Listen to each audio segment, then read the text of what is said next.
But I'm going live now. But I Do definitely memory think calibration with the right one. that memory effect is the only logical reason I can say. It's the only thing I can believe in. I don't believe in the spirits and lost souls and that crap. I just think it's an ingrained memory of noise or an event. That's something, or something like deja vu. It's also something like. Henry was talking about deja vu, funnily enough. Yeah. But he was saying, those are strange things that. No, deja vu isn't that strange at all if you know what actually is happening. Oh really? Yeah, because the deja vu thing works normally. Both your eyes send signals to your brain at the same millisecond. The way they are explaining a deja vu is that one of your eyes is just a microsecond slower than the other, so you get two of the same images, but a microsecond after each other, which makes your brain think, I saw this before. And you did a microsecond before. No, that's a good And that's how they explain a deja vu. You haven't been there before, but because your eyes are just that millisecond or microsecond off for that one time, your brain, see, I've seen this before. Yeah, true, the other eye. Oh, no, that's deja vu. Yeah, that's what I'm just... You can be such a dick. Hey man, I just remember doing that. Somewhere I heard that before. I heard it before. I heard it before. Like a...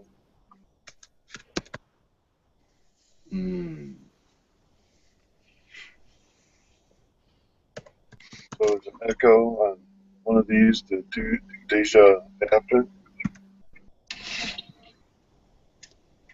Hey guys.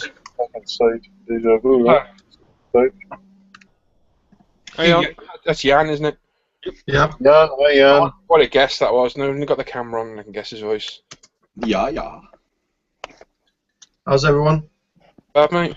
Hello, doing good. Thank you. This weekend? Yourself? Oh, not too bad. Done this weekend. You were gone pretty quick on the SCM, weren't you? SMC. I left. What time did I leave? About 2:30. Okay. What? And I was tired and all that. My legs were killing me. What? Where? But Huh? building the kit that I bought last week. Sorry? I'm building the kit that I bought last week. What did you buy? I bought the Hobby Boss. F-18.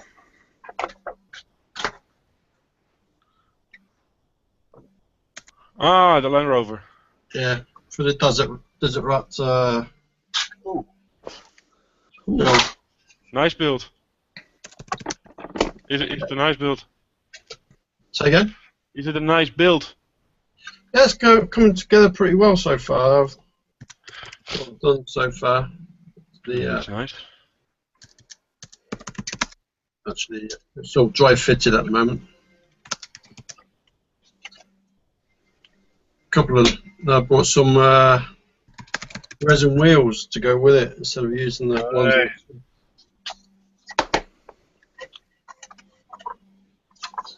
The good thing about this is that you actually get masking tape to go with to do the wheels. Okay, that's easy. Then. So if you can see that. Nice. 3 masks, that's nice. Yep. Very Also nice. brought them to go with it as well. Ah. Very nice. I like. You like it a lot. I like it a lot. Still doing the Challenger. Sorry? The 172, isn't it? 72. Yeah. Oh, I can't do 72. Here's my eyes. Yeah, that's my eyes too. That's why I wear these. Yeah. Geek goggles! Say what, Paul? No, That I was said me. I said geek goggles. Say what? What you mean? What you mean? What do you mean giggle? What you talking about? Hmm. Hmm. Huh? Huh. Hmm. I need better geek goggles. Put Hendrik on your face. Wah, wah, wah.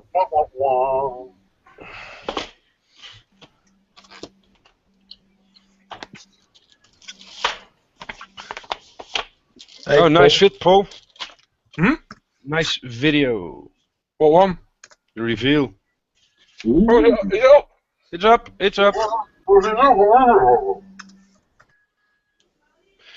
There's a new reveal fit for the in the Navy. Oh, there. Nice.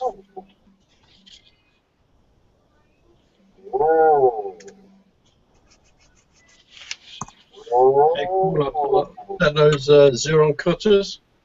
Hmm. Yeah, oh, they're good. Yeah, are they ever? From You last bought them week. on the show. Yeah, €20. Yeah. How much? That's 20. good. Oh, you got cheap then. You also had the PE ones as well for 27. I didn't see them. They had a lot of Yo, Joe. electrics cutters and electronic cutters and wire cutters and that stuff, but the PE cutters were gone. Not that I need them, but I got this up from one of the English stores. yeah, on the start by the entrance there. No, a bit further up. Okay. You know where the was it? You had the store from the Sokol shop. Yeah. If you go to the next row behind and then Yeah. walk the end, it was on the left-hand side selling these. Okay. Do you have the professionals or the small one? This is the These are the ones I got. Those are the small ones, I think. Yeah. It says on the yeah. You probably don't have the box anymore. No, it's gone. Yeah. He has both of them. Yes. Oh yeah. This one says sprue cutter. This one says professional plastic cutter.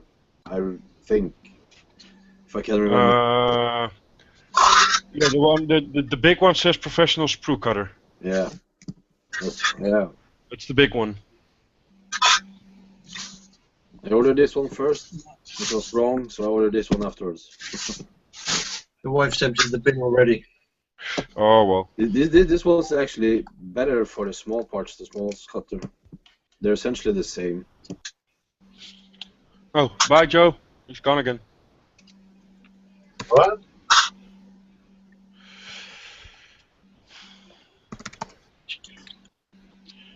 Paul, did you go through the entire instructions of the wrecker already? No. Oh yeah, I haven't looked through it. Wow. On the what? The diamond wrecker. Oh.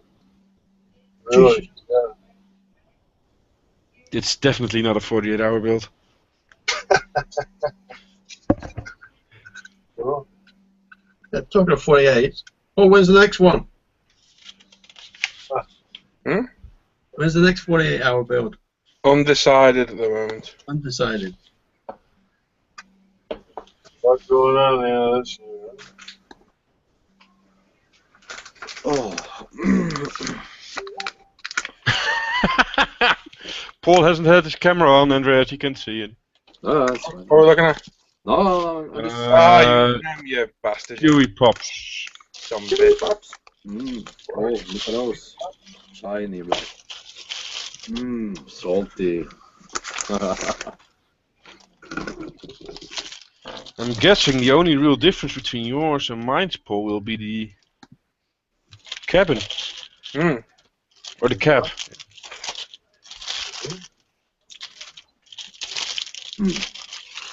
Don't worry, Paul. I'll bring you a dozen for Telford. Okay, mate. Well, half a dozen at least. Is it for certain that you're coming now, or still undecided? I have booked the hotel and the flight. Okay. Paid in full. So the Sounds like he's going.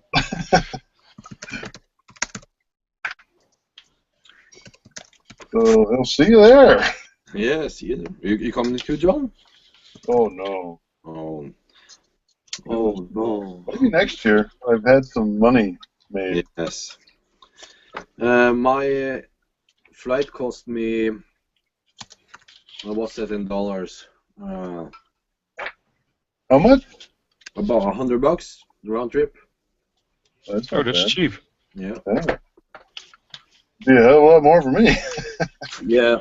And I only got a 2-hour flight then, John. Yeah, wait till you see the 2-hour plane, flight. though. Yeah, two and a quarter. Or You got it cheaper than me, to be honest. Mm. Maybe Around because you booked so late. grand.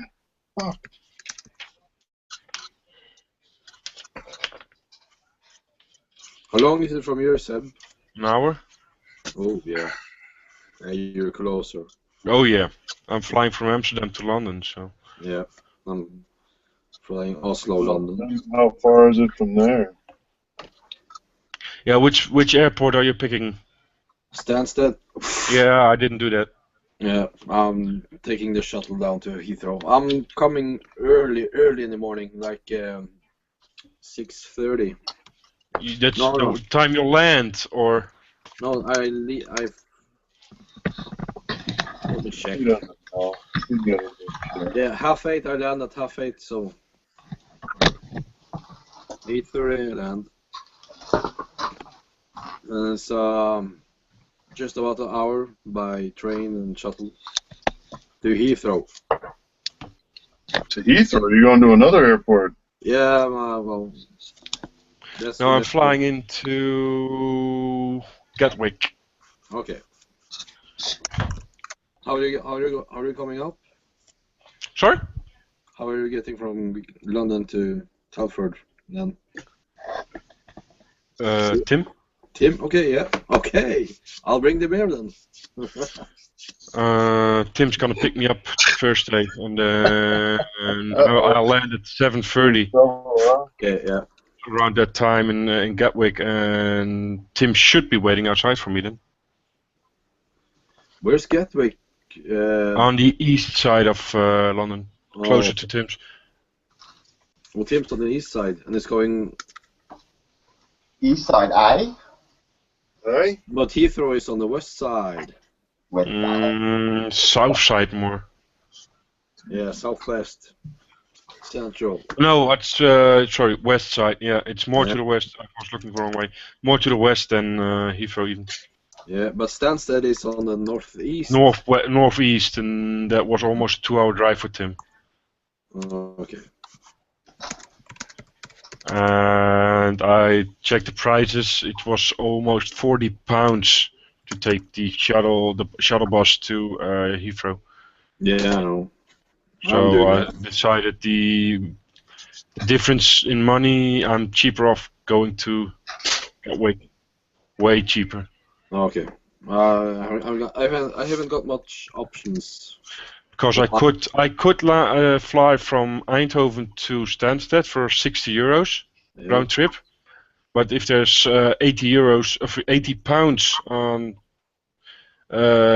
fares for the transit, then yeah, it's still a lot more expensive. Yeah. Yeah, it costs. I usually use the Stansted airport when I go to England because my local airport it's 15 minutes away. Yeah, if I would do that, if I wouldn't need to get the shuttle to either Gatwick or Heathrow to meet Tim, then it would be not even half the price I'm paying now. Yeah. But there's more than double with the fare of the transit. It's more than double. So yeah. When are you flying home? Monday. Yeah, me too. Monday morning. Monday I'll get on the at 3 in the afternoon, I think. Or Yeah, 1. morning. No, 1. I think it's 1 or 2 o'clock, or 3 o'clock British time. Coffee. Right back. So I'll be flying into the future. Yeah. Before we start. I'm coming Hey, Rich. for you, Rich. Hello? How you I'm doing? coming for you. I'm good, thank you.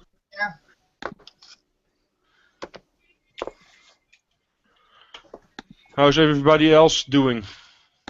Meh.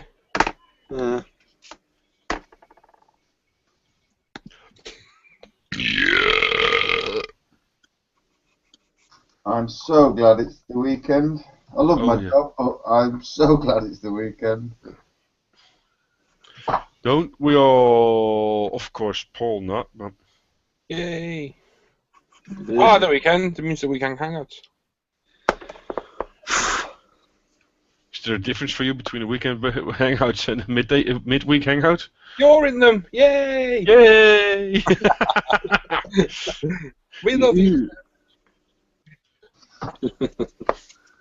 Anyway, let's get going. Andreas, do you believe in aliens? Um, No, man, we'll save it. We'll save it. okay. Well, I don't believe we're the only intelligent beings in the whole universe. I don't believe that, but Do you believe in ghosts? no. Okay. Do you believe that there could be something there we don't comprehend or understand? Like your farts? No, seriously. Like some sort of anomaly we don't understand. Yeah. I just. No, I believe. Rich, I'll get to you in a minute, dude. You're going to be the most interesting one to answer this one. I don't think so. I believe in. I believe it's in our heads for the people left behind. Okay, that's fine. I believe in the memory effect of like stonework. I think it's something ingrained on that, and only a few of us like our minds are open enough to understand it. Does that make sense?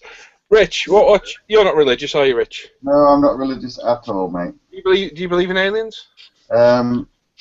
Believe is a difficult thing without proof for me. Yeah. I certainly don't for an instant think we aren't the only intelligent being in the whole of the cosmos. That would be very arrogant to think so. Yeah.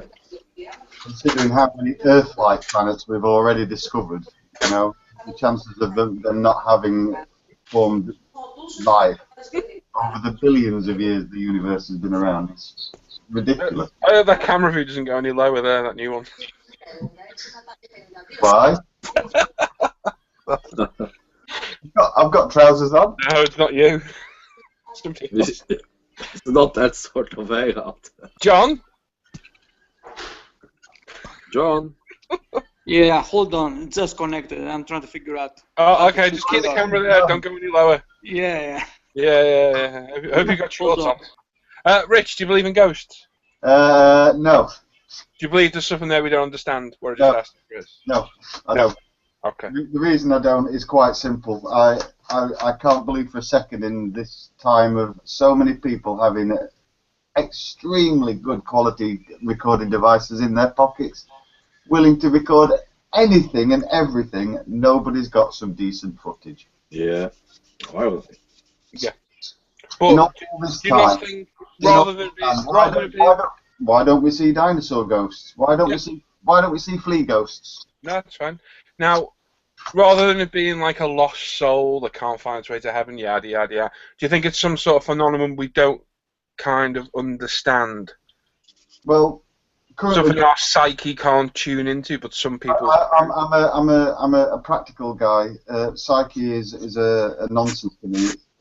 We are quite capable of making up any belief that we fervently believe in.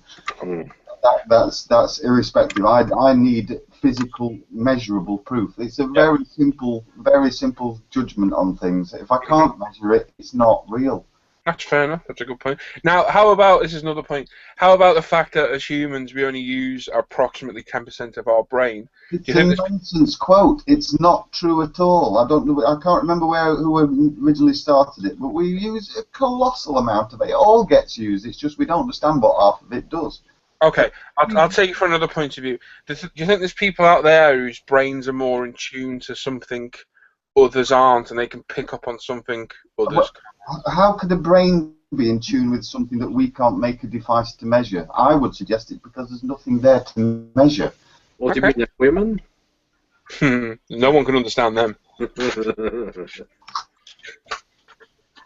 Like I say, it's a very simple test for if things are real or not. If you can't measure it in some way, if you can't detect it, other than by it being in your head, I mean that's always a warning sign for me that people come up and say, there might be latent psychic. Nonsense. If we had latent psychic, the thousands and millions and billions of people who've been around. The chances of them being spotted and identified and studied would be it'd be impractical for them not to be, you know. Yeah. I knew you'd give me a good answer. I've been waiting for your answer all afternoon. How about UFOs or aliens? No, aliens. I totally can believe that there are other intelligent species out there. But without proof, can you still believe it? No, I can't until I have proof. It's just a concept. It's an idea. Could you not say it's a similar thing to ghosts then, or paranormal activity rather? No, because there are ways to measure and detect if there are aliens out there. That's why we have the SETI project. You know, so far we've got nothing. There is no physical evidence of there being a ghost, and this idea of echoes in stonework. We've been there and we've detected everything from infrared down to, you know, there's no difference in these places. It's in people's heads, and the head is such a powerful illusionary device. I mean, everything we experience is an illusion because it's filtered through your brain, you know. That's fair enough. And it can be as real to those people as a physical table to me, you know. That's a good point. Good point. What it was, we were having a discussion this afternoon. I don't know what got round to it. We were talking about ghosts, and Hendrik and Mike were in here with us as well. It came about that Hendrik said that because I don't believe in religion, I have to believe in aliens, which I didn't agree with. Because I was logical enough to not believe in religion, I should be logical enough to understand that there has to be aliens. I'm not saying that there has to be aliens. I'm saying, statistically speaking, it would be highly. Yes. No, I agree. I totally agree. There's no way in the world we're by ourselves. No way. But statistics are a funny old thing. It's a range of numbers from 0 to whatever, and it could be. My point was, you can't prove either, but it's easy to dismiss one and not the other. That was what my point was. No. I'm not dismissive of the idea of there being ghosts. Like I say, all I require for me to think that they are real is for somebody to come up with some proper physical evidence. What is that in your estimation? What would be proper physical evidence? Something measurable and repeatedly measurable. It's no good coming up with a one-off. You know what I mean? Oh, come on, Rich. Have you not watched Most Haunted? Derek Acora seems on the book. I almost feel like you're almost goading me there.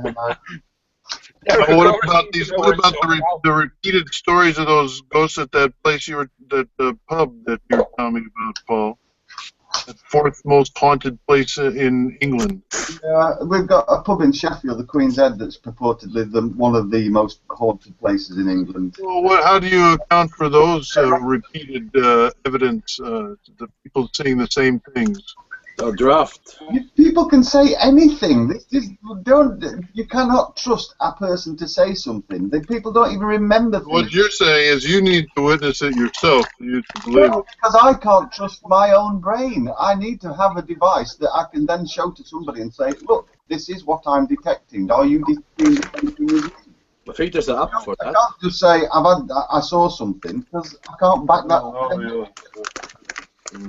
Sorry, I'm like I'm ranting again. No.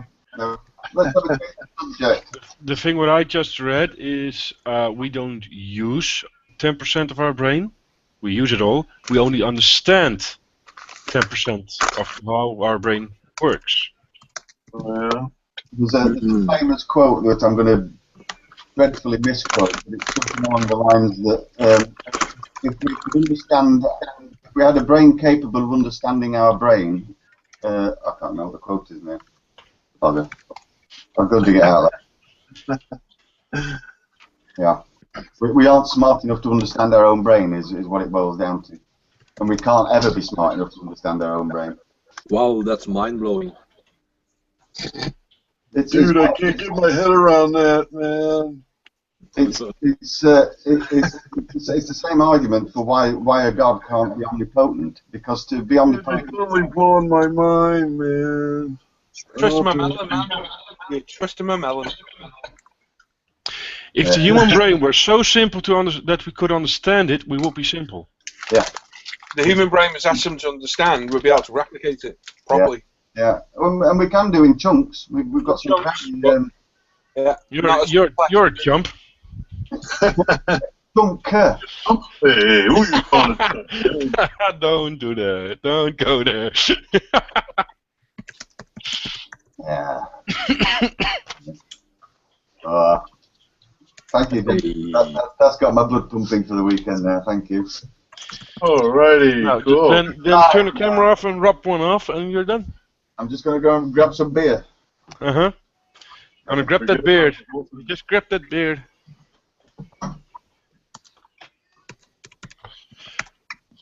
Now let me look at my new cutting mat again. New cutting mat? Does it come with a kit? Yeah, here, look. Where's Henrik anyhow? I don't know. He needs to be in here.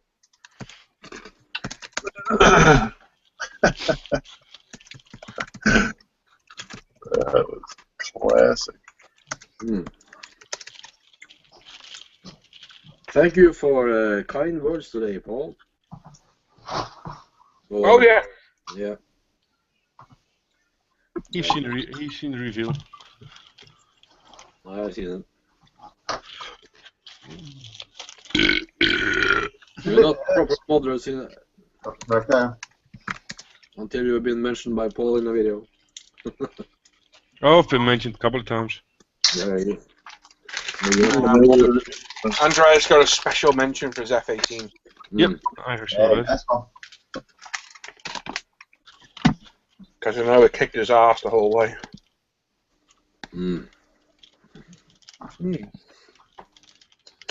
Having a very interesting conversation here, but I can't repeat what I'm talking about.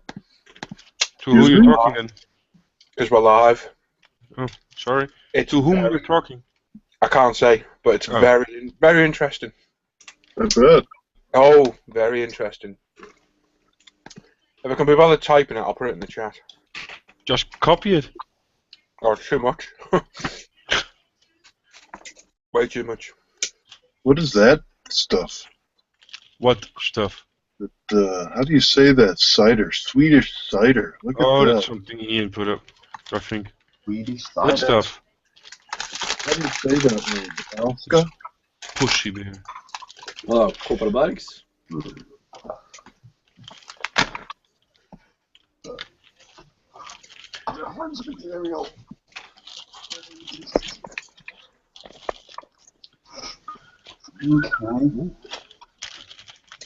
I've been looking at my only 2 pictures of this Jagdtiger on the on the back of the FAMO. I've said it wrong on purpose that many times. I've got him! So I'm saying, apart from some additional, looks like wooden beams underneath the tank, I can't see any additional support on that. It should be half, otherwise it would break in 2. The tires are almost running flat, it looks like, but on both of the pictures I can't see any additional support. Can't believe I can't find any more pictures of this. It's doing me head in. Seb, what's the title of this hangout? Damn, your build looks. You're a knobhead. Why?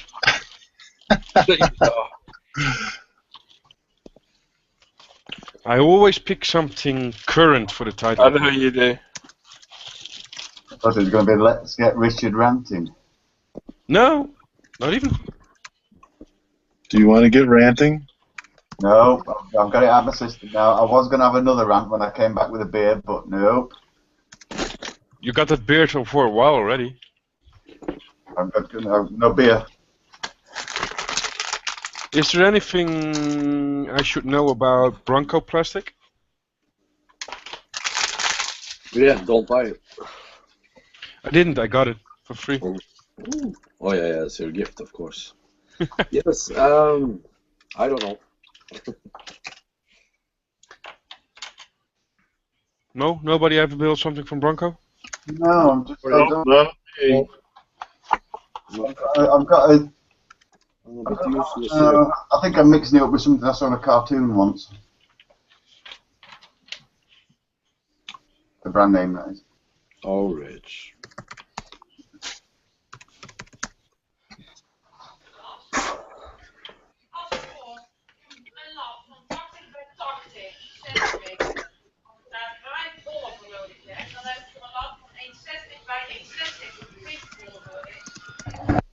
Nou, nog een keer.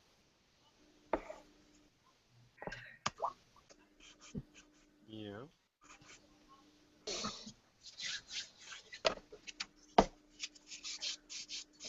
Wacht even, nou ga ik even meeschrijven, want...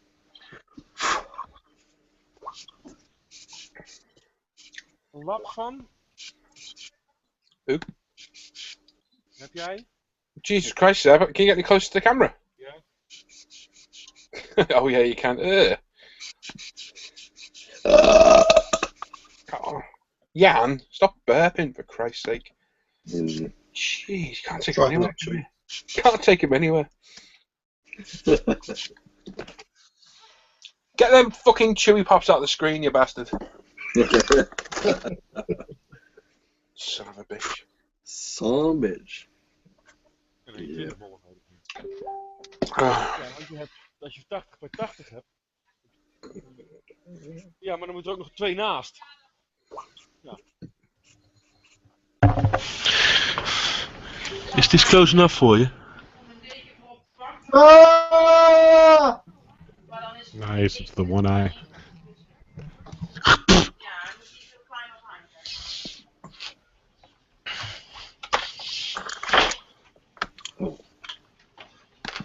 Team wheel. Ooh, that's one stop. Alright.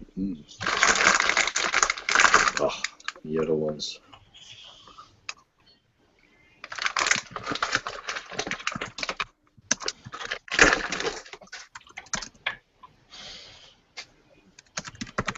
I've got to put the tarp on this.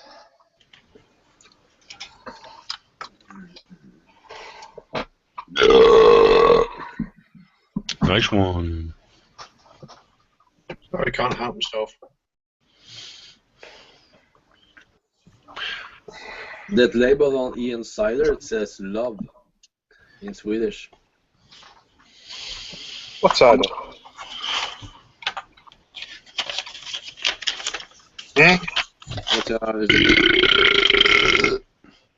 Ian's drinking some Swedish cider right now. Oh, how do you say it?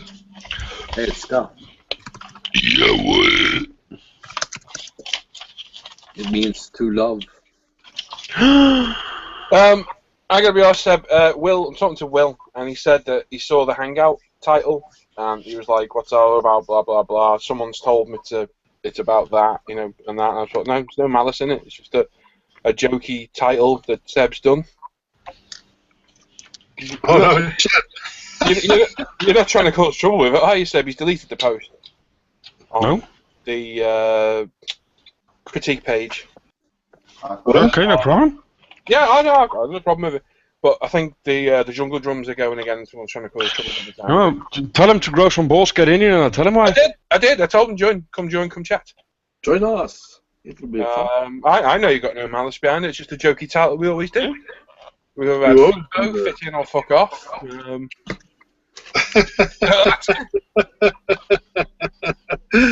Oh my goodness. Oh my gosh. Has it ever? There's always someone trying to cause trouble somewhere. Isn't Yep. God, man. It's those damn Hangout titles. Someone needs to think of the children, for God's sake. I told Will to come join us and chat to you. He probably won't. But you can watch it. It's live. Yeah, I told him. Nothing Why you go with to someone who hide trusts or whatever. I said you post it everywhere. I think it's just Jungle Drum Star, and if anybody's watching and wants to cause trouble, fuck off. We only got one viewer, so. Hendrik, get in here. Oh, Yeah, 2 viewers. I will. The haters will watch it back later on. Yes, they would. Still be there and always will be there. If you want to cause trouble, go and get a life. Go get laid or something. Go do something enjoyable. Just did that. Yeah. Effort. Instead of fucking watching us looking for stuff to moan about, go and get laid. Please. Just go and get laid. Go do some modelling, eh? Yeah, go do some modelling. Do your hobby. Enjoy your hobby. Forget what we're talking about. Who gives a fuck?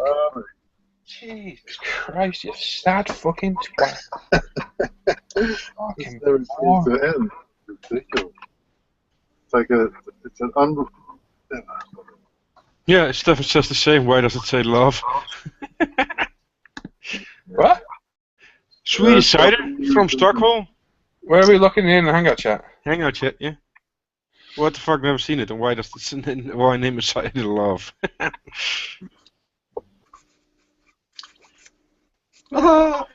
Ian's a poof.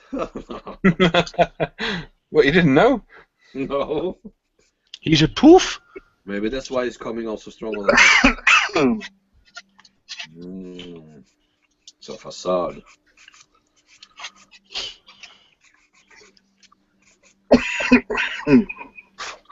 So Hendrik is normally in here by now. What? Or do Hendrik is he's normally in here by now? I want to get the old goat alien debate going again. He hasn't even been on the chat. I think I probably wrecked his head this afternoon. Oh. It was a good 2.5 hour chat, wasn't it, John? Something like that, yeah. You should have put it. You should have put it live. I know. It did get a bit heated at one point because I kept repeating shit when he was talking. So you did a Hendrik then? Yes. Yes, he did. Classic. Hey, here he is! It's Creek of the Devil! Oh, you said the same Introduction. Is our viewer gone now? No, there's still 2.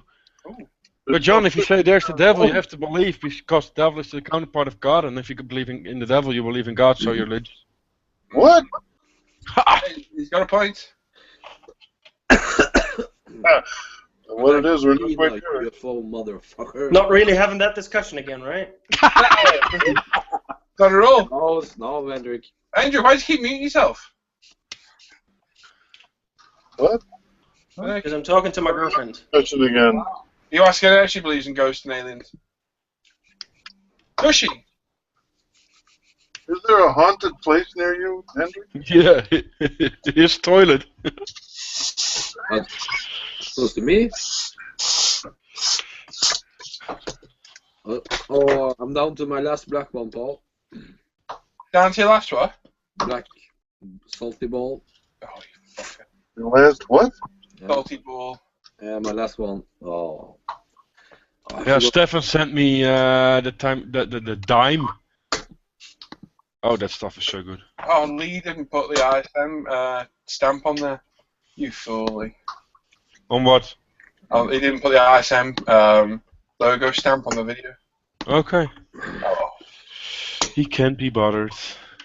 I didn't tell him it was missing, to be honest. Thought he would have at least watched it. Nope.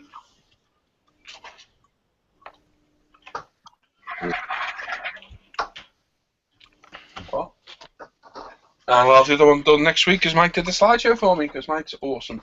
Mike did the slideshow. Is there another ISM video out? Did Lee upload one? Cool. Yeah, the reveals up. Oh, cool. So We'll check that later. Maybe.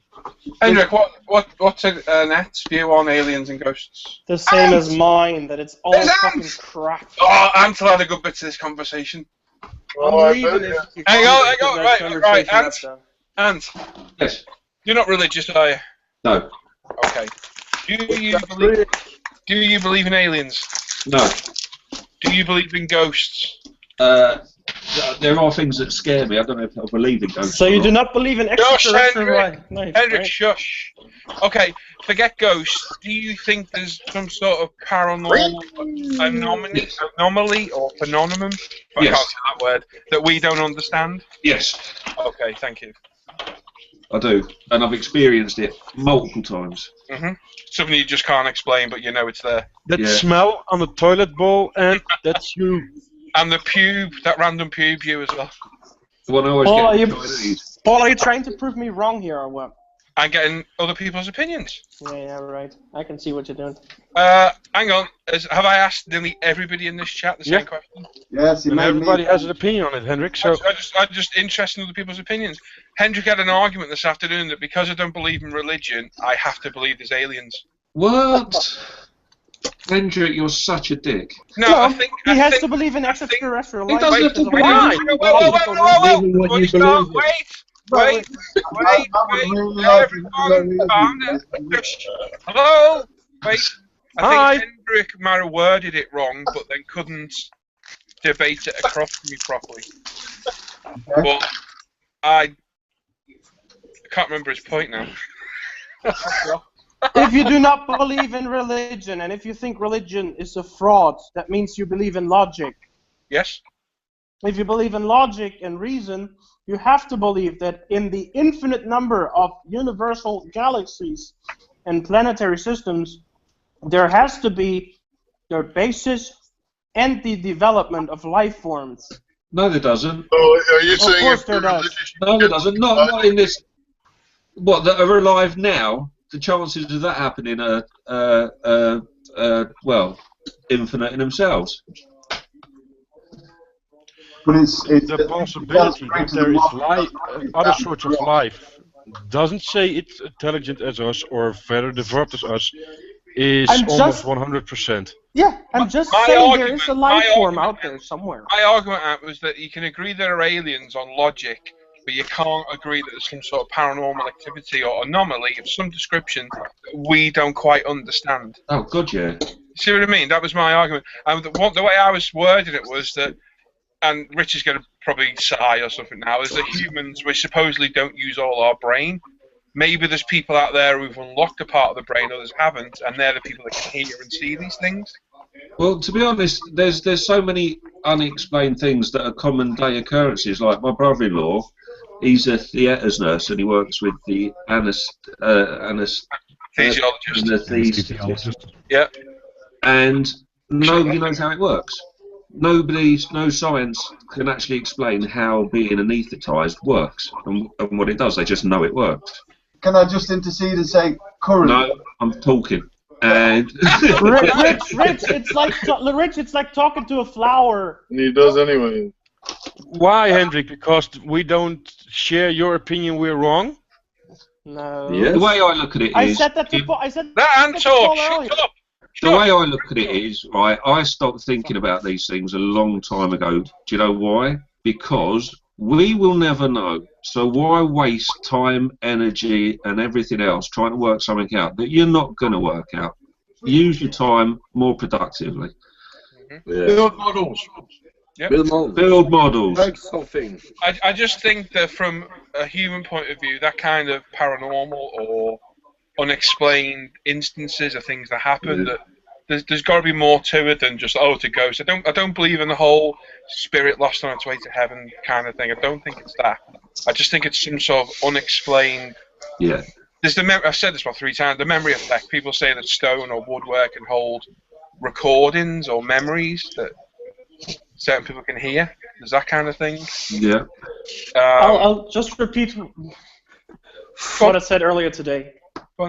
There have been studies carried out as to what these hearings and visions of stuff is, and that there are areas of the brain with memory that are activated, not hearing or seeing.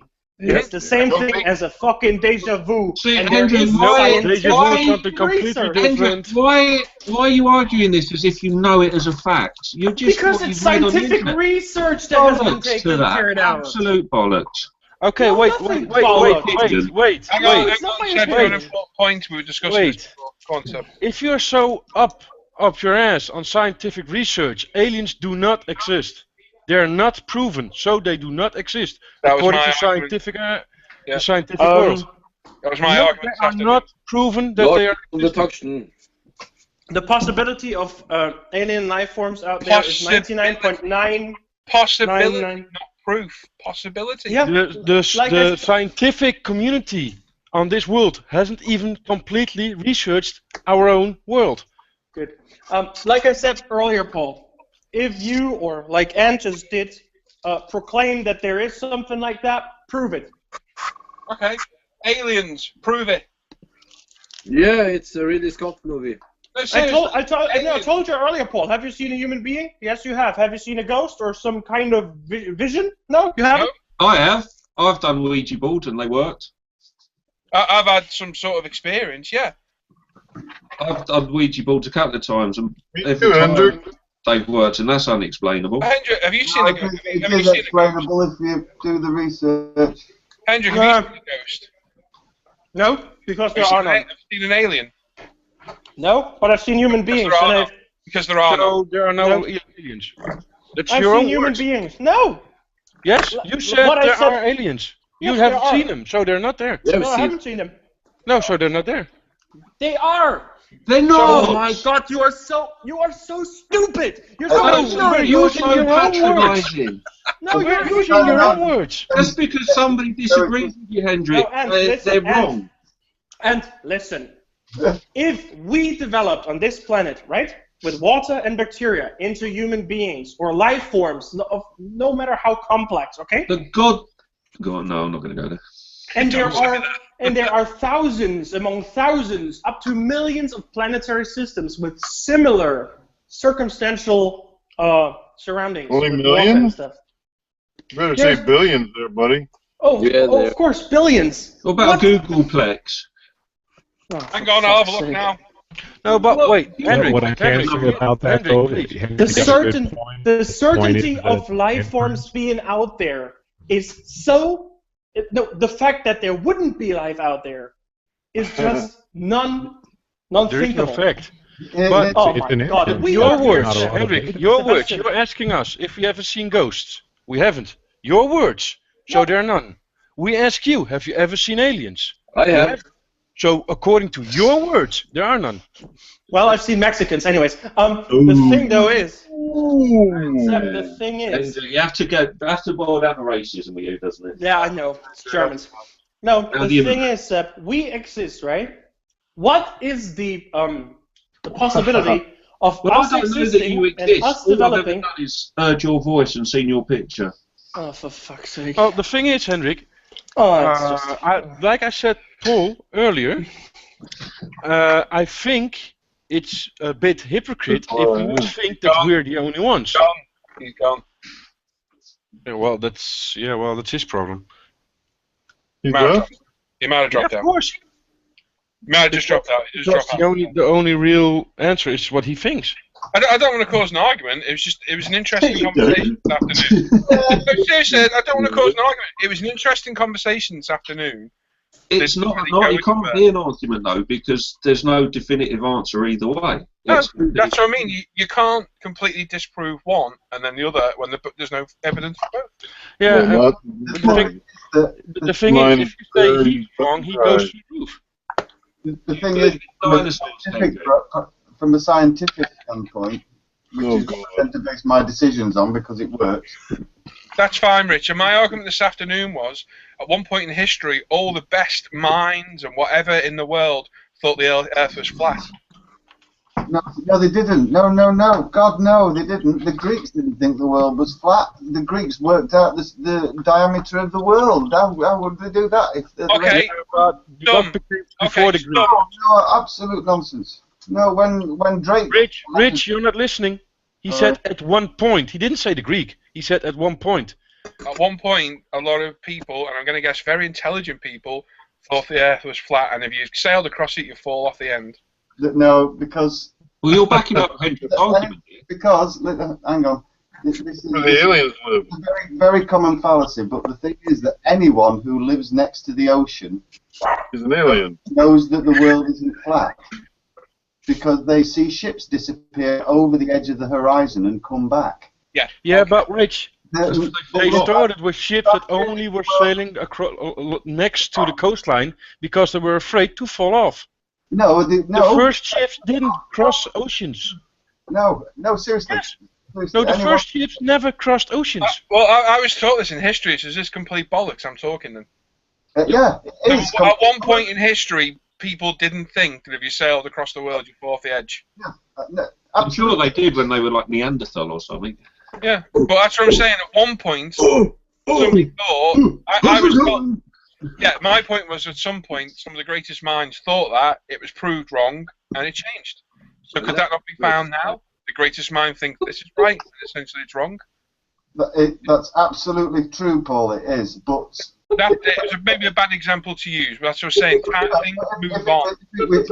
if it was likely to be something that we could work out, we would have some evidence. We would be some way along the path to proving it, and we're not. At one point, women were thrown on the fire because they were weak. No. There's never any measurable evidence, and without a measurable evidence, you can't form any hypothesis because you can't test it. So all the discussion was always people talking out their ass because you can't measure it. If it was alien. At one point, everybody was convinced humans weren't made to fly. Now we go to the moon. I mean. Now, the interesting thing about the alien hypothesis is that as of a couple of days ago, we've discovered what some people are saying is a possible megastructure. Something called a Dyson sphere, we're thinking. Dyson, he gets his name on everything. That's his name. Rich, help me out with some terminology. I was trying to think of this afternoon. In school, I was told that there was 3 possible reasons that we're here on this planet. One is religion, and God put us here. The other is aliens, that they put us here. And the other one's obviously evolution. What's the alien theory called? It's got a name. I think it begins with a T. I've always known it as the seeding theory, that our planet was seeded by aliens. I'm sure it's got a proper technical term to it that begins with T. And I can't for the life of me think what it was. What? When is it? Say that again. Non-terraforming. No, Mike said that this afternoon. Is Andrew gone? Yeah, he left. Just after you went to get your wine. He'll be saying he's getting ganged up on again. But I'm just having a discussion, that was all. It was interesting this afternoon. We were talking about it for 2 hours. So it was obviously very interesting. And I wasn't trying to cause trouble. I was just interested in all your views, because it was, another... So is anybody in here religious? No. And I was saying this afternoon, I think I said it to John, that I can understand it must be nice to have something to believe in. Yeah, I like religion to that extent. Yeah, what it gives I wouldn't find that at all comforting. Say it again, Rich. I wouldn't find that all comforting, particularly not a Christian God looking down on us, because he's a horrible person. I'm sorry if you believe in this guy, but he's capricious and...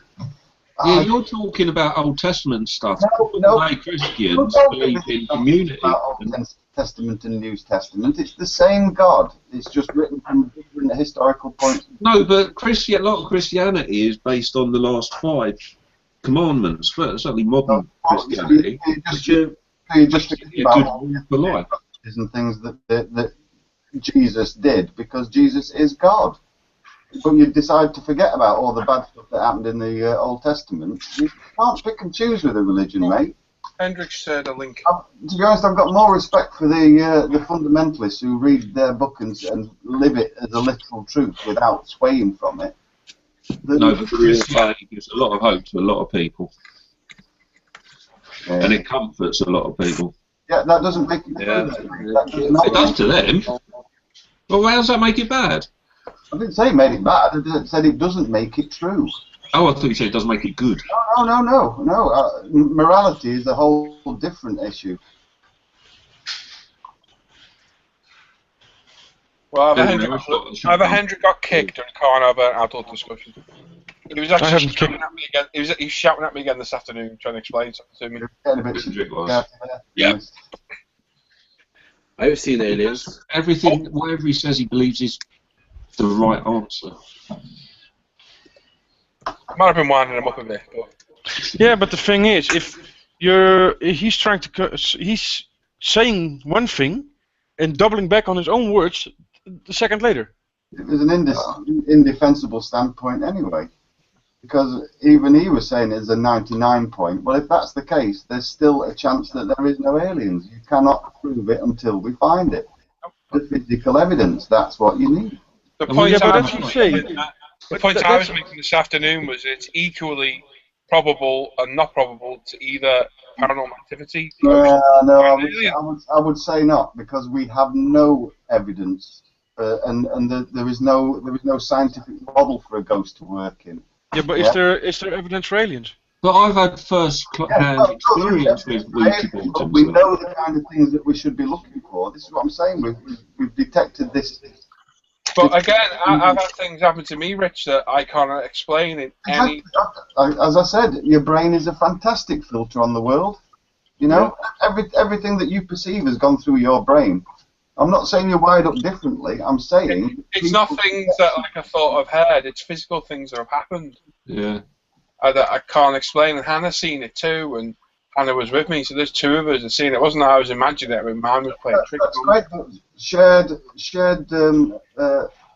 What's the word? Shared hallucinations are a well-documented phenomenon. Hallucination. Wait! No, I'm not calling anybody a liar. I am. No, Nina.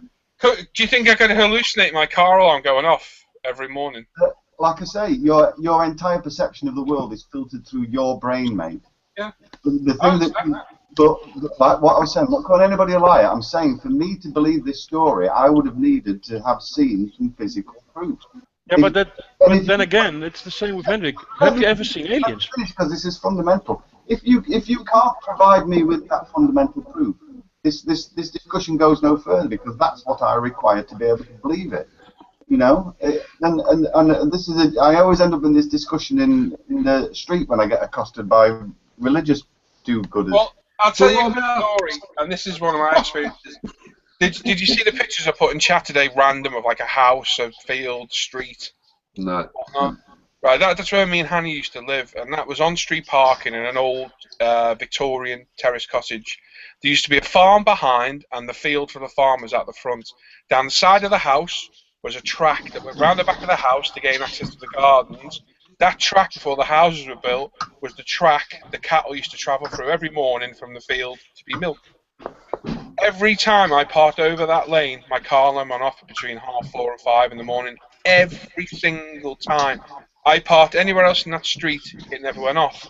I spoke to a previous tenant next door who said she had numerous mornings where she could hear hooved animals roaming around downstairs, and it was only when she contacted the neighbour next door who'd lived there for like 90 years, she explained that house and that path was right where the cattle were taken through every single day for milking.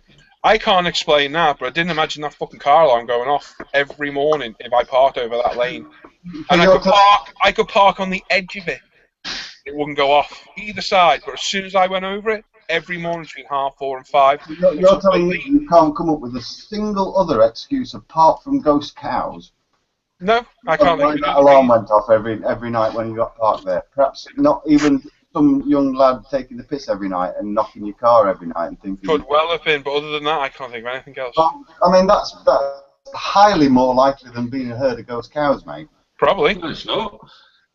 It probably is more likely. He's probably right, but I can't explain it. If anybody was going to do that just because I parked over a little lane, it's kind of crazy. Kids taking the piss, mate. Of course it is. What period was it over? Over a year. That's dedication, that is. Not saying it is, kids. I'm saying that is a possible war. We had the living room was knocked through, so the living room, it was a terrace cottage, the living room was knocked through, so it was like a 40-foot long living room. The stairs were in the living room, because obviously they'd all been knocked through. The settee was in front of the stairs. Me and Hannah were sat there one night, both dogs sit up, and both of them simultaneously follow something coming down the stairs. I can't explain that one either. They used to sit and bark at the top of the stairs, absolutely nothing. They'd be frightened to go up the stairs sometimes. Things I can't explain. Did you fart up there? Yeah, aliens. Yeah. It must be aliens, yeah. No, but two dogs. There'd been one, I'd be like, yeah, whatever. But two of them, both heads moving exactly the same speed, following someone coming down those stairs. And there was nothing there. Because after I shit myself, I turned around and had a look. Yeah. I can't explain that one. Could have been a bit of dust coming down the stairs. It could have been a reflection on the wall of the TV. I don't know. But again, it's stuff I can't. All of those excuses are far more likely than ghosts. Far more likely, Rich. Have you ever had a supernatural experience, Rich? I would think that they would all be equally likely. I can't explain, but I don't immediately. Oh, it's the ghosty goblins. I'll guarantee you now, because I've been out. I guarantee if he spent time camping out on fields, he's seen. Oh my God! I have spent time in some of the allegedly most haunted places in England, mate. Seriously. Have you never seen Most Haunted with? Yeah. Aura. There you go. They wouldn't televise something if it wasn't real. Oh. Hey, Mike. There's Mike. Hey, Mike. Hey, Mike.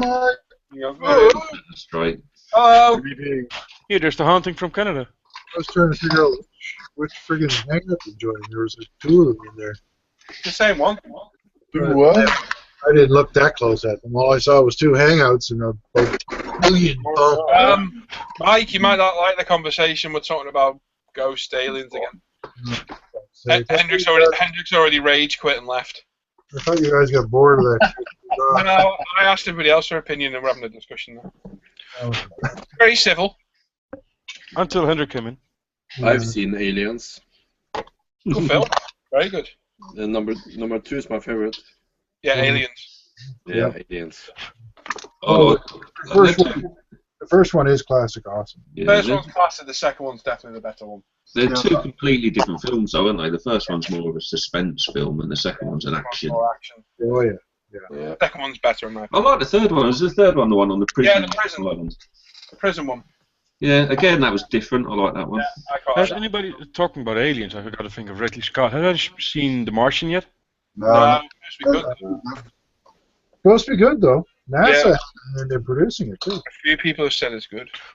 There's an interesting film coming out called Lobster. Cock Lobster?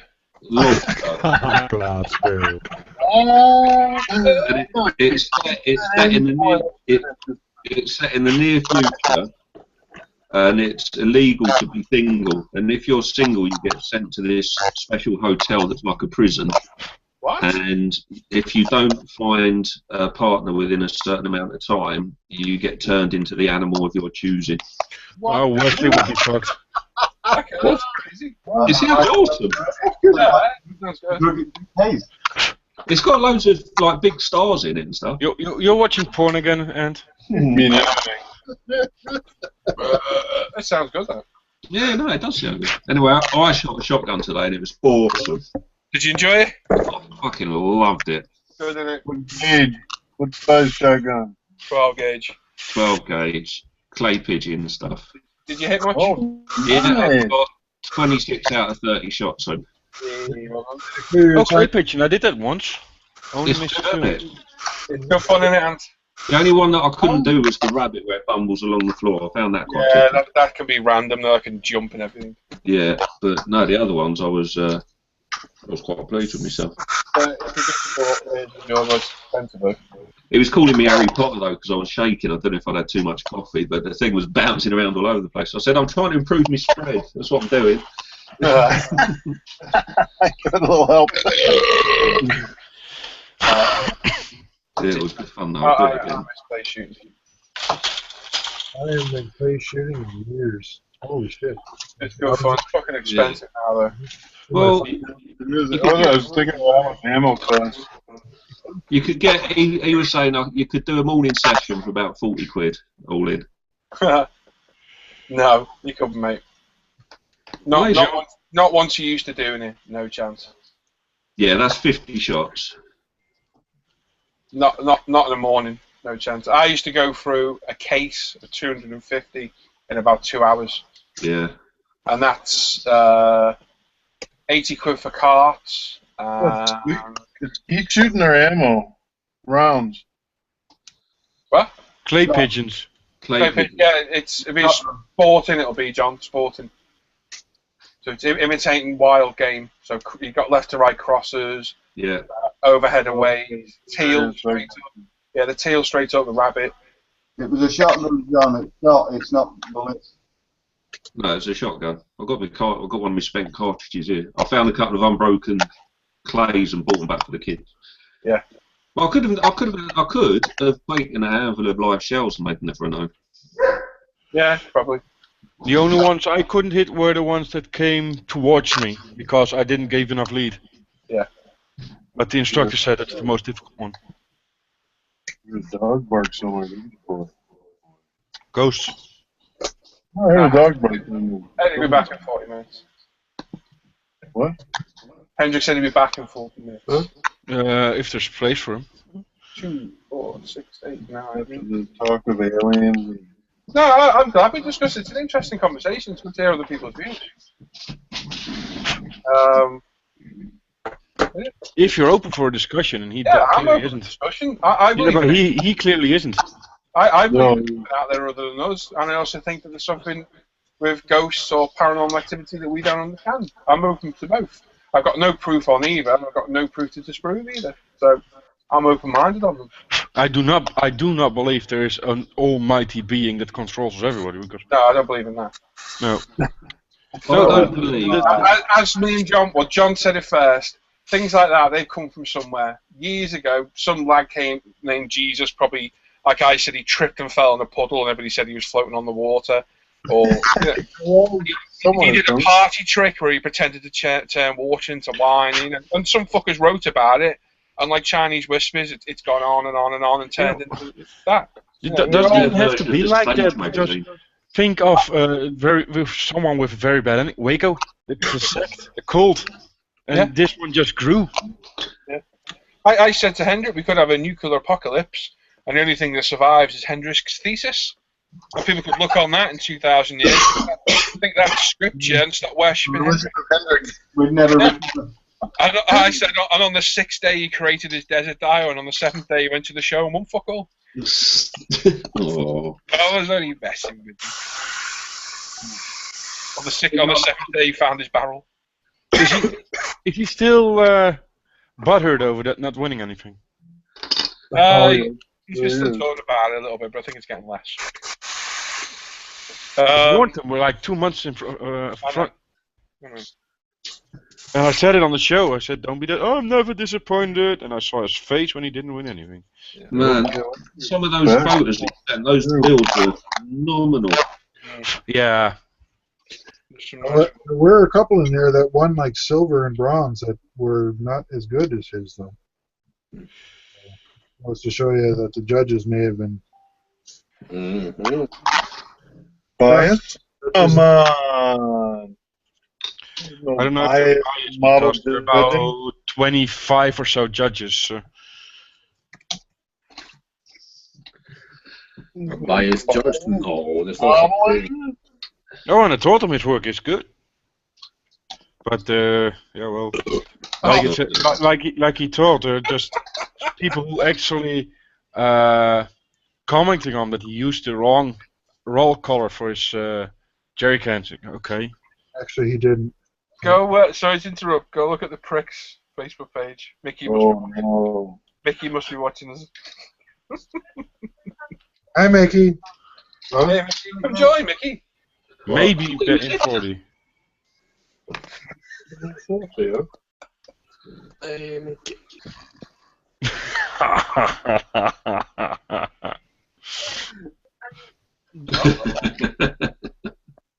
So we know who the one viewer is. Yeah.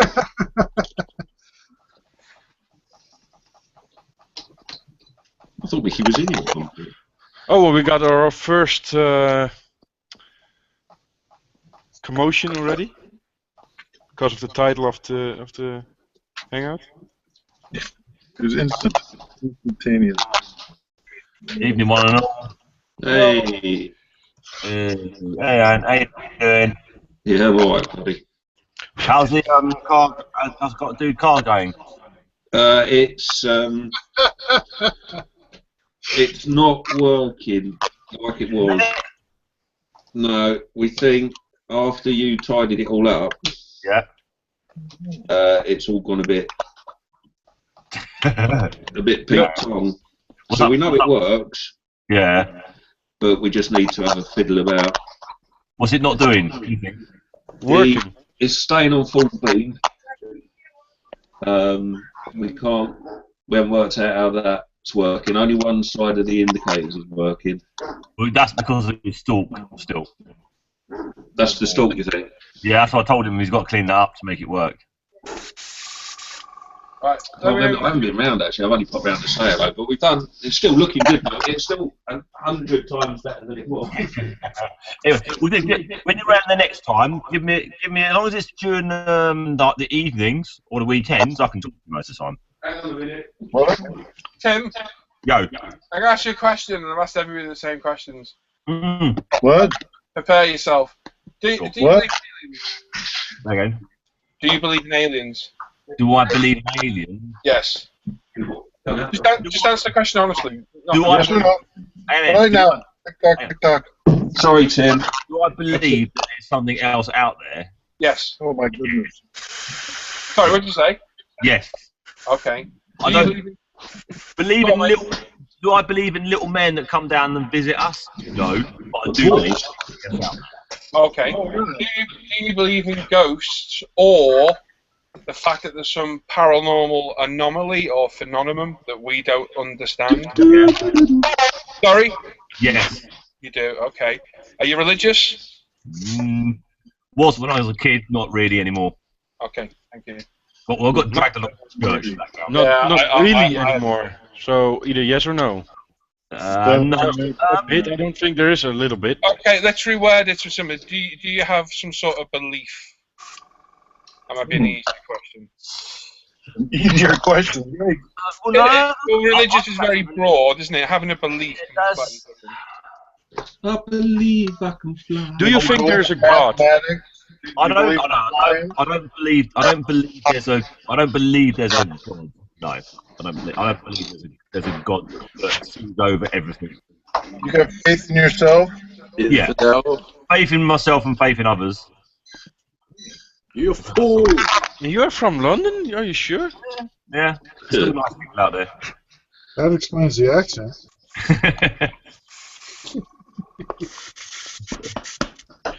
I believe I can touch the sky. Anyway, so what are you saying then? If I show me something, then we do. No. Oh. I was just taking a poll. You're taking a poll? You've got pole dancing. Conversation we had this afternoon. Just there was only 4 of us having it, and there's like 2 opposed to. I wouldn't go so far as to say it was a conversation, Paul. It was more of a yelling match. Okay, well, would you agree that there was 2 for and 2 against kind of thing? No, I'm not really. You're going to be stubborn now, aren't you? No, I don't really know. I wasn't really keeping score. I don't know. You and Hendrik seem to share a similar kind of view, and me and John. You and Hendrik? Okay. Me and him. I'm a steadfast atheist. Yeah. And he's I don't know what the fuck he is because he's teaching in a Christian school. But yet he doesn't believe in gods and stuff. Okay. Would you agree that on a lot of the points you agreed with Hendrik though? When it comes to logical physics and stuff, yeah, him and I are of similar mind. Oh yeah, my God. All I was getting the point was that there was only 4 of us in here. It didn't give us a really broad opinion, which I've got now. So I'm not trying to be wrong. I don't mean that. I'm not trying to bully everyone into like, yeah, you're wrong. I just want to hear everybody else's opinion. So Mike and Hendrik are. Well, no, what it was, Hendrik. I think he put his point across badly that because I don't believe in religion, I have to believe there's aliens out there because that doesn't make sense. Yeah, come on, Paul. I mean, that was a lot of it had to do with the language. I think he did word it wrong, but then he couldn't put his argument back towards me. My God. Did he ask his argument? That sounds like crazy. I think what he was trying to say was, since you're of a logical mind, you couldn't possibly believe something else. Okay. I think that's what he was trying to say, but he just didn't know how to articulate. Well, that argument doesn't work because I was trying to get this across earlier. Couldn't logical thinking and that type of thinking be considered a religion? Can I just ask him, John? Can you hear Rich? Yep. Okay, you keep talking over him, that's all. We're getting a bit of... I didn't hear him that time. No, he's really quiet. The I Hendricksism. didn't hear him that time. He was I heard him talking. before. Carry on, Rich. As I was saying, Yeah, so, come on. Sorry, Rich. Let Rich talk, for fuck's sake. fuck the lot of you. No, go on, Rich, I really want to hear you, mate. Come on. As I was saying, his argument doesn't have to stand up, because even if the probability is 99.9 reoccurring, that means there is still a chance, no matter how infinitesimally small, that there are no aliens. And until we've got physical proof of there being aliens, that is looking the most likely answer. See, the point I had, Tim, was that you can't really 100% prove there are aliens, other than theory. I understand Mike's point, what he was saying. No, you can prove there's aliens by finding one. Yes, of course, but right now we can't prove 100% there's aliens. But Hendrick is happy to accept that there are aliens, but not that there might be some sort of paranormal or, you know, some sort of psychological anomaly that we don't understand. The argument coming from here, Paul, is the fact that every single branch of science backs up evolutionary theory, for instance. That's why, even now, it's our best model, because every other branch of all the other sciences, down from quantum physics down to geology, all back up as a working model of how things work. It's the same with gravity. Every test we can put on it, gravity reacts in a measurable, determined way. We have nothing like that. There's even a toe in the door for a supernatural phenomenon. And until we can, it's in some people's heads until they can show me the proof, mate. Well, that's because it's unexplainable. That was my point, though, Rick. That does not matter that it's unexplainable. It should leave something physical for somebody to be able to measure or detect. Hey, it leaves a trace. Everything does. You're blinkered. Even those subatomic particles that whiz through the universe and have got no mass. Dark matter. No, the neutrinos, yeah. Somebody's got onto Rich and paid him off. They've got no mass and they're travelling at the speed of light. There are millions of them passing through you constantly and through the Earth because they don't. I said that earlier. But they can be measured. But we can measure them.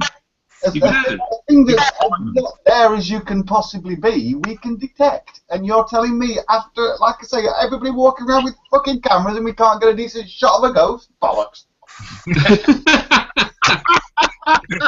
Rich. Rich, take away. That was brilliant. Yeah. Spot on, Rich. That's quite good. That was good, buddy. That was good. Rich, take away this room. Rich, can you hear me? Yes, thank you. Hello, am I coming in? Hello? You've got me wound up, you bastard. Hang on, let me hold a fucking stay on so let me see if I can get through that fucking way. Right, forget about the ghost, forget about your typical cloaked figure and...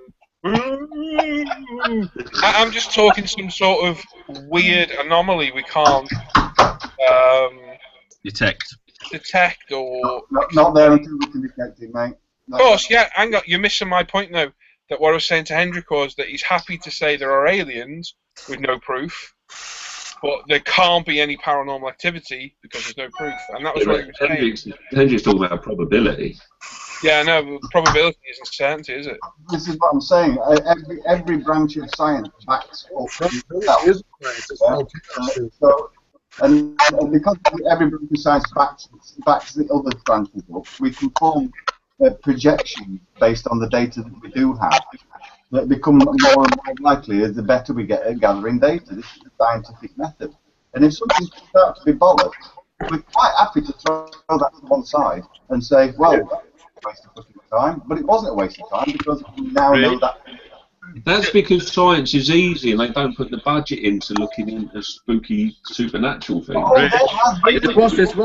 Actually.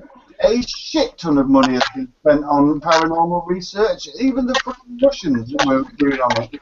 Rich. And they wouldn't let this thing go if there was any chance of them using it as a fucking tactical benefit. They would not give up on it. Rich. Anyway, yes, sorry. Being a man, you're being clearly a man of science. You acknowledge that atoms and protons and neurons, you can see them. Neurons? Neurons? Just one wet method of detecting. He says neurons, didn't he? No, neurons.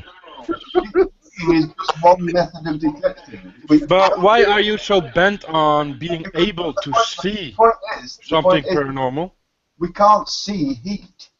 No, but why are you then so bent on having to see? You're the only the thing you're coming back with is everybody has a good camera in the pocket. Why they never take a picture of it? I never been able to take a picture of an atom. Okay, well, Get a better lens then. I've got a device where they molecules. I'm sure it's atoms. The folks at CERN have taken pictures of atoms. Yeah, and take pictures of atoms. We've got tunneling microscopes that can see atoms. The thing is, couldn't it be? And I'm not that there is not the way to detect them if they are actually there. Just hasn't been discovered yet. No, we can detect them. Huh? What I'm saying, No, I mean I'm speaking about ghosts now or paranormal thingies. I keep coming back to Jumping around on you. They haven't detected ghosts. I keep coming back. The reason that we can detect things like atoms and even like manipulate them now at an atomic level, to move them over, is because with all the other branches of science, we've all got together and pushed their ideas and pushed in that direction. None of the branches of science pushed in any kind of direction. Well, I've got physical proof of something supernatural right now. It's just happened, right? I put this box lid of my VW Beetle just next to me, on the arm of this chair next to me. I've just gone into the kitchen and looked. Okay. And I didn't touch it.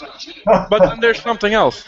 How long has science been talking about the boson-Higgs particle? Higgs boson. Higgs boson. Is she gone now? No? Oh. 40 or 60 years, I can't remember how long it is now. Yeah, when did they prove it? We got 80. Oh, there's a big echo now. Yeah, whoever can hear the echo, sort it out. It hasn't been proven I yet. can hear the echo and stuff. It's not me. I can hear it. Fucking dog. But did they prove it already? No. Yes, we discovered the Higgs boson to within a small percentile that it has. We have to stop measuring at some point. Yeah, but is there definite proof that it exists? Absolutely, yeah. And not only have we discovered the Higgs boson, we've discovered a whole range of them at the same time. At this but my point is, when did they discover it? Did they that definite proof that it exists? Yeah, only a few months back. But Rich, out of 50 years, it was just a ghost. But the point is that they didn't just go blindly looking for it. They had experimental data and results from other experiments that pointed to look at the right place to look. But Rich, you haven't seen it, so how do you know it's true? Because the experimental data is there for anyone. They could have made that up. They absolutely could have made it up. That's why it always goes under peer review, where they put it in front of other scientists. Now, why would all scientists collude to make this happen? And what do the scientists get out of it? A bigger research?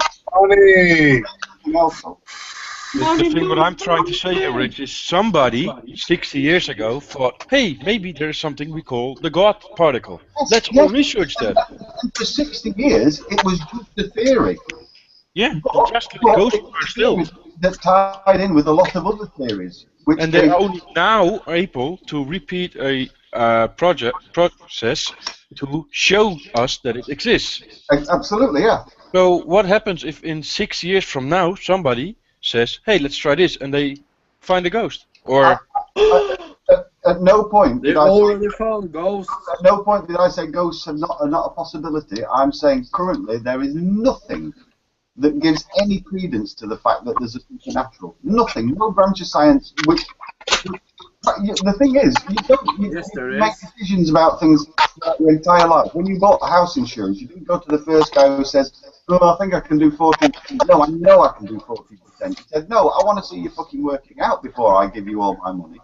You don't apply that to I have done Ouija boards. I know they work. Yeah, but the Ouija board phenomena has been explained. The problem is that if you do believe these things, you tend to have this is not at all negative, but you have a blinkered vision it's a danger to scientists as well, because if they get tied into a certain way of thinking, they get a blinkered vision, and they only. But there was no scientific way that thing moved. No, there's plenty of scientific ways. Somebody could have been moving it, for instance. That's far more. They weren't. The way. Right. But what? Because they said they didn't. No, because I was there with my finger on top of the thing, literally fingernails, all of us touching it, and it moved.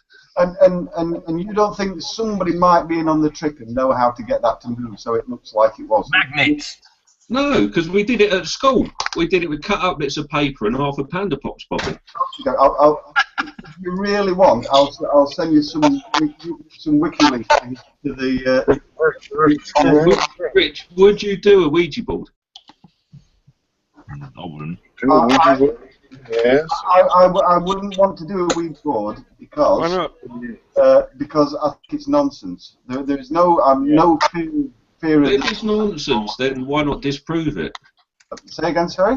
If it's nonsense, then why not have a go to disprove it? Because I understand why it works for good people.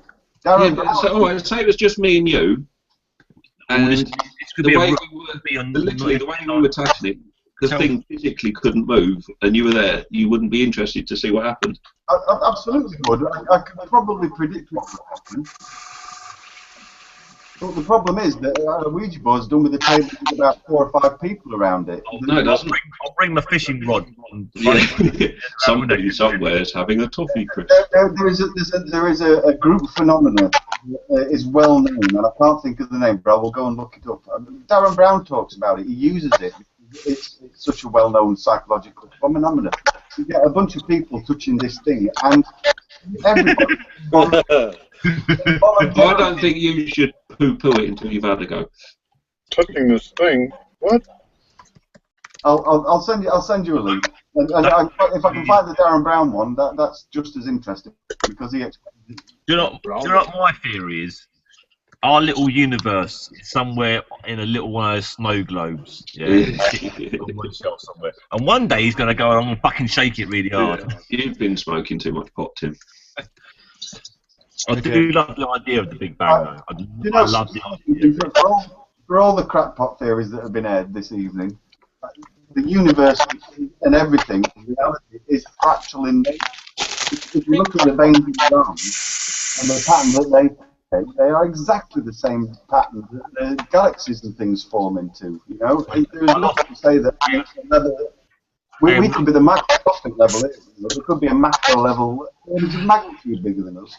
Highly unlikely, because this is why we don't get dinosaurs wandering around anymore, because you need a very specific set of physical properties and rules in these to work. And we don't have those rules anywhere. Sorry, Rich, Mike, you're really crackling. I don't know why. Yeah, I've lost most of that. Mike? What? We're picking up a lot of crackle from your connection. No, Rich. No, it was Mike's little green bar was going up and down. Okay, strange. It's all good. I did it this afternoon when my joint started cracking a little bit. It does it with John sometimes too. Yeah. No, I love the idea of the Big Bang and the fact that they're saying that it all started with the size of nothing, exploded, and it generated enough stuff around it to draw it in. It's quite amazing. Hey Tim. Well, no, it didn't. It didn't. That's exactly what it didn't do. Because everything was there to start with. All the energy. How big could it have been at the start? How big would it have been to create everything and still? It had size 0. It had a quantum probability of 0. It didn't exist, and then it did. That's why I find it very hard to believe in the Big Bang Theory. Why are all planets round? Everything existed. That's the point. It had to exist before. Something happened. Something must have happened for it all expanding. They think. This is the point. It didn't have to. It's just one of our theories has this situation where we have a Big Bang. There are plenty of other competing theories. The closed universe, the open universe, the cyclic universe, there's a bunch of them. It might just be that the universe is eternal and never, ever stops, and has always been. That's called the open universe. I think it's the Matrix. Wake up, Neo! Again, we have theories of how we can detect whether we're in a matrix now, because clever people have thought about it. You know, and there's branches of science that we can bring to bear on that. Mathematics, we can look at probability and start looking for repeating patterns in the matrix to spot if we're in an illusion or not. Well, back to modeling. Yeah, I refer to my opening gambit was I don't think about these things anymore because we're never going to know, so let's not waste time and energy trying to work them out and argue with each other. The problem with that is that if you don't go, you'll never find it. Well, no.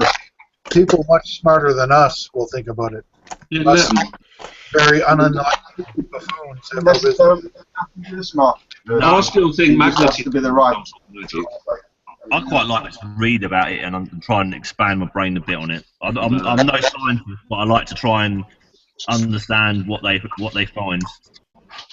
Nothing wrong with that. There's a YouTube channel called 60 Symbols. Check it out. It's really well done. It's Nottingham University. I think I've heard about it before. Yeah, 60 Symbols. Mike? So next you're going to tell me tarot cards are a load of rubbish. Hang on, wait a minute, Mike. Are you using speakers? What does that's what I use. My mind. knowing what the universe is external all about? speakers away from your PC. What? External speakers. What else would I use? One's built into a monitor, like 90% of people use on a PC. There's no speakers built into any of my monitors. What are you talking about? Anybody else got a monitor here with speakers in? No. Yeah. No. Mine goes with them. Never even. Okay, I've had a few monitors with speakers in. But anyway, could you try turning your volume down a little bit? Because that crackle's definitely coming from you. Now I can't hear you anymore. What? Who? Who said that? The crackle's gone now. It's a ghost. Where's Mike, your Wacom gone? Mike, try turning up a tad. Oh, no, there's an echo. I can't hear me now. Oh well, the crackle's gone anyway. That's what it must be. It must be the sound coming back from the speakers. Who said Concord anyway? Concord? Well, you said Concord, and alright. I can't remember what I said. You being a smart horse? Nope. I hate you. Definitely not that. And there's a I still don't believe in magnetism. I think that's some sort of magic. What? You don't believe in magnets? No. Oh, Scare the magnets. life out. Kids in Mars and magnets. You don't understand how they work. Not that you don't believe in them, because there's plenty of physical evidence to prove it. You can't deny that level of evidence. No, it's magic. I like frozen magnets and the way they react with each other, and they can. There's physical evidence that it's there. It's all I don't like the way they, when you proven try and push two positive ends together, they repel. It scares me. It's bonkers, isn't it? And it's another force that's holding the world, everything together. I know. I've done my sitting guilds. I know about magnets and electricity. I'm just joking. No, I mean, It scares me a little bit though. It does, doesn't it? It's like thunder. Mm. Besides being in a temperate zone near a sun, the magnetosphere of the planet Earth is important for sustaining life on this planet. Every few 10,000 years, the poles change. That'd be interesting with the technology we've got. There's many little poles everywhere. Well, it won't. There won't be much. We won't notice anything apart from our compasses will suddenly work the other way around. It won't. Yeah, except maybe winter will be when summer is, and summer's when winter. Think of all those sharp knives in kitchens falling off the wall. Could be bloody dangerous. It won't stop things being magnetic. I know. It's very funny. Well, they fall because of gravity. The magnetic. Don't get me started on gravity. Because you think it works the same way as a magnet, and it would be magnetism, but it's not. It's an entirely different force. You can't talk about magnetism without talking about gravity. Sorry. And they're two totally different forces. Because if that was true, magnets wouldn't have enough mass to be able to gravitate things towards them. So how do you get strong magnets? The iron core of the planet Earth is the magnetic field driver of this planet. That gives us a magnetic shield around us, but we don't stay on the surface because the Earth is magnetic. We stay on. Come on, you guys said to go gravity. Can we talk about politics now? Anyway, have you heard the answer? Do you know they say if you burrow a tunnel all the way through the centre of the Earth and out through the other side, what would happen if you throw something down it? I know how quickly it would take you to get from one side to the other. Reach the center and stop and provide the heat. No, it doesn't. It hits the center, and then gravity then takes over on the other side. The spinning force then pulls it back out. You would have to throw it really fucking hard for that to happen. Oh yeah. It's hypothetical. It would drop it. It would speed up, slow down, speed up. It would constantly keep going. They're like the swinging ball. It's got nothing to do with the centrifugal force. If the centrifugal force was bigger than we'd be flung off the planet. Newton's balls. It's because it accelerates towards the magnetic core. Sorry, that's it. Accelerates to the point where it can get no faster. And then comes back. Velocity, and then shoots past it out to the other side, and then is acted upon by the core again from behind. Yeah. And pulled back. We must take it. It would do that forever because there'd be no other forces acting on it. Yeah, yes, there is. Yes, there is. That was air friction. No, that's what I'm saying. In a vacuum, friction in the air will slow it down eventually. Forever. But it's not There was 1,000 budgies not a perfect jet. And the jumbo and all the budgies took flight at the same time. Would the jumbo jet stay the same weight? Yeah. Yes, because it's a closed system. That's actually proven by Mythbusters. Yeah. They did it with a truck with pigeons. It's proven by Newton's laws, but it has nothing to do with it. Mike, I prefer Mythbusters. What's heavier, a ton of feathers or a ton of coal? Coal. Mike, can you hear us again now? Yeah. Barely. I don't think he wants to be. I think we're bored. I said 10's volume down a bit, and he went all the way for some reason. No, I didn't go all the way. I just turned it down. I can't hear you. It's down to my computer. Right, I was talking to you, you just weren't answering. Maybe you're just ignoring me. Never mind. No, I can only hear you when my kids aren't talking. Okay. Shut up!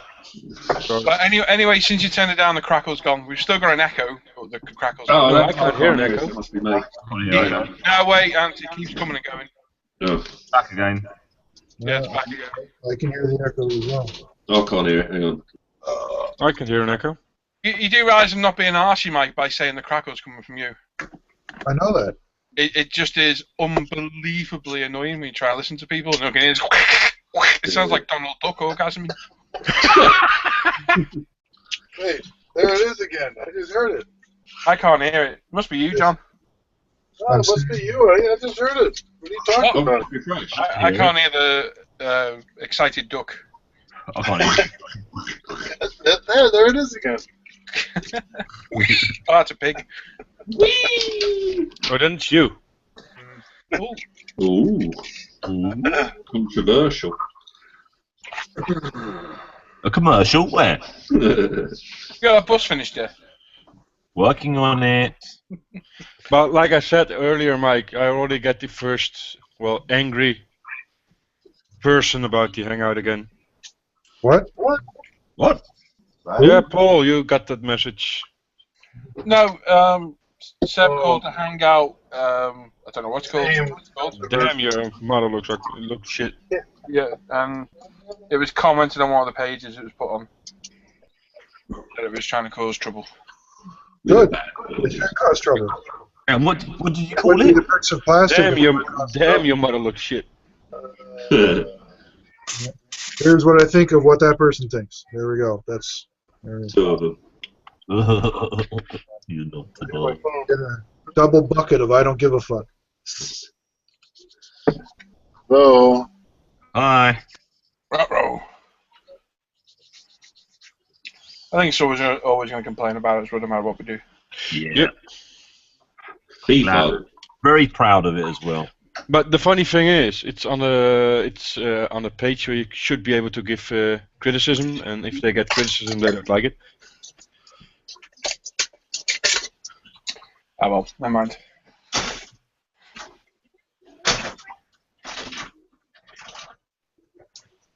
What's up, Baraboo? Watch the dogs did they believe in ghosts? What? I said, that's the dogs did they believe in ghosts? Woof. What does that translate into? No. Fuck off. Yo, motherfucker, do you believe in ghosts? That's what wolf means.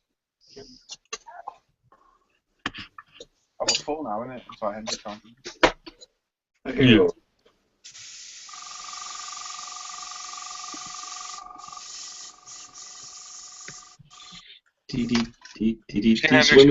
Secret Santa. In the chat. He'll be in 5 minutes, but if you're hoping me to say something like ghost crap, forget it. Because he can't have a adult conversation with people. No, he's bad with that. Hey Nick, if you're watching, fuck off then. There's the answer. Boring. Or we'll start talking about the show again. One or the other. Yeah. That's what I'm looking forward to. Secret Santa. Oh, Jesus. Birthday? Any birthdays coming up? And to mention Secret Santa. Yeah, are we going to sort that out soon?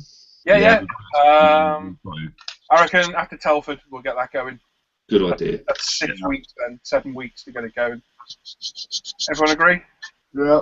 After Telford is a fantastic idea. Telford would be a good place to get stuff, but to sort for we ain't got enough time to sort it out, and it's going to really interfere with you getting Telford done. So.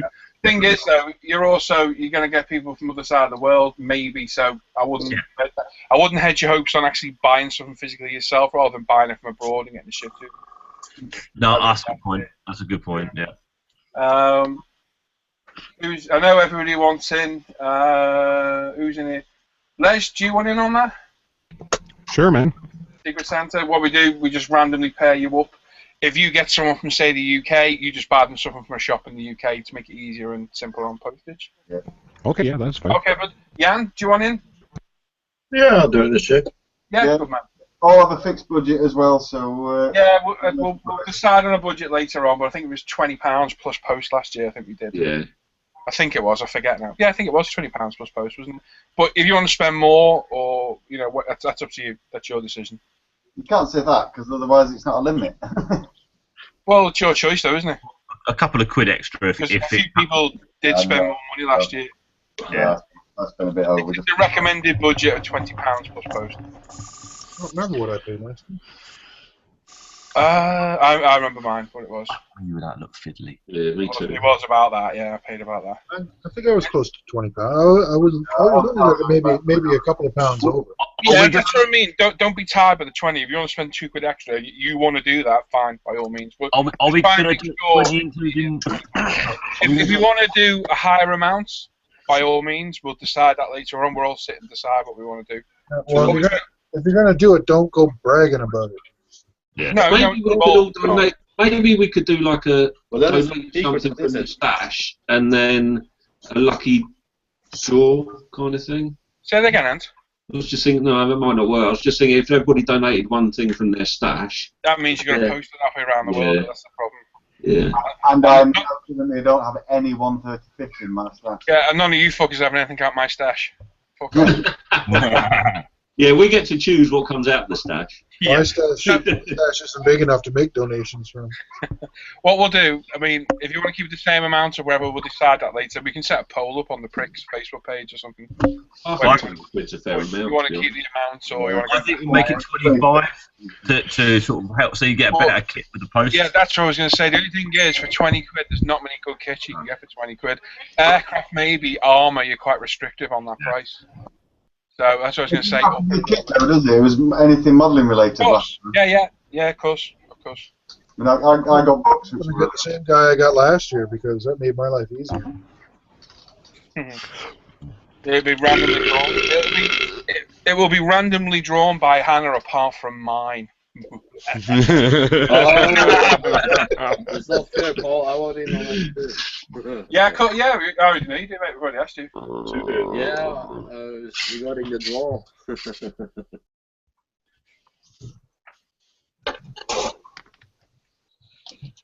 You know what I believe? You two, oi! You should be I'm gonna get another beer. Go to sleep at 4 in the morning. I bought some ginger whiskey today at the place. Doesn't matter about her. You go to sleep. Holy thunder, fucking shit. Jesus. There's supposed to be a thunderstorm? What the hell? Speed of the world! Ah! What? This is really loud clap of thunder. Cheers, Anne. What? What? San Miguel's. What? You still got them? Bloody hell, they'd have been gone before I got home if I was you. I'd have had them in the car on the way home. You drink and drive, you bad boy. What? Of course I don't. No, you just break down and drive. Yes. Down heavy rainfall warning in effect. I've got a weekend to myself. Em's going up to Caterham tomorrow to see a load of their old friends and staying over. So I'm gonna work with Ian tomorrow on the motor, and then we're gonna get the projector on and watch Mad Max. Yeah. I just watched that the other day. I really liked it. That wasn't bad. I think I liked it more because it was the first time I'd ever been to a 3D IMAX experience, and it's just like that was proper intense, right in your face. In your face. Your face. Watch 3D movies. You probably get a seizure. Yep. That's why I had a Caesar. Caesar salad. My post-traumatic stress disorder. 3D movie.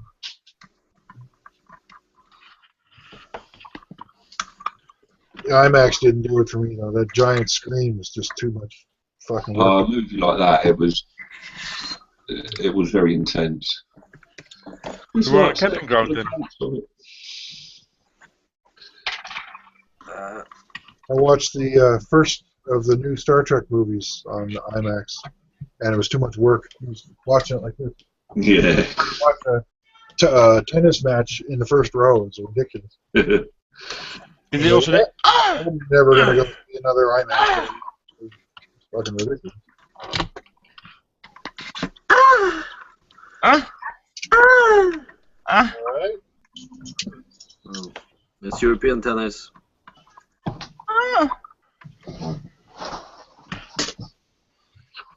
They don't do that in other tennis? No. Oh, I have to go to the dump. Well, actually, the most volume were all Russians. So they're dudes? No, That's they're the female women, Russians the too. noisy ones. Yeah. Women do like a good grunt.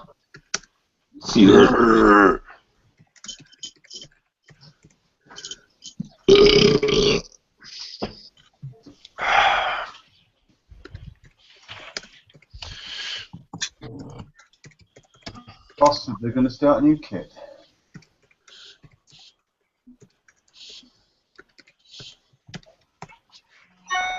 It might be Humvee. Humvee. That's one for me new age Desert Rats build.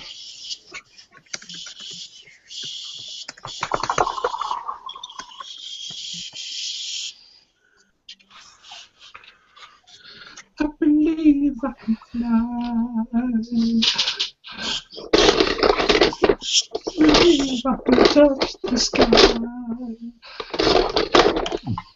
Edward are bringing out a new SE5.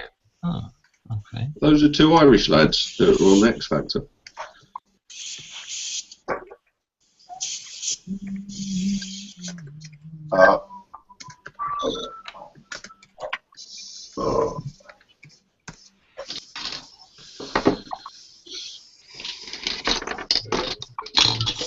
I've got an XDKFZ7/2 that I'm missing to do.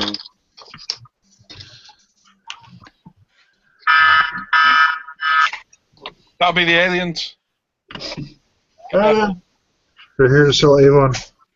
Avon calling. Wow. The frame for that Schutzen looks pretty cool, Seb. Not bad for plastic. Yeah, only the Schutzen are. Is that a Tamiya kit or a Dragon kit? It's an old Dragon kit, Dragon Shanghai. That looks a lot better than I expected it to look. Fuck me. That's not bad, man. I could have very arrogantly say, yes, of course I built it. Wow, that's not looking too bad at all, man. That's a nice kit. Yeah, it is. Alright, sometimes. Now, a nice photo etch set on that thing, and that thing would shine like a new penny. Yeah, the guy in the book actually does dress it up completely with photo etch, but Yeah. Oh, that's not bad at all. Cool figure, too. yeah, not very appropriate, but Why's he got his cock out? no. Oh, I've got the back. I've got his building to do in the background. I've forgotten about that. Wish I knew where the photo was taken.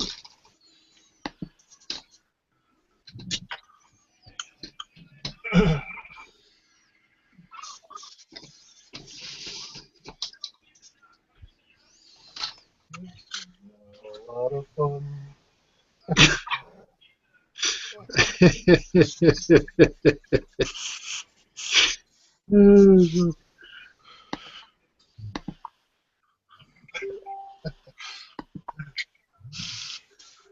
For $100, we can take an alien up the ass.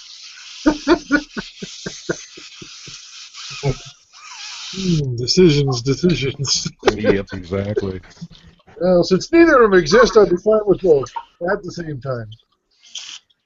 With a bowl of chili. Slut. Yes, I know. I'm a total slut for them now. Just nothing unreal exists.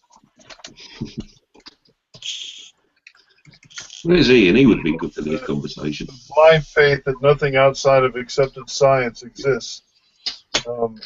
Suppose you're It's only blind if you get it in the eye.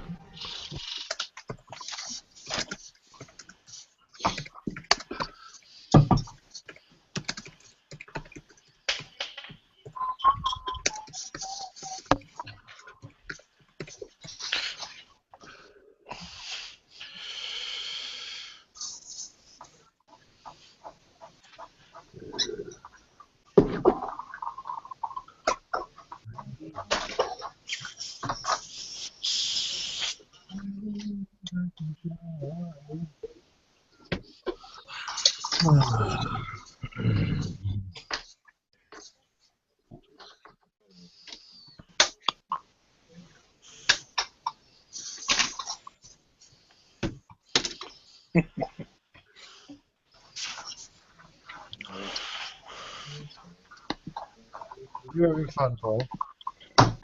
I'm stirring up shit laugh. No, I'm not stirring up any shit. I'm reveling. I'm having a private conversation with somebody about on Facebook, and I'm reveling in the sheer pettiness and patheticness of some people. It is beyond belief. I can't talk about because we're on air. If we go off air later on, I'll discuss it. But I'm just reveling in the sheer pettiness of bullshit caused by people. Hilarious. I won't be surprised by it. I'm Absolutely hilarious how petty it gets. Judging by what I've seen lately and so far, I'm not going to be surprised. Sadly, not surprising. I may laugh at it. Yeah.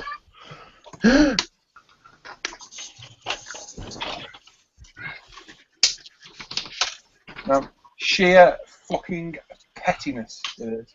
And it's fucking pathetic. Absolutely. I'm half fucking tempted to talk about it on here, but it might cause trouble.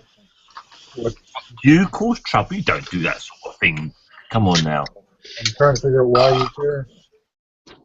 Well, no, I don't have to figure it out. I know why. I thought that's why you're here, Paul, was to create chaos and entertain us with your No, do you know what? Fuck it, we'll talk about it.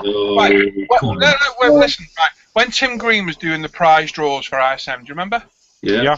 Right. Yeah. Somebody won a Moonbus, one of the Mobius kits. Mobius.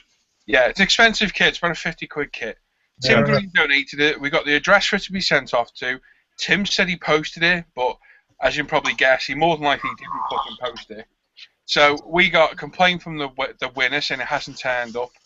We asked Tim. Tim said he'd sent it. No, he did. Well, he said he had, but obviously we don't think he did. So me and Lee bought one out of our own pockets and posted it abroad. Do you remember that? Yeah. The kit cost us 50 quid. And it cost us £20 to post. Yeah. 70 quid. Me and Lee paid out of our own pockets to cover this. Mm-hmm. Yeah. The same person later on won a fucking ISM fucking mug and a pot of Vallejo fucking diorama effect paint. And because he didn't get it for one reason or another, they're causing fucking trouble about it and apparently slating us over it. How fucking pathetic and petty is that? And what it was, they said they contacted me and I blew them off and sent them to Lee. No. That was when Lee was dealing with the prizes. What's the point in contacting me if I haven't got them?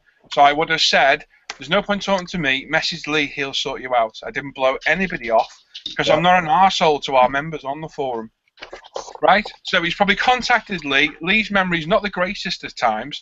So if he has contacted Lee and it hasn't gone out, and I know it hasn't gone out because I've just been in the kitchen in the prize box and they're in there, he either A, hasn't contacted Lee, or B, Lee's forgotten. Both of those things are out of my hands. I can't do anything about that. Now, if your prize didn't turn up, what would you do? Contact Lee again? Yeah. Right, I'm guessing then Lee would remember and post it out. Again, if he hasn't, out of my hands, Lee's forgotten, people fuck up. But to complain about 12 quid when we went out of our fucking way to spend 70 quid is a cunt trick. Yep. Yeah. Can't argue with that, really. Especially if it's free. Yeah. Right now, having a conversation. And if you're watching, you cunt, fuck you and all your fucking mates, you fucking cock-ended twat. Can't talk about Lee like that. Fucking arseholes. Petty fucking twat. And if you're watching, I'll PM you later for your fucking address. Shit, I'll send you your fucking mug. Dealing with the public is so much fun. Yeah, I think you'd let me do a bit of the PR there. Yeah. Some people excel at it. We've got guys at work who live to do it. I hate dealing with clients. You know, I deal with computers. That's what I'm good at. But these guys excel at it. They're fucking stuff off. I might be a lot of things. I might be a cunt and an arsehole, but I've always honoured all our prizes on ISM. If people don't contact us, we can't chase people for the prizes. If you haven't got the decency to watch a reveal show or see if you've won a prize, there's nothing we can do. No. And they do accumulate. We've got a couple in the kitchen, and they'll go into the Christmas draw. That's it. And after I was speaking to this person who put me onto the problem, I went in and checked, and there they are in there. So they're still in the box. So it's not like we give them away to somebody else. For fuck's sake. If you've got them, why haven't you sent them out? No idea. They either didn't contact Lee with an address, or they contacted Lee and Lee's forgot. Now it was October last year, which is when Lee was moving to Spain, so maybe he's forgot. Fucking hell, it's a year ago this has happened. Oh, it's a year ago, and apparently they've been bitching about it for all that year. So, if Lee's forgot. People forget shit. I forget stuff all the time. It happens. It took me a week to respond to some PM on the forum because I just forget. We're busy. Is the person in question coming to Telford? Because he could take the desk, couldn't he? No, not coming to Telford.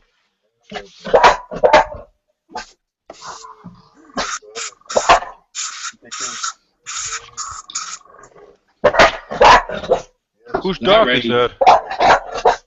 Richard. Not mine. Must be Johnny's.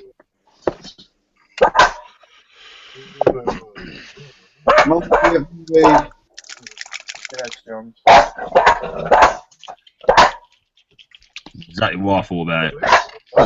Rubbish.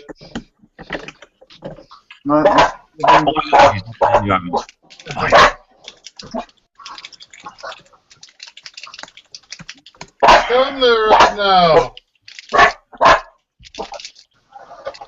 It's John's dog.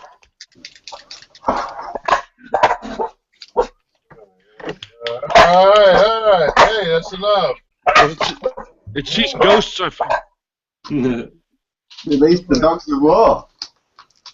I've seen an alien. Hendrik isn't here.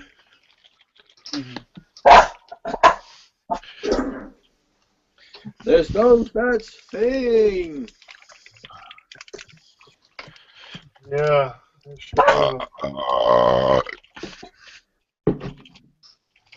This was a very hard kit to get hold of, this was. If you wanna be my lover. Which kid is it? Try drying your hands before you pick it up. It's the 172 Rebel Humvee. Oh. It's a twin pack. It comes with another one, a cargo one. Alright. It's out of production now, and and it's the only 172 Humvee I could find that was of allegedly good enough quality. I've not built it yet. Looks alright.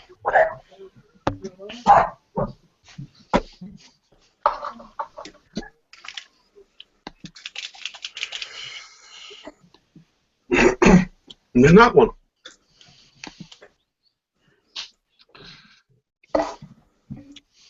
All them kits behind you, Andreas. What make of those? Fuck me, that's a Pershing. What make all of them? No, the ones that are stacks with them. That's my Edward stack. That's all Edward, is it? Yeah. Nice. It's starting to look like a distributor, mate. Whoever gets him for Christmas, make sure you buy him a Tamir kit. Yeah. Yes, as well. You got 3 Tamiya kits. Alright. We get some old Airfix ones. Yes. That'll challenge you. You don't want it too easy. Someone say my name. Yeah. Do Hey. you remember how the spraying looked like before I got the pinch tip? Yes. Check the pop chat. Oh, nice. And, You've certainly built your stash up over the past couple of months, haven't you? Yeah. It's great when the wife has a baby because then you can buy yourself some toys as well. She's got a new one. That's better. On my race car. Yeah. We even got some modern Russian. Ooh, I like that. Yeah. Fucking Hendrik would have a witty come back to West. See you guys. See you later, John. Good night, John. Wes asked, what did I miss? And Hendrik come back. John. Right, go, Hendrik. This is a good one as well. Some Meng aircraft. What are their aircraft like? I've only built their sort of land vehicles. Yeah, I don't know. I don't know. The I think it's supposed to be good. Hey, it's Hendrik. Yes, Hendrik. Oh, Where's your shit? Where is he? Oh, there. Don't you haunt us now? Hey. I actually bought after. Oh, yeah, I got Zoom kit for this one. Oh, nice. We good? I do like the Meng instructions. They do a good instruction pack. Yeah, they do, don't they? They do, though, don't they? Though. But they do like for 2 hours. Let's do some modelling. They do like you to use 5 bits to build a bit that really only needed to be 1. Mm-hmm. Where'd you go before, Hendrik? Out of the hangout. Ah, I didn't realise that. I know. I've been talking to you for the last hour. Good for you, then. Doodle? I actually went and watched the second half of the football match. Footy. Any aliens? I mean touchdowns? You got hairy arms, Hendrik. Blimey. His armpits aren't. I've got proof of that. I'm not going to say anything. What are you doing, Hendrik? Hendrik! Building a diorama base. Oh, he's not happy. Is this a competition piece? How did your figure... Oh, he's took his zip box out. Did you buy that big dial piece with the bridge head? Oh, Hendrik, you came and you bought me a turkey. Didn't have any scientific proof, but you did. I don't believe in turkey. I'm only joking. Hendrik. He's not listening, he's taking his things out. Ah, right. He took off his ears. I got proof of that. Hendrik, is your little figure there that you were doing the other day? Ooh. He's unzipped his trousers again. Hendrik, let's have a look. Down a bit. Down. Higher out. No, down. It's not done yet, and. Oh, I don't want to have a look. And it's glossy. Paul would make some awkward jokes about him being a stripper or something. But you expect that, don't you? Why'd he be stripper? Because he's glossy. It's funny. I seriously disagree there, Rich. Your figures the other day did look very camp. I'm sure they weren't. Mine camp. They did look camp. Mine camp. Gotta be quick, see, gotta be quick. Hendrik, did you see Mickey's photographic proof in the Pricks? No. Oh, On the Facebook page. On the Pricks Facebook page, he put some proof of aliens up for you. That's quite funny, actually. Are those dragon figures, Hendrik? Yep. They look like people to me. Yeah, I might try some dragon figurines. You got dragon figurines, and? I know. But, you know, Seb, I haven't done an unboxing video since I've had that. So it's nearly a year. So I haven't forgotten. I've actually been looking at it myself. Well, it is a good looking kit. In fact, I have had some dragon figures, but they were 172, and they were teeny tiny. So like your cock. What?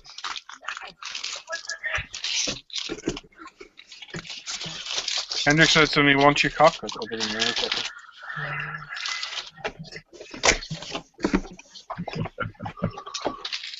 You're so pissed off, Hendrik. That picture of you two in the foyer, you did look like a couple of bouncers. You did look like bouncers. Yeah, you did. You look like the management. One word for them, I suppose. Is your t-shirt a bit big for you? Tiny little bit, in. Tiny little bit. One of mine. Yeah, One like of mine. like 3 sizes too big. It looked a little big. You'll grow into it, mate. You'll grow into it. Did anybody mention I hope your not. t-shirt? I hope not. Oh yeah. Had anybody seen the hangouts that recognised you? The guy from Reality and Skill actually asked us where he could get one. Yeah. Did anybody say, "I know you guys from the hangout"? No, but they all looked pretty careful when they saw the T-shirt. Yeah, they were like, And then of course neither me or Hendrik is small, so. Yeah, I think the people thought we were flipping them off with the T-shirts. Were you holding hands? No, I was holding hands with my girlfriend. Yeah, that's what I was doing. No, Hans wasn't there. Oh, 2 in a row. Andrew, do you know that hands and additions can be as mild as they can be? Rich. Very much, yes. Rich, Hello. Han actually was there, so that joke doesn't go up. Hands off, Rich. Did you pick up any good tools or anything? Hendrik did. What did you get, Hendrik? Yeah, any good what? Oh God, it's like the old Dens Forest coming at me looking at you. Did you pick up any good tools and bits and bobs rather than models? Yeah. What did you get? Are you not a regular visitor on the forum? No. He got the Xeron clippers, the professional ones. Jesus Christ. Hendrik, you sound annoyed. I know, but it's Guess why? You want to make conversation. Because you can't have an adult conversation with other people. No, because you are unreasonable, ignorant, and stupid. Me? No, he's sort of I think he's talking to me. Why am I unreasonable, ignorant, and stupid? But it was me that was asking the questions. Hang on, let him answer.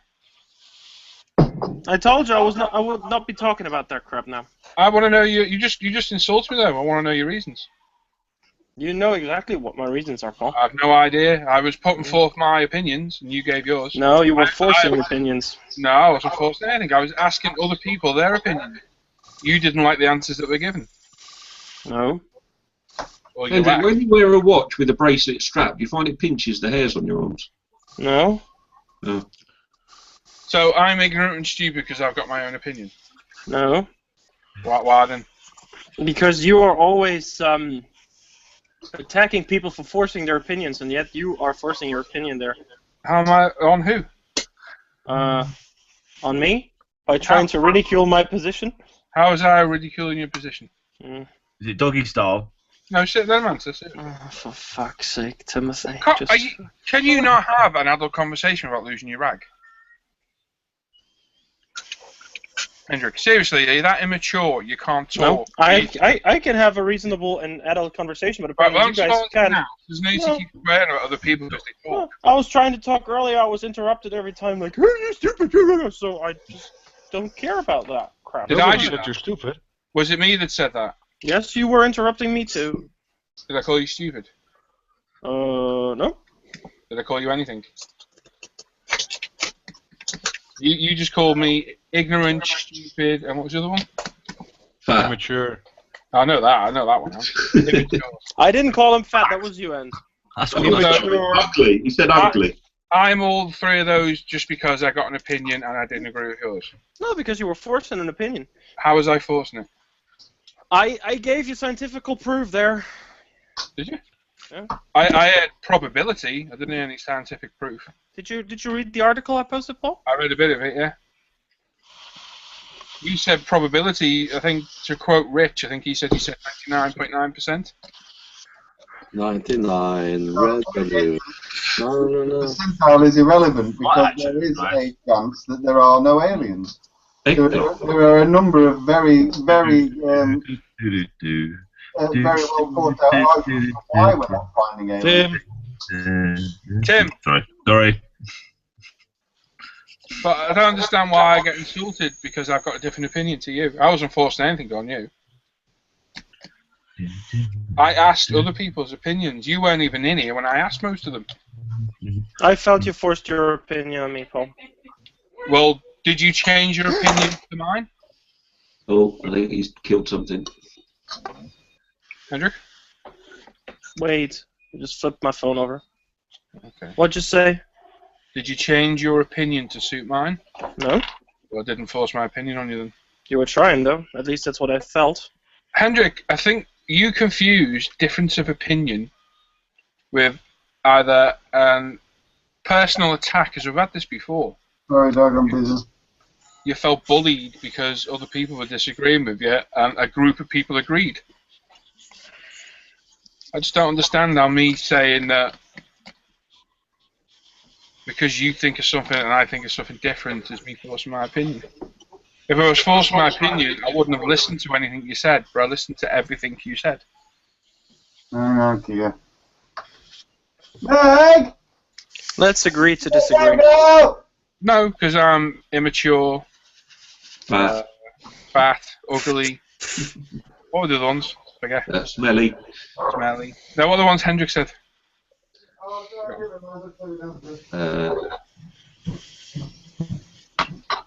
I'm sorry you felt the forced my opinions. I didn't. It's called discussing. You were actually shouting at me this afternoon at several opportunities just because I wouldn't believe what you were saying.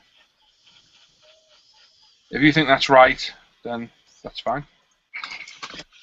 Did you shout back, Paul? No, I was winding him up though because you were shouting at me. Well, that doesn't help, does it? That's being antagonistic. It is, but you shouldn't have shouted at me in the first place. And that's being immature. Yep. Well, at least I could call that anyway. So. Where's the love? I think you and Hendrik are very similar, Paul. That's why you clash heads so much. Could be. Oh, fuck off. You even got the same shirts.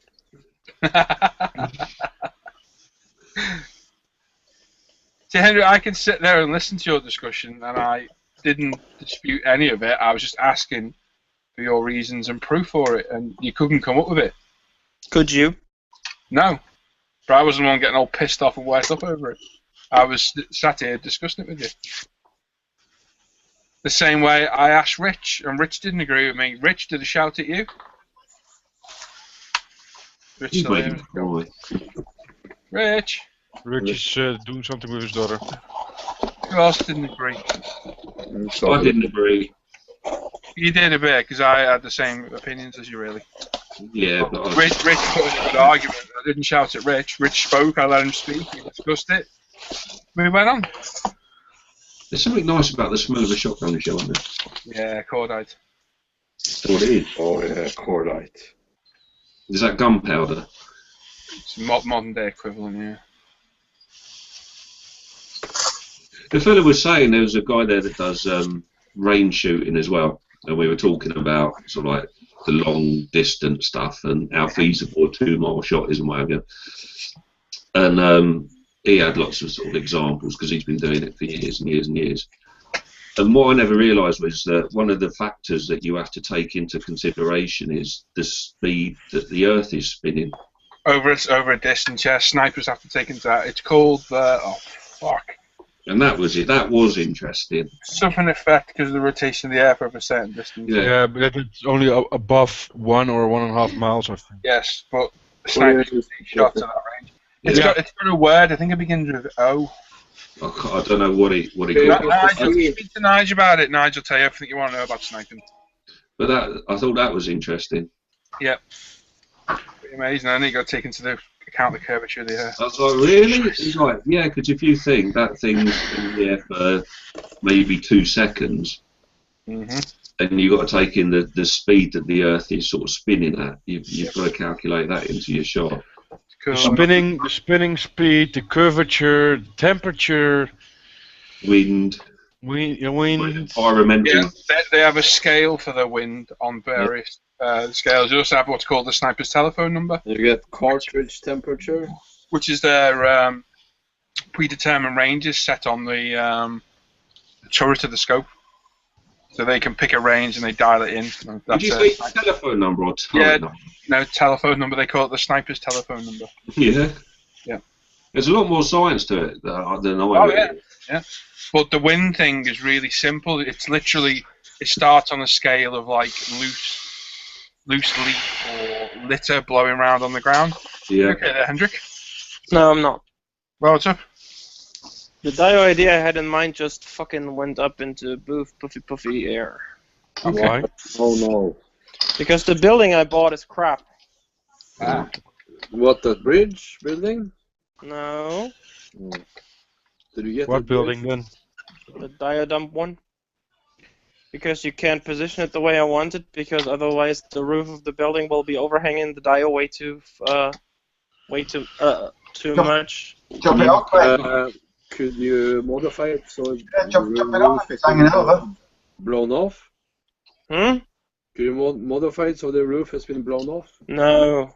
Or shelled or something? Yeah, shelled.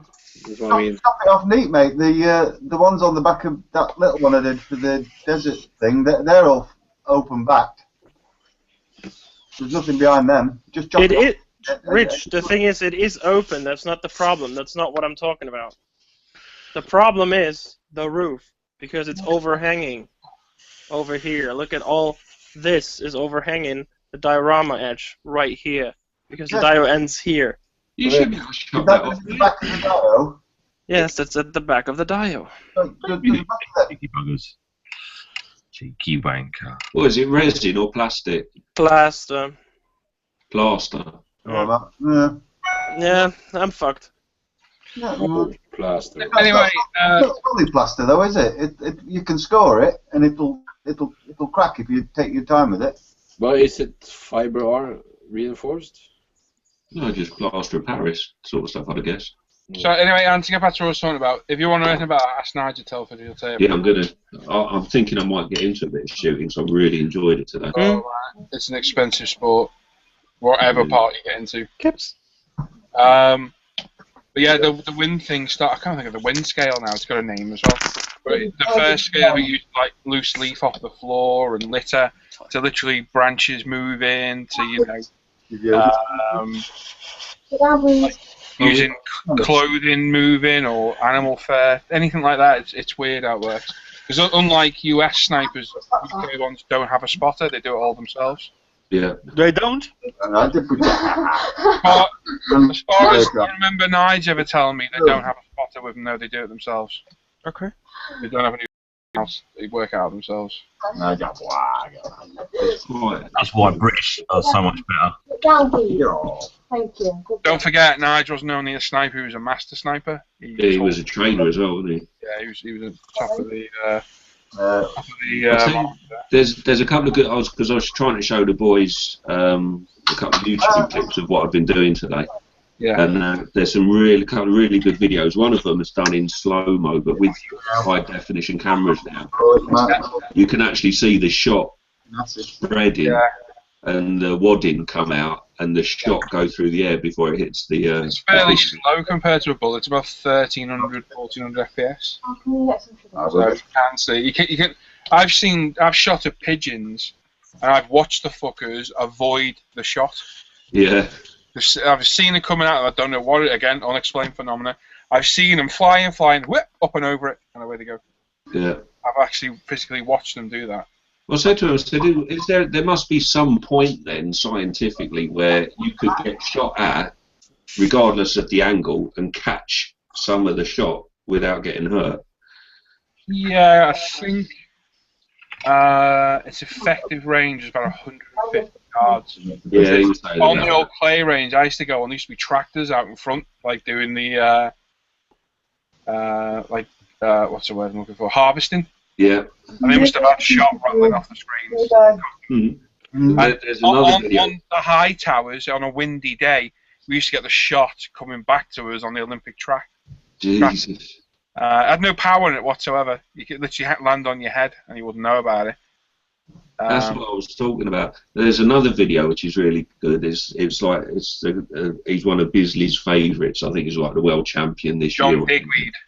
Big fat guy. Yeah, I think it's John Digweed, his name is. And he's doing like an exhibition shoot, and he starts at the line, and he goes back, and I think he goes to 130 yards behind the shooting post. The DJ?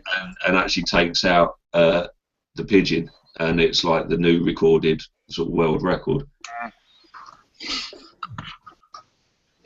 It's just There was annoying. a post on Facebook a while back, and that these people won 3 silvers in the Olympics, and they got 3 British athletes. This guy won 4 golds, and he was never mentioned. And it was that guy who won 4 golds in the Olympics and was never mentioned in any way, shape, or form because it's a shooting sport and not PC. Yeah, that don't surprise me. Stupid. It's a good hobby, Ant, but Expensive. Wow, Yeah. It's why I quit, mate. It's one of the reasons. The gun we was using was valued brand new, would have been £1,200. Yeah, you're looking about $1,000 for a decent gun. Get yourself if you're gonna start, get a second-hand gun like a Brett. I wouldn't be able to get a gun because of my medical history. I wouldn't be able to get a license, but you might be able to, mate. You don't know. Get a Holland. Why would you not be able to get one, Ant? At least he doesn't have to get into it. No, it's not. I don't mind. You know anyway, I suffer from anxiety and depression, and I've been under medical. There's only 2 reasons you'll get knocked back in the UK. Like I say, because it's an age-old law, it's your right to own one. So the police have to prove reason for you not to own it. It's not you having to prove reason to own it. So unless you've got a criminal record or a history of depression or something like that, you're almost guaranteed to get it. Whereas you go for firearms, that's what I have got though. The history of depression. But it's over a certain amount of time. Or on the flip side, you get a firearms certificate which enables you to have rifles, live firing rounds, etc. Because it's a newer certificate, you have to prove your reason for having it, and that's why it's harder to get. I want to shoot people. Huh? So I want to shoot people. Can I have one? Yeah. Yeah, I want to defend my home and territory. Yeah, from there. That won't come that. What amendment is it in America? Is it the Second Amendment? Yeah. They're still protecting their homes from you people, from you bad British. You can use your gun in your home if you have to. In the UK. The last thing, you remember that farmer? I can't think of his name now. Yeah. Tony. He got done because they were running away, didn't he? Yeah, he shot them in the back. That's why he got locked up. Yeah. Can't do I that. thought the law had changed since then, though. No, it's still shooting away. You shot him in the back. Oh. Yeah. He'd been burgled about 6 times by them and caught them one night. And he obviously just had enough. And as he ran off, he put a couple of cartridges in the back. I think he killed one of them.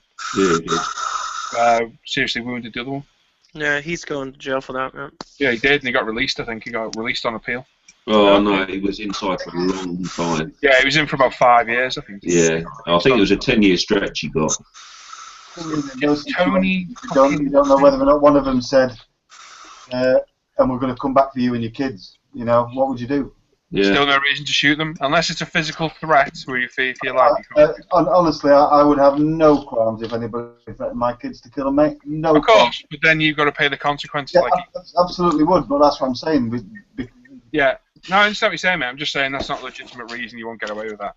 Oh, no, I wouldn't fully expect to take the full weight of the law's punishment on me for it, because I know I'm doing a bad thing, but there is no way if somebody threatened my kids, I'd let them live.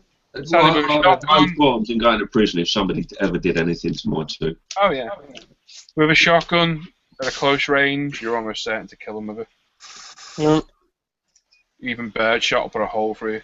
Yeah, I mean, that's close range. I'm alright, I've got a katana. What, bike? The bike? I've got a ninja, Kawasaki Ninja. So I've got a Sky TV remote. I'm sorted. See, if I got somebody on the ground and shot me in the eye with my BB gun, I would get done. Up until a few years back when they changed the law to allow you to use reasonable force, if you fucking hit them, you get done for assault. Well, you get done even if you had like barbed wire or broken glass. Yeah, they cause injury. Yeah, it still happens now. But yeah, until they changed that law, if you punched a burglar, you get done for assault. It's fucking what? Yeah, they changed the law about 10 years ago so that you can use reasonable force thingy.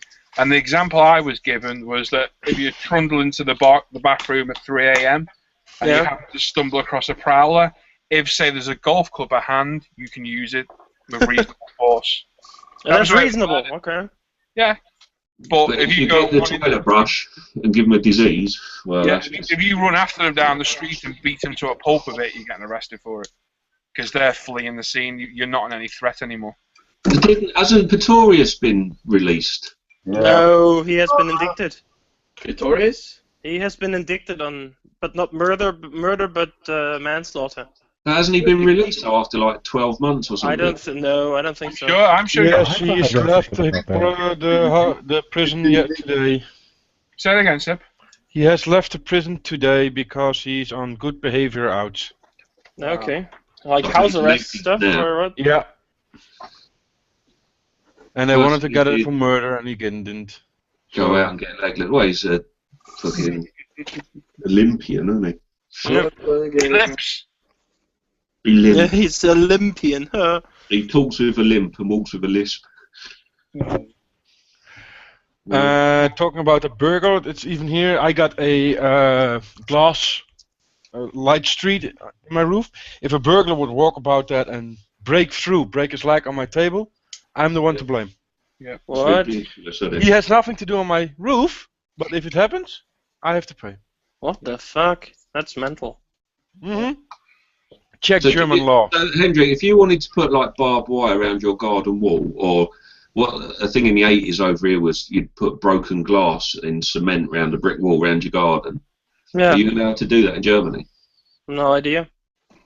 Probably not. Do you know a good one, Ant? Carpet grippers. Yeah. With the nail pointing down, because they put the hand over and pull the hands out of it. Ouch.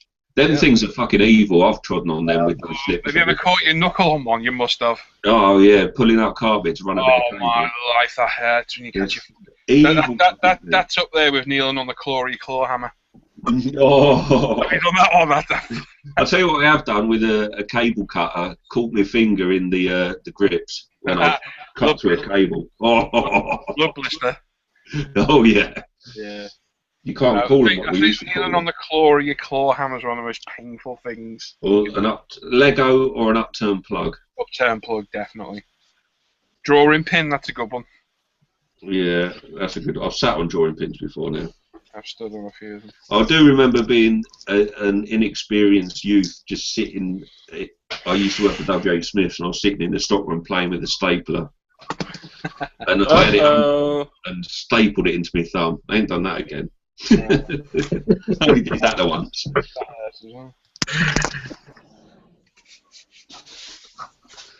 Yeah. Or just when you stub your toe. When I had a bike accident years and years when I was in my early 20s, and I was on crutches for about 2 years. And I remember getting out of the bath once and sort of, I was a bit confident, a bit overconfident on the crutches, and sort of swung through them, all 15 stone, and catching my toe on one of them. I think I actually fractured my big toe just swinging through them. You know when you stub your toe, all you want to do is run around. Yeah. You can't really do that with crutches. No, I suppose.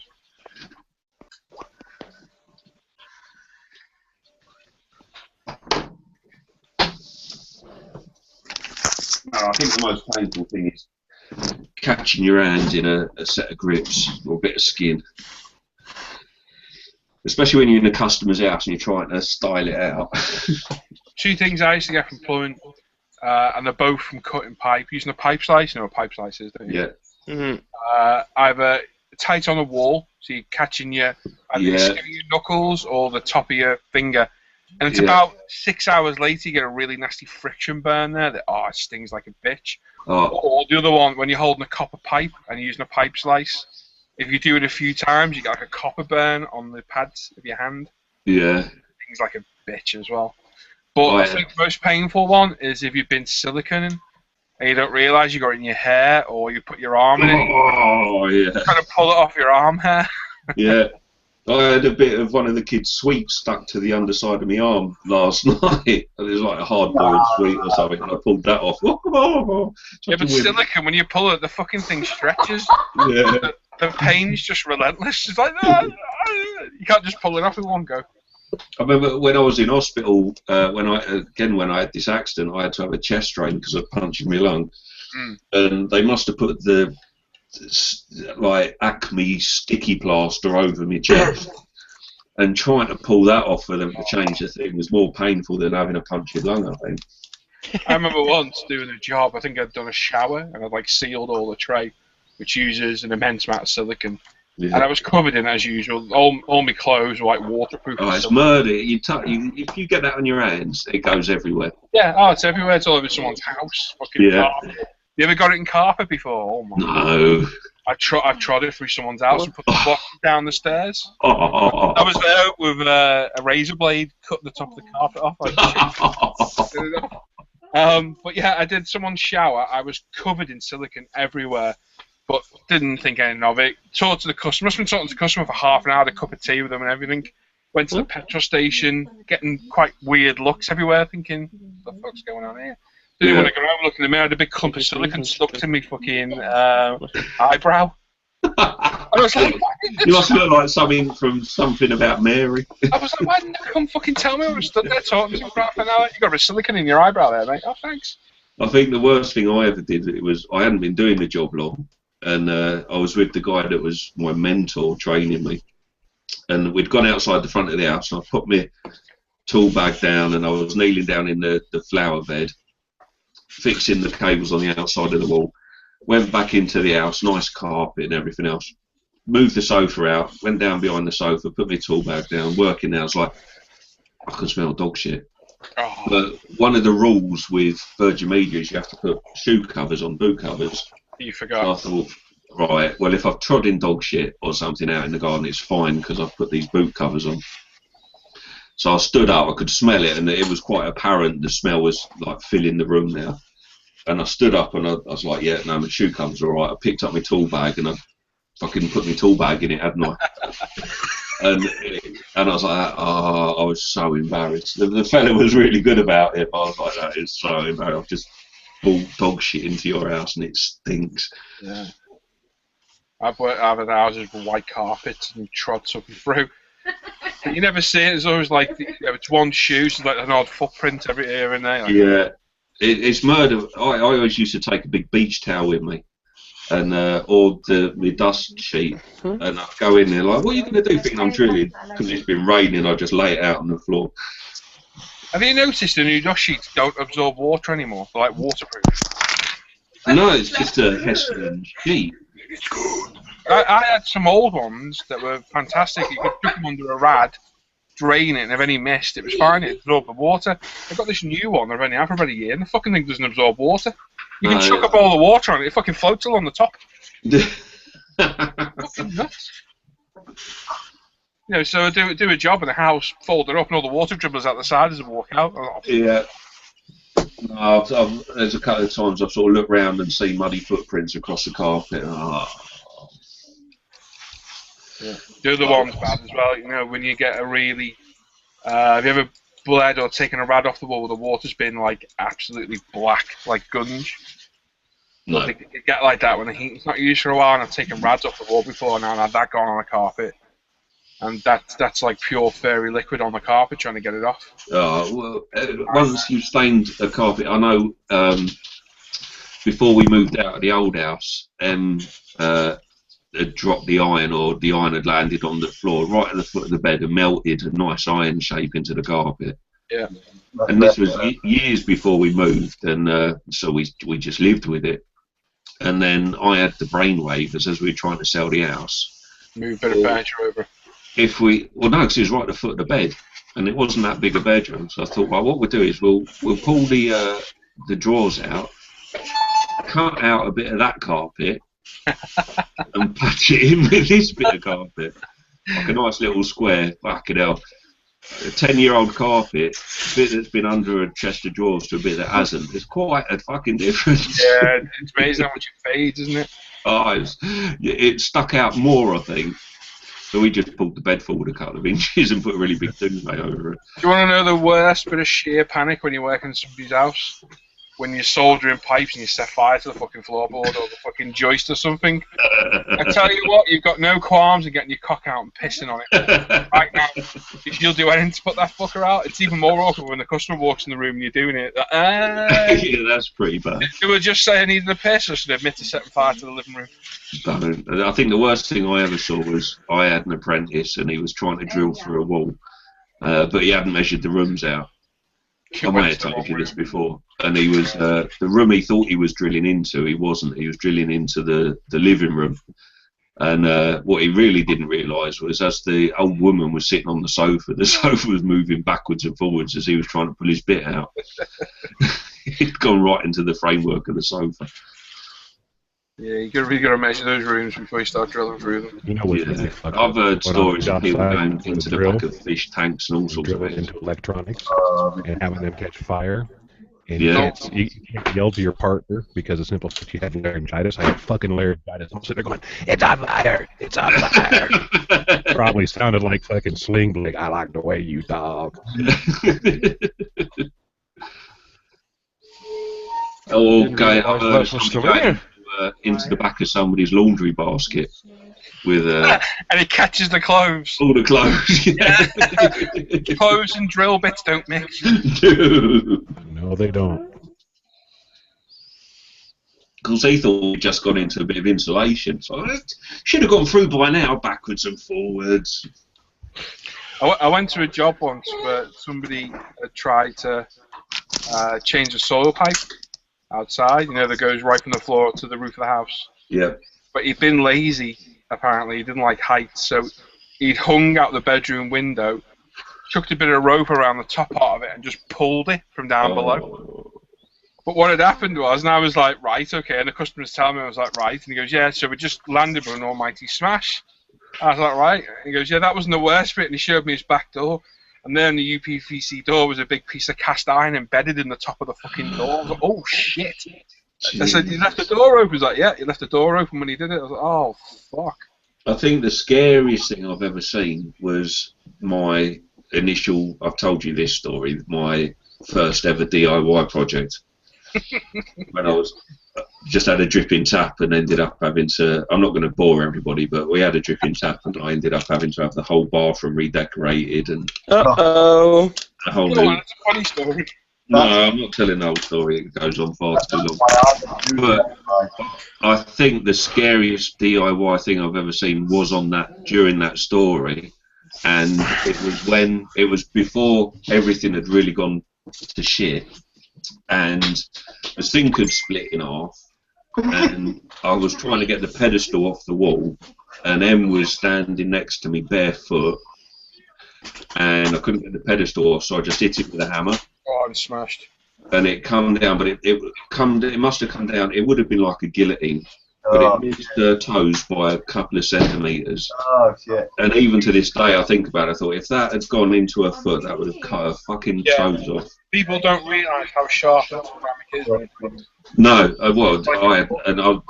I've never actually said it to her, but yeah, she had a lucky escape that day. that was a toughest clothes thing. I've been cut by that stuff so many times. Even little shards of it that have been on the floor, I've had them embedded in my knee and cut my knee before. Yeah, well, this was about a 6-inch lump that had sheared, just came straight down. I dropped a basin on my foot once and it smashed. And I only had trains on. Oh my god, that hurts. See, Tim was taking the piss out of me the other day for all my health and safety gear. No, you need steel toe caps, really. Does he know he's muted? Who? Tim. Don't know. Surely you can hear us. I think he muted himself. He was just talking. Oh, was he? I thought somebody muted him about an hour ago when he was singing. In fact, I think it was you, Seb. No, he's been back since then.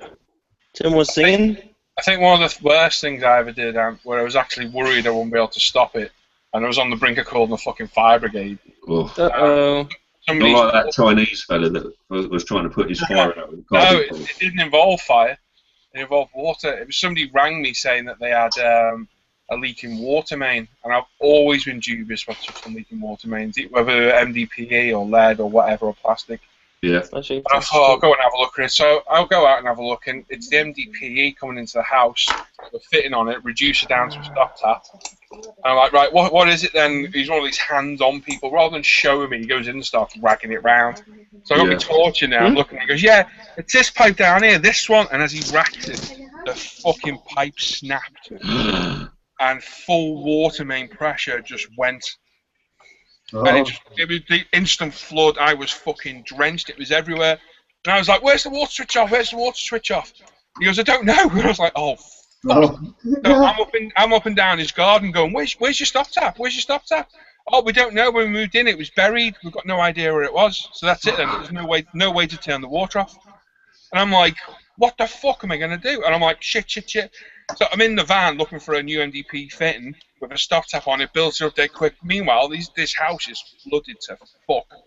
And I'm in there and I'm battling full main water pressure trying to inside the house? Inside the house. Inside the kitchen. I'm in there battling, trying to get a fitting on, a pipe, fucking 1.5-inch pipe, with full main water pressure, and it was drowning me. I couldn't breathe because the pressure was that great. Well, it's like coming out of a fire hose, isn't it? Oh yeah, it's ridiculous, absolutely ridiculous. And I managed to get it on and switch it off, and I was just like, oh my god. I was at the point of ringing the fire brigade because I didn't know what to do. And I was just like, I said to him, you're an idiot. Why? I said, why did you rag the pipe? Yeah. People don't realise though. People don't realise. Yeah, I said I could have tried to find your stop tap. You know, in a moment of panic like that, you're not going to find it in the garden. You don't know where it is. Oh, God, no. Behind a fucking bush, I found it. I was like, fuck's sake. Tim, you know you're muted, don't you?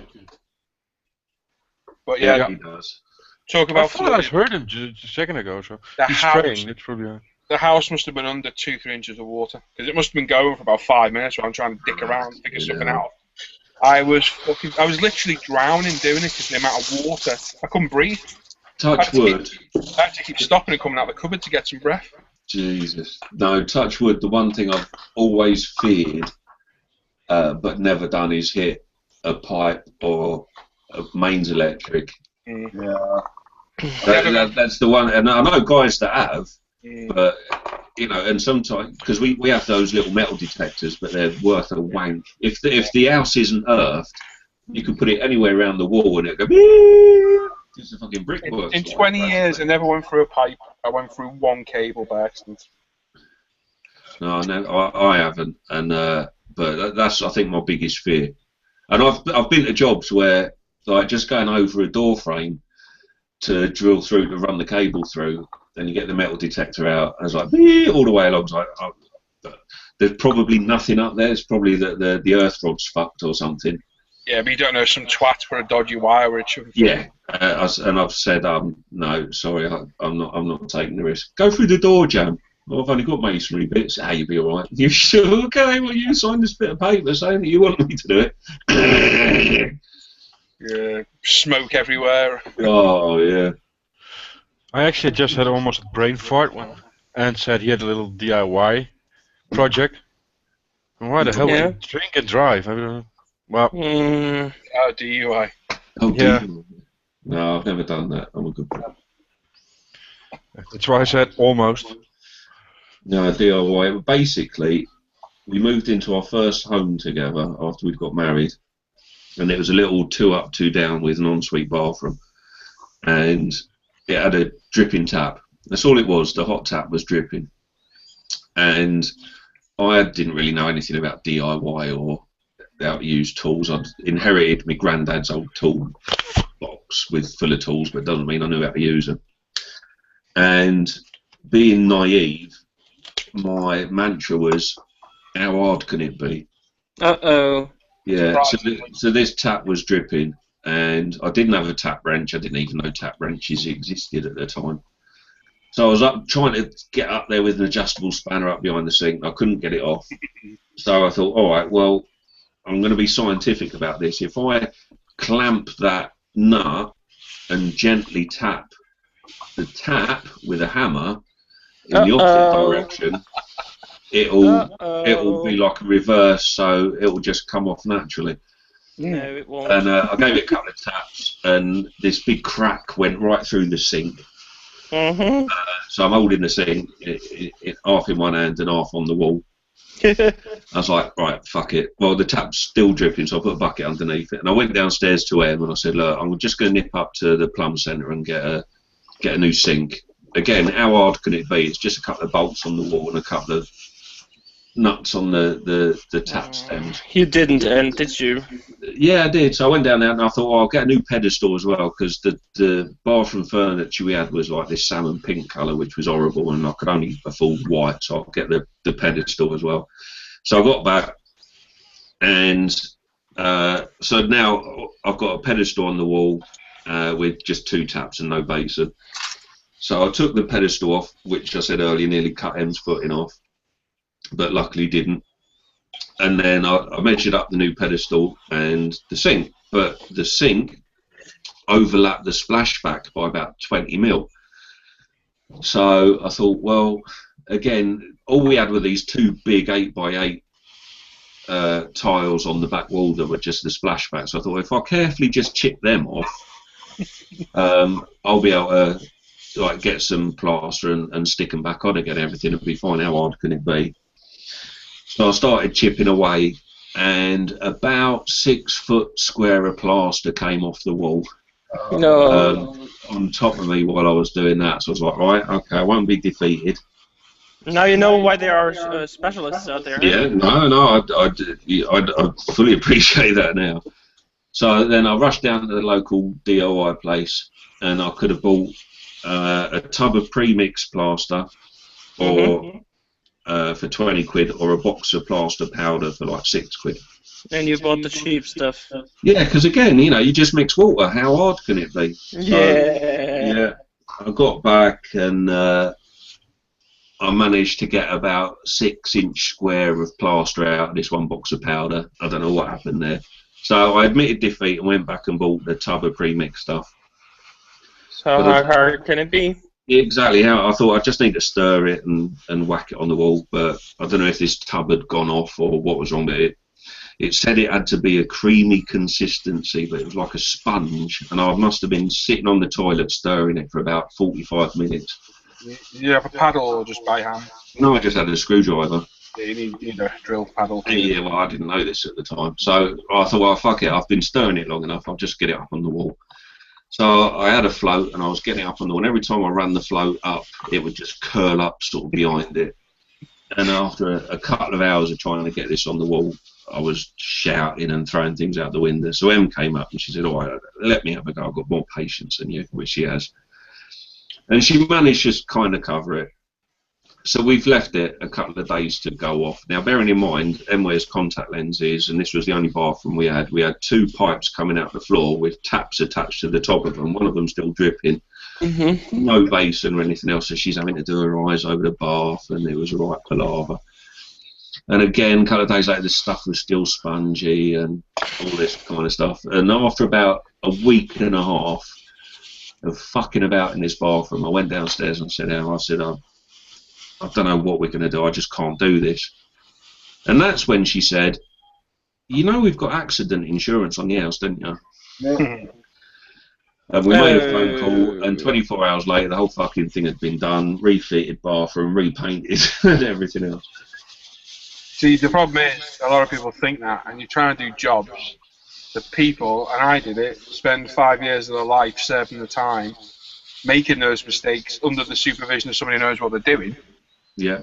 And getting it right in the end. It's 5 years of serving the time. It's fucking horrible. You just fuck everything up. It needs to be done though, because like the trade that I'm in, the trade that you're in, you can learn how to do it properly in a classroom where all the walls are clean and everything's where it's supposed to be. But the experience comes when you go into somebody's house and they've done a bit of DIY. And you need to repair everything. Thing is, though, Ant, I never got taught in a classroom. I got taught with hands-on experience. Right, you do that. Okay, no worries. And you can't beat it. Yeah. You were taught by your father, of course. Yeah, by my dad, yeah. No, you can't beat it. And this is why I think when I did this nowadays, even though they've been to college, they can't get the experience for the job. No, we're not. They end up not having the job. When I did my sitting guilds, we were the last people in the UK that could actually go to night school to train to be an electrician. Yeah. After we finished our course, the only way you could get on the course is if you were an apprentice. Mm-hmm. And we're getting practical experience as well. And that's the same now. I couldn't now enrol on a night school course to be a Sparks. It's a constant frustration for me because I really want to have a go at doing some woodwork, some cabinet making style woodworking, and I haven't got the space to do it here. So I thought, there must be a night course where I can go and learn this in Sheffield. Sheffield, the fucking heart of industry, you know what I mean? Yeah. Not one. I'm not even paying money to go and do it. There's not enough people that want to do it like you, that want to do a night course to learn how to do it. It's not the 70s anymore. It's all about trade. It's all about trade. So I'm sure if we start people don't want to do it themselves anymore. They want to have someone to come and do it for them. No, but if you want to learn the trade, you can't do it as a part-time or an enthusiast kind of thing. You have to be 16, 17 years old, still living with mum and dad, with somebody that will give you an apprentice to even get on the course. The only way you can get a qualification is if that's going to be your trade for the rest of your life. Yeah, or you get a job that gets you a lovely big house so you can have loads of room to build a workshop in. Because you need a workshop to do cabinet making. I mean, you can't do it in a garden. Yeah. Funny how you talk about that experience you had there. The worst one I ever had, and I think I've told you this before. And you're going to make fat jokes, but it wasn't a fat joke, so you can laugh as much as you like. Somebody called me, they had a leak in their loft. And it was a weird... What? Yeah. Are they Welsh? Yeah, they had a leak in their loft. And yeah, it was some weird governor. I'd never seen one before. Some pipe pressure governor. And she goes, yeah, it's right in that far corner over there. So I could see it. I had the torch on. I'm thinking, what the fuck is that thing? And I was like, oh, whatever it is, they don't need it now. It's not doing anything, and it's just pissing water out. I thought, replace this. I back down the van, got my tools, come back up. They had the step ladder to set it all up, and I could see that the fucking thing had been leaking for a long time. Cause you told me this story before. yeah, it was all over the ceiling. I was like, geez, that's been leaking for some time. I know where to lie. I climbed up the ladder, and this is where the fat jokes are going to come in. I put my knee on the rim of the loft lid, and the whole fucking ceiling in the room just went. Uh-oh. So much water into the ceiling, of course. Just a little nudge of me just touching it just I'm gonna take my... That wouldn't have been a little nudge, though, would it? Now, come on. No, yeah, There we go. You know full well those roof joists and beams will hold almost anything because they're that well. No, the beams will, but once the Artex and the plaster is soaked with water, you've got no. Oh yeah, that's just waiting to happen. I can see it to this day. It must be 10 years ago it happened, and just in slow motion, the whole fucking lot. And I'm still there with one leg on the ladder, one knelt on the loft lid, like, fuck. And they're like, what's happened? And I was like, I might be a bit too big for this. The cat's done a whoopsie. Yeah, I was like, you might want to come up, and they're like, oh my god! But they could see what happened because the whole plaster ceiling, it was just soaked. It was literally, you pick it up, it was crumbling in your hands. Well, I told you about. I got 2 months later, I'm roaming around Asda with Hannah. Oh, there he is! And I'm like, what the fuck? I'm just going to go into Hannah. This is the guy who saved us. And I was like, I didn't remember them. I'm thinking, who the fuck's this? He's the guy who ruined our house. Saved their lives. I don't know what they were about. Yeah, he come around and he fixed it all. I was thinking, how can we fuck up? I'll tell you what was nervy though, walking across that fucking ceiling with no ceiling there. Oh mate, I've worked in houses that have been. Remember a couple of years ago we had all them floods. Yeah. And I've been in a couple of houses where the whole thing's been 2 foot of water. Yeah. And then a year or so later they're having it rebuilt and they've said, oh, come in now and run the cable under the floors. And teeter-tottering across fucking beams on the floor, scary enough. Yeah, no, across that ceiling, oh my god, that was horrible. It's like where you had no floor, and we've been up in the loft. So you're looking down through 2 stories. Oh, terrifying. That was really horrible. And I was young then, so I just thought, oh, this is quite cool. I could never do that now. No. Even being 2 foot above the floor was I struggled with. But it's when we had again at that old house. No, this was a different house, and you all know this story. But for those that don't, he must have been 6 at the time.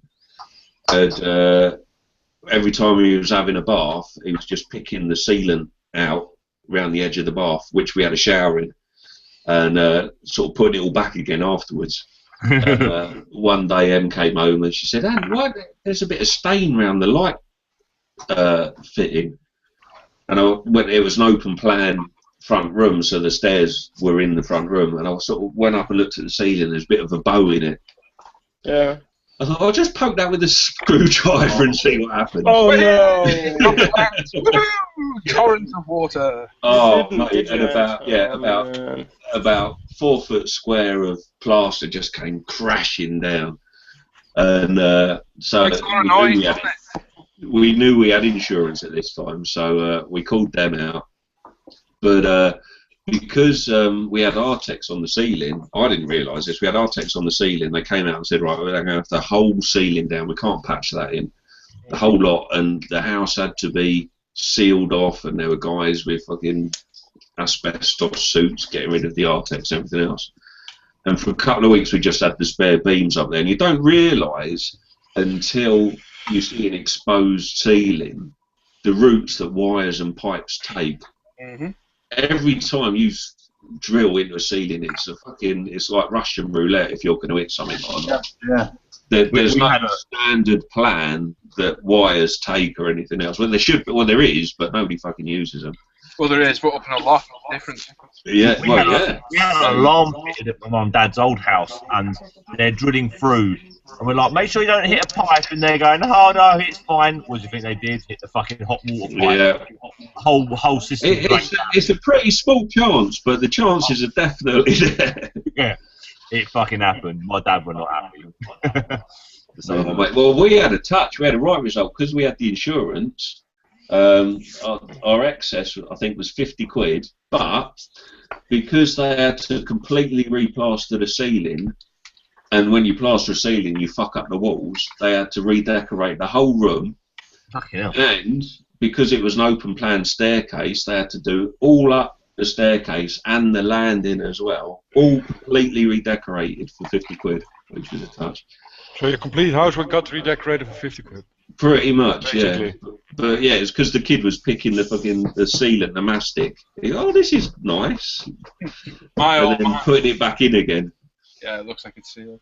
My old fellow was obviously a plumber as well, and he went on holiday, and he still had tanks in the loft on his heating system, and the ball valve went. Uh-oh. Overflowed over the top, and for about a week it was dripping, and it came through the ceiling, destroyed all the ceiling, and the parquet floor, because my dad lived in a bungalow, and the main centre of it was a hall, like centre hall, like a 50p piece with all the rooms off it. It was a beautiful place.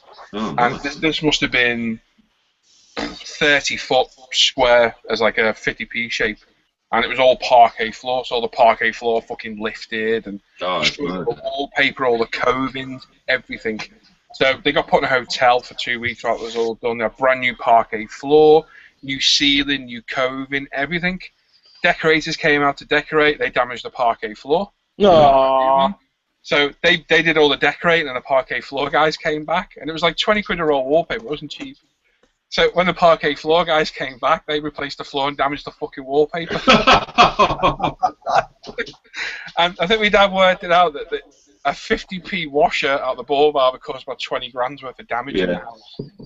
Okay, floor, you're talking about thousands. Yeah, and it was like, I was like, every morning something was happening, like, yeah, the fuck the coving up now. I was like, oh my god, you're joking. Oh. It's stressful though, when you're trying to live with like builders in the house working, you can't live a normal life. No, you need to move out, really. Yeah. I've been in quite a few houses where they've had like extensions built or new floors built and stuff. And they said, right, we'll get the cabling in now, and the builders have still been in there, and people are trying to live in it, and of course the builders, they just treat it like it's a site. And you've got people sitting watching telly, and just people trundling through with tools. It's murder. But it's like us, a lot of times, like you go to a house and you say, right, you need a new cable, and they've got block paving out the front. And you say, right, we'll have to run it along that wall. And they say, well, yeah, but the cable used to go underneath. So, well, if you want to pull up all that block paving, we'll run another one underneath. But you'll have to pay for it. And they go, oh, no, along the wall's fine.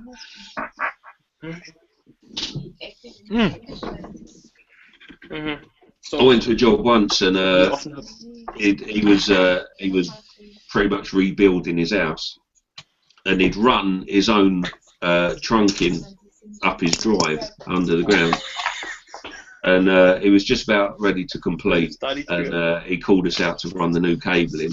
He said, look, I've run all this pipe work underneath, everything will be fine. So I thought, all right, okay, easiest thing to do, attach the new cable to the old cable and pull it through. Yeah. Try to do that. Couldn't do it without sort of like, it got to that point of like, no, I'm tugging on. I'm really if I pull any harder, it's just going to snap. Yeah. And he was like, no, I've run pipe through there. It was only a few months ago. It'll be fine. So I got a Cobra out, which is like a pipe.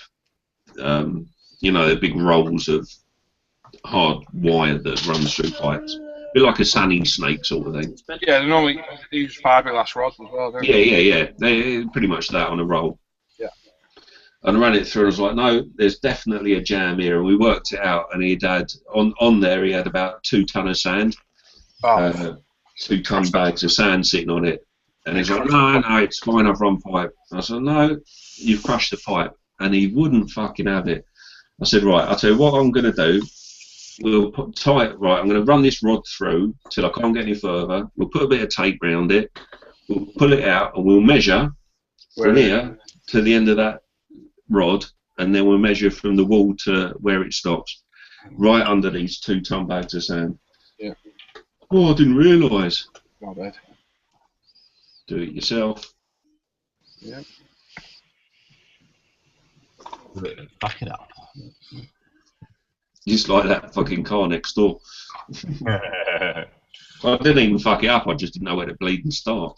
I'm not surprised, Ant. It weren't fucking simple. It wasn't, considering all it was lights, windscreen wipers, and that was it. It should have been quite simple, shouldn't it? It should be, guys. I'll tell you what, anybody else, if you want your electrics doing in your motor, get Tim up there. He knows what he's doing. Sure. Pretty good at woodwork by the look of it. Not too bad. That's my first job was skipping. No, you've done a blinding job, Tim. He's nice bloke, Ian, as well, isn't he? Yeah, good he is. Same man's such a twat, isn't he? Yeah. I'm a part with him, fucking hell. Oh. I was standing there like a sore thumb in a fucking brothel. You should have been the fucking can lad then. The soft cock in a brothel. Shouldn't you? Should have been the can lad. I was trying to help. You should have just been on Bruce. Yeah, T-Waller. Yeah. I was holding the torch. Can lad. Did you? Didn't know. Times. That's good to come down and see you anyway, mate. That's nice. Yeah, no, it was a nice weekend. That curry was nice. Yeah. I'm sure you ate all of it, and you tell me. And then repeated most of it the next day. Yeah, I fucking did as well. That was coming out of every orifice. Fresh. Did you have that? Did you go and have a nap afterwards, after that early morning wake up, did you? Yeah. And then I went back next door and he said, oh yeah, my dad's coming down to have a look. Well, we can't get any of it to work. I was like, I'm going back to bed. Hey guys, yeah, I think we're going to try and get the engine in this weekend. Oh, are they? What's that, Jan? So I'm calling it a night. Okay, bud. Yeah. Who's that? Who's saying good night? Jan. Good night, Jan. Night. Yeah, I think we're gonna try and get the engine in tomorrow, finish the electrics, and then get the glass and the seats in. How long has Jan been in here? All night. Ages. Okay. Yeah, it's been a while. Right. He was so quiet, didn't hear a word of him. He was talking before, to me. I don't think we managed to let him get a word in, to be honest. Leading aliens. Ant's been on a rabbit all night. Ghost. Better than sitting here saying fuck all. Well, that's true. Yeah, so I think we're going to have a crack at that tomorrow. Cool. And now he's got to get the brakes sorted out. Yeah. Hannah's out tomorrow with her mum and that, so if anybody's about mid-morning, like, I'll do a hangout, or unless Seb stuff and whatever. I might be around here. Oh, fuck it, I'll leave it then. And the ghosts will I've been up be at 6 o'clock every morning for the past 3 days. Hey? I've been up at 6 o'clock every morning for the past 3 days. Yeah, now. I've had fucking narcolepsy this last week. I've overslept one morning. You've been shacking dead bodies? Narcolepsy. Sorry, just heard you. Yeah, I even overslept for one day this week, and I've not done that in about 20 years. Wow. What colour's that? What's that, what? I was joking, so I wonder what colour's that. I honestly don't know. Just overtime, I guess. Have you been sleeping, Anthony? Well, yeah, I was just going to say, like, having sort of like a couple of early starts, or 3 early starts, has kind of got me back in the swing of things. I had the first night I was in bed by about 8:30. You're back in the swing of things, okay. Yeah, Thursday night was a date night, and then last night I think I had a couple of glasses of wine up at 6 this morning. And I'm out on the road next week. I think that's gonna make all the difference, to be honest, having a proper routine again. Did you sort out with Lear by getting that flag? I've messaged him. He's come back to me saying he's going to talk to his in-laws. Right. So I think what they should do is, rather than fucking about trying to organise me meeting them and getting the key, they just go and get it, and I'll pick it up off of them. Yeah, probably easy, wouldn't it? Josh's TV is back at PC World. I need to go and pick that up, so I'll find out if it's got a USB thing on it. Cheers. Did you sort your problem out, Hendrik? No. You still can't get it away. What were you mixing with the glue then when you were doing the gluing it? Filler. That was Revell putty I mixed with the Revell glue to make some filler. Makes it a bit more usable. Okay. Yeah, you can spread it easier that way because it's a really, really bad putty without. So. But you've not managed to get it to fit yet, no. I managed to fit the house itself is built. The thing is, because of the structure of the house and because of the angle in which the roof is on top, it will only go in certain square areas. Otherwise, the roof is overhanging, and I can't cut it because it's plaster of Paris. And if I cut it, it will break. If you score it, I'm sure if you score it with a sharp blade. The thing is, though, and it's almost 1.5 centimeters thick. Yeah, keep scoring it. Nibble it off with pliers, mate. You put a score in to give yourself somewhere to nibble up to, and then you just nibble tiny little bits off with a pair of pliers. Give it to the rabbits, they'll nibble it. And then that's what the white sand is for. Sand it down. The problem is, though, that the area I would have to cut is really massive, and then there's not much of the house left. So I think I might have to reassort the buildings on the base. Fair enough. Is it going to be a competition piece? Yes, it is. That's why I don't want to mess with the buildings much. I don't want to. You've not put it down on the base yet, have you? No. So it's still a blank canvas. Yep. But I paid 20 euros for it, and I don't want to throw it away. 20 euros? Yes. Not for the base, but for the building. 17. I'm going to have to learn to turn on my mic when I'm talking. But you know the way it's depicted, the house, so it's kind of... Why do you want to try and force it in a different place? Can't you have the roof overhanging? Is that such a bad thing? Yeah, I don't want the... Yeah, if you have the roof overhanging the diode, that's just... You shouldn't have stuff overhanging your diode, no matter what you build. Well, it depends. Foliage, I don't mind dangling over the edge, but buildings... Yeah, buildings or vehicles, just... You just cut it. I've seen buildings that literally it's just a small piece of wall in a corner. So it's the idea of a building. That's what I'm suggesting, but it's a lot of work by the sound of it. Oh yeah. Oh, it is. That's why you've got 6 months. Or a year, sorry. That's why you got a year to do it. That's what I was trying to say the other day. You know what you want. Build it. It didn't look that too hard to scratch build, to be honest. I mean, particularly if it's going to be on the edge like that, it's only like a corner. Rich is going to scratch build everything. What's the story it's selling? Is it from a picture? Is it something you're replicating? Bicycle. Mach schnell! No, wait. Achtung, Liebe. Snail? It's a farmhouse in Russia with a garden. Where there's an outhouse. You're not going to do a naked woman in a jacuzzi, are you? Because that's been done. No. And there's an outhouse in the vicinity of that house. I must admit that dio was good, but it was a bit overdone. I think there was too much going on. Which one? The one with the woman in the jacuzzi? Yeah, the boobs were nice, but there was people peering over the top and kids running around. I don't know if it's on the bonfire, but I don't think it was a jacuzzi. I thought the bubbles were brilliant, the way they were done. Okay, in the whirlpool. It's not a whirlpool either, because it wasn't a modern day piece, was it? Nope. No, but how do you know how they did the bubbles? Because they did look very effective. Oh, they did a lot. So they gave a beam tonight. It was just like an outside bath, Hendrik, so a tin bath or wooden bath. Okay. No, wooden bath with foam in it. That's a very old Verlinden figure.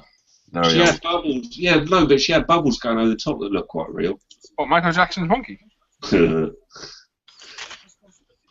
I was trying to explain to Josh about Michael Jackson without being. How are you going to explain that without being rude? Well, no, I wasn't trying to not be rude, but I was trying to show Michael Jackson in a good light because I think at age. Should he use I think at this sort of age, he appeals to them in the musical sense. That's wrong to say. And you should have used Lee Maxcag about him. Said there's a lot of info about him on Wikipedia. But no, Josh likes the songs. He's at that age where Michael Jackson is appealing. He was a talented musician. Yeah, he was. And then I said, his videos were great as well. Thinking about Thriller and the kids would like him. But I was trying to, although I've got my prejudices against Michael Jackson, I was trying to not influence Josh with those so that he could actually enjoy it while he could. It was quite tricky. You can't dispute that he wasn't a talented musician. He was. Yeah, he was a brilliant musician. You can't. But knowing what we know. In the same way, Rolf Harris was a good presenter on Animal Hospital. Yeah, and Cartoon Time. Yeah. Do you know what it is? Your penis. I put it away. You know what it is? Yeah, it's a prison cell. Get in it, you dirty old cunt. Yeah, you fucking pedo. Yeah, well, anyway, and it's going to have like a German Stuck on there and a couple of figures. A German Stuck, not an American one. And asked me what the dio's going to show, and I wasn't finished. I hadn't finished talking about it. But are you going to try? Are you going to try? Are you just going to do like a static dio that has got vehicles and buildings in it, or are you going to tell a story? I'm going to tell a story. Yeah. If you let me finish, I can tell you. Sorry. He'll tell you all about it. Once upon a time in the West. And actually, go on, Henry. Tell your story then. Yeah. Come on, get it out. One of the crew members of the Stuck really needs to fucking go pee or take a shit, whatever. And he's running to that outhouse, and there is someone sitting on the outhouse, like on the toilet in the outhouse section. I think you should have some Allied forces hiding behind it in waiting. It's 1941 in Russia, so there wouldn't be like Allied forces. Okay, some Russian forces. No. No, they didn't have. What time of year is it set in? It's 2015, mate. Summer. Yeah, what prime is that? The Vallejo. Not that nice. In summertime. In the summertime. When the weather is hot. Yeah, that looks good, Seb. You gonna chip the base color down to that rusty color? To the rusty primer? Probably. Nice. Do you not think you could add more to your dio if it was more adverse weather conditions?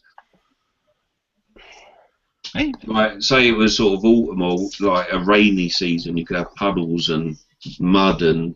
I will have on the other side of the road, opposite of the house, there will be a lot of vegetation and a small little river thingy. So there will be water effects there, and there might be some like a lot of vegetation, a lot of plants, a lot of flowers, stuff like that. A tree, stuff like that. So yeah. That sounds good. It's not that nice, that's it. Yeah, those colored primers are very good. Yeah, the greys and oh, nice. Red. Yeah, that's come out quite nice, that. I wanted to see what it does if you really got the red-brown primer and then the yellow over it. Are you going to do another competition piece for next year, Seb? Not sure yet. Was one of the ones you took the turret being lifted off? Yeah. No crane, no. It was wrong. Yeah, and they all had winter clothing, and it wasn't. Yeah. Did it mention the crane, Seb? No, I wasn't around there all the time, so I don't know. But the winter clothes thing was funny. Yeah. Guaranteed some twat would have mentioned it. Of course. And the barrels as well. No, the barrels I took precautions. Oh, yeah, I got 3 pictures. Oh, not me. Anyone who actually knows tigers will understand that one, to be quite honest. Yeah, you put the pictures next to the dio, yeah. It was so funny, that was. There's no way to do that. No way. So I've had like 12 pictures of them. Like Now, fuck off. Still not nowhere near as funny as the guy with the rust. That was Yeah. Oh, Jesus Christ. I got a gigabyte of pictures of Rust. I know it. It's not right. What? Sorry? I'm not mentioning Rust to Paul anymore because last time I did, he bit his fucking head off. Why? Oh, yeah. I tried to show him the perfect example of Rust on tracks. You brought me over here for 10 foot to fucking do that. He's having a bad day. Bollocks to you. Well, that was your payback fucking shark anyway. So.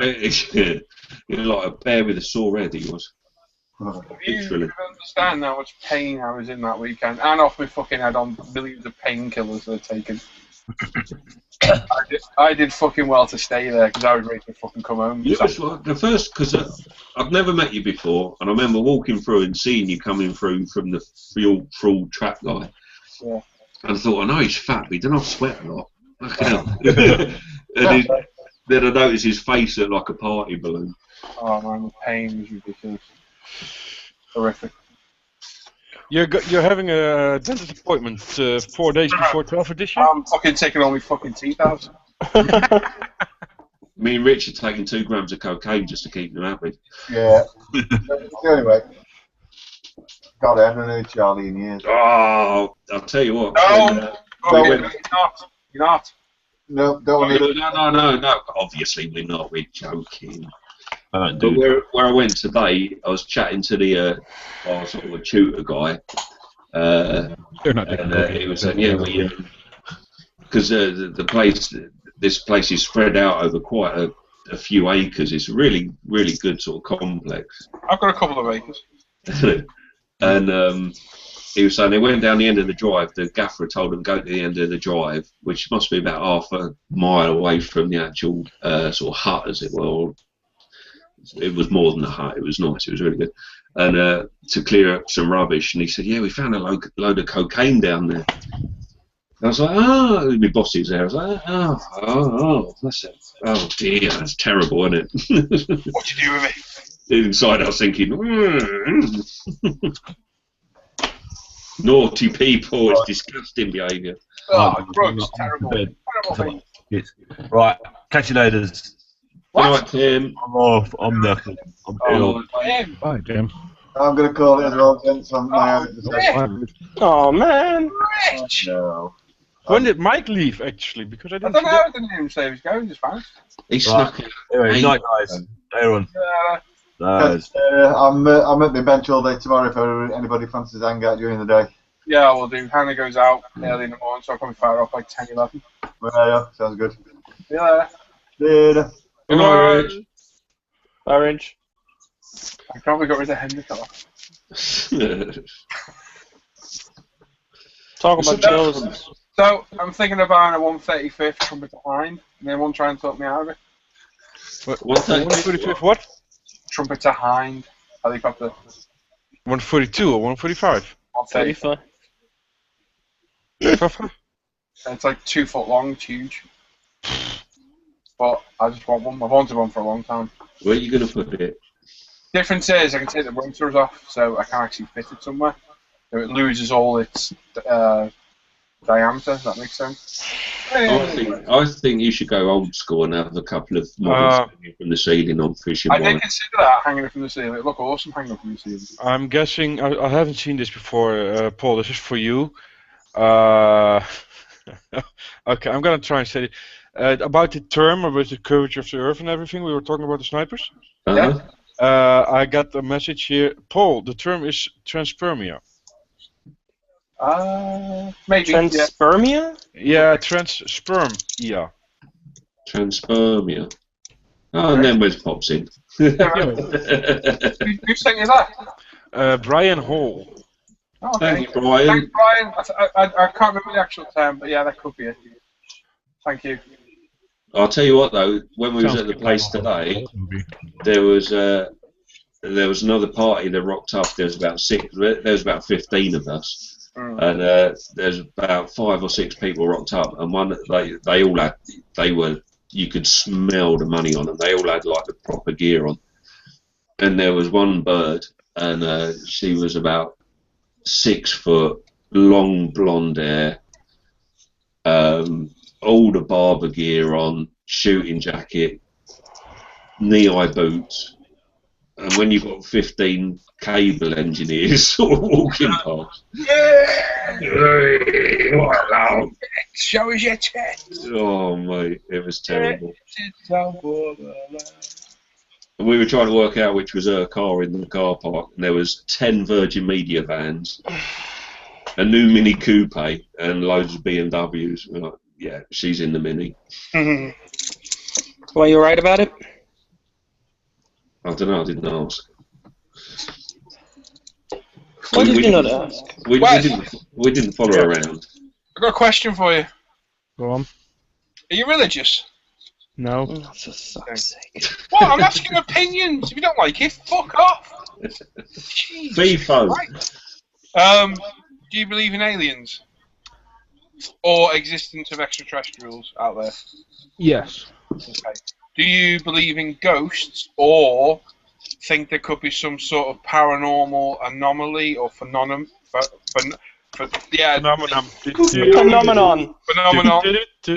that we don't fully understand? In ways, yes. Okay, thank you. Not fully, but in ways. Yeah, okay. It's just a discussion we've had, and I've asked everybody to join. So. Alright.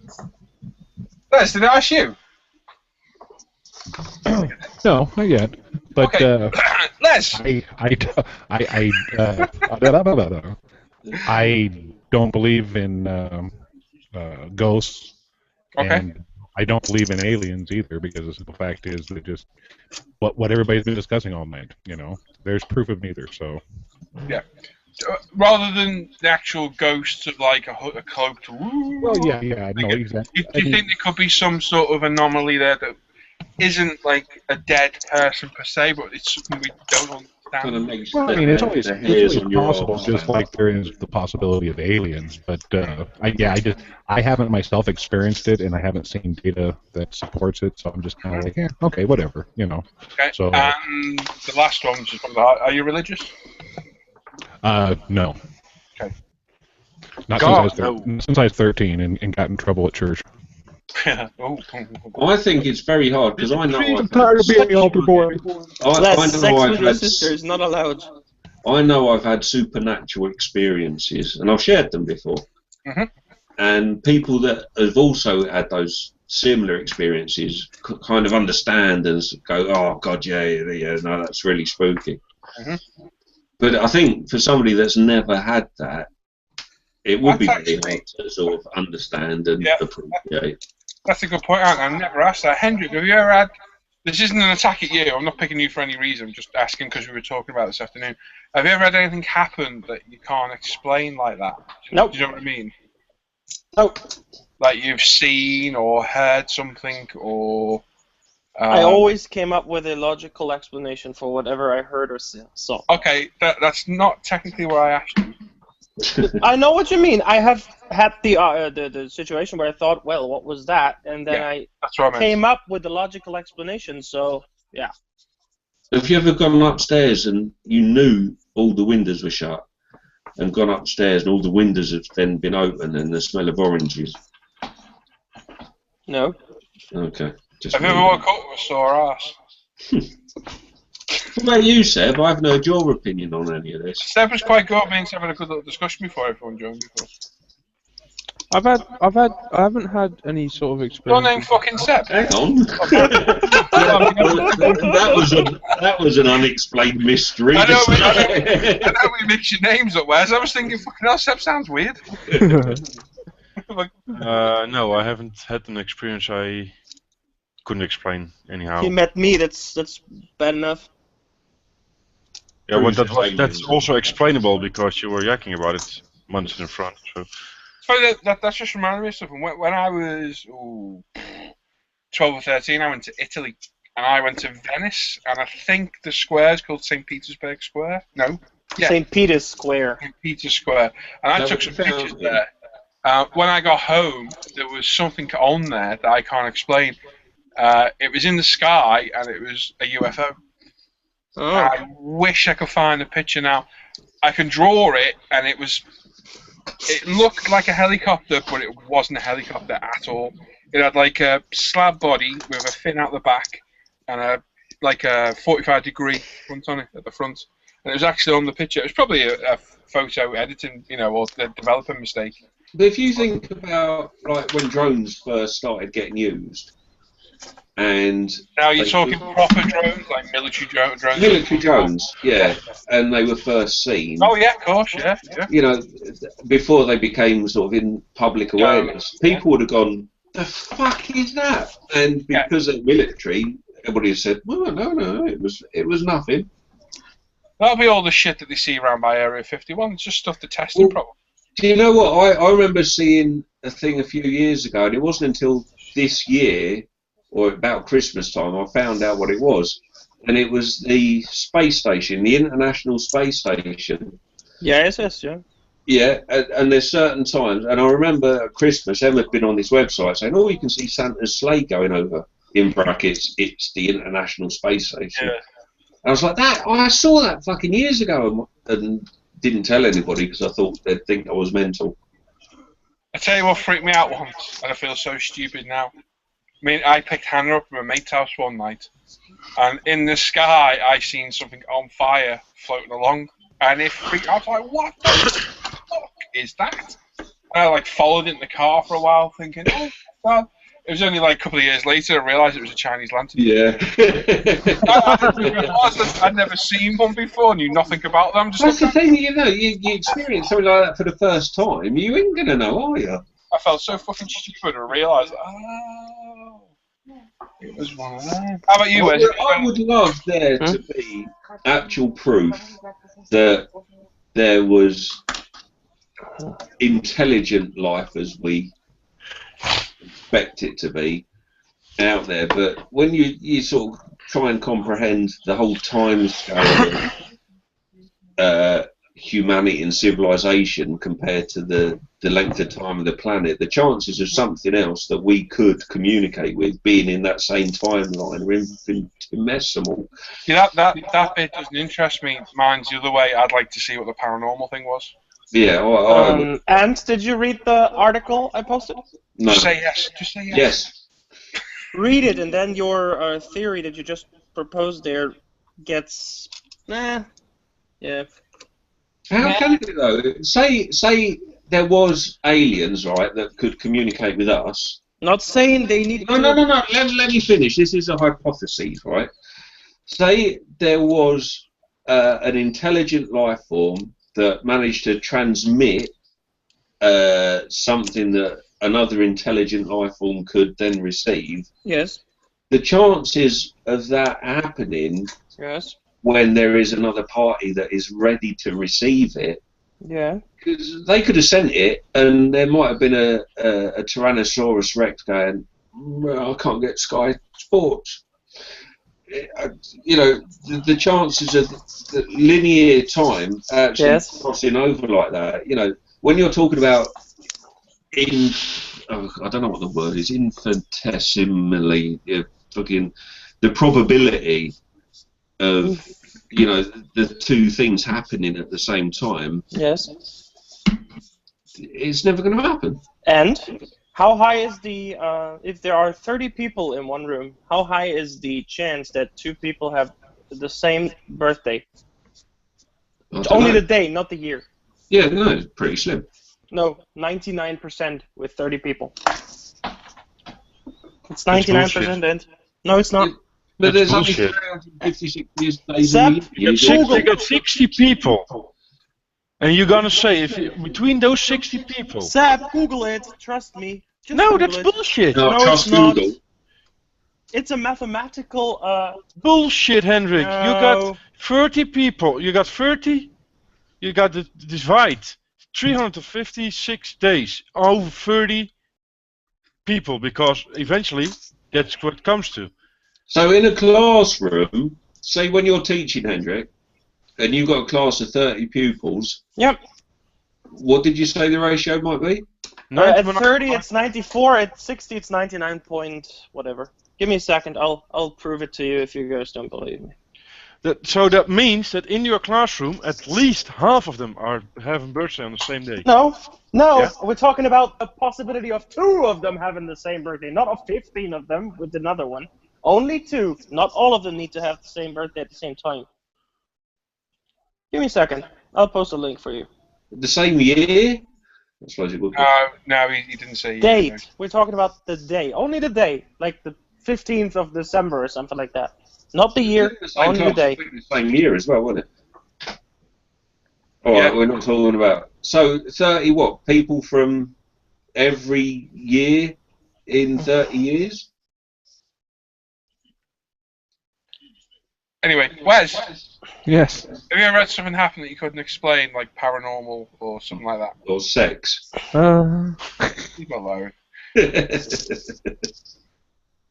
Something that's happened to you that you thought, wow, that's weird, and you can't explain it.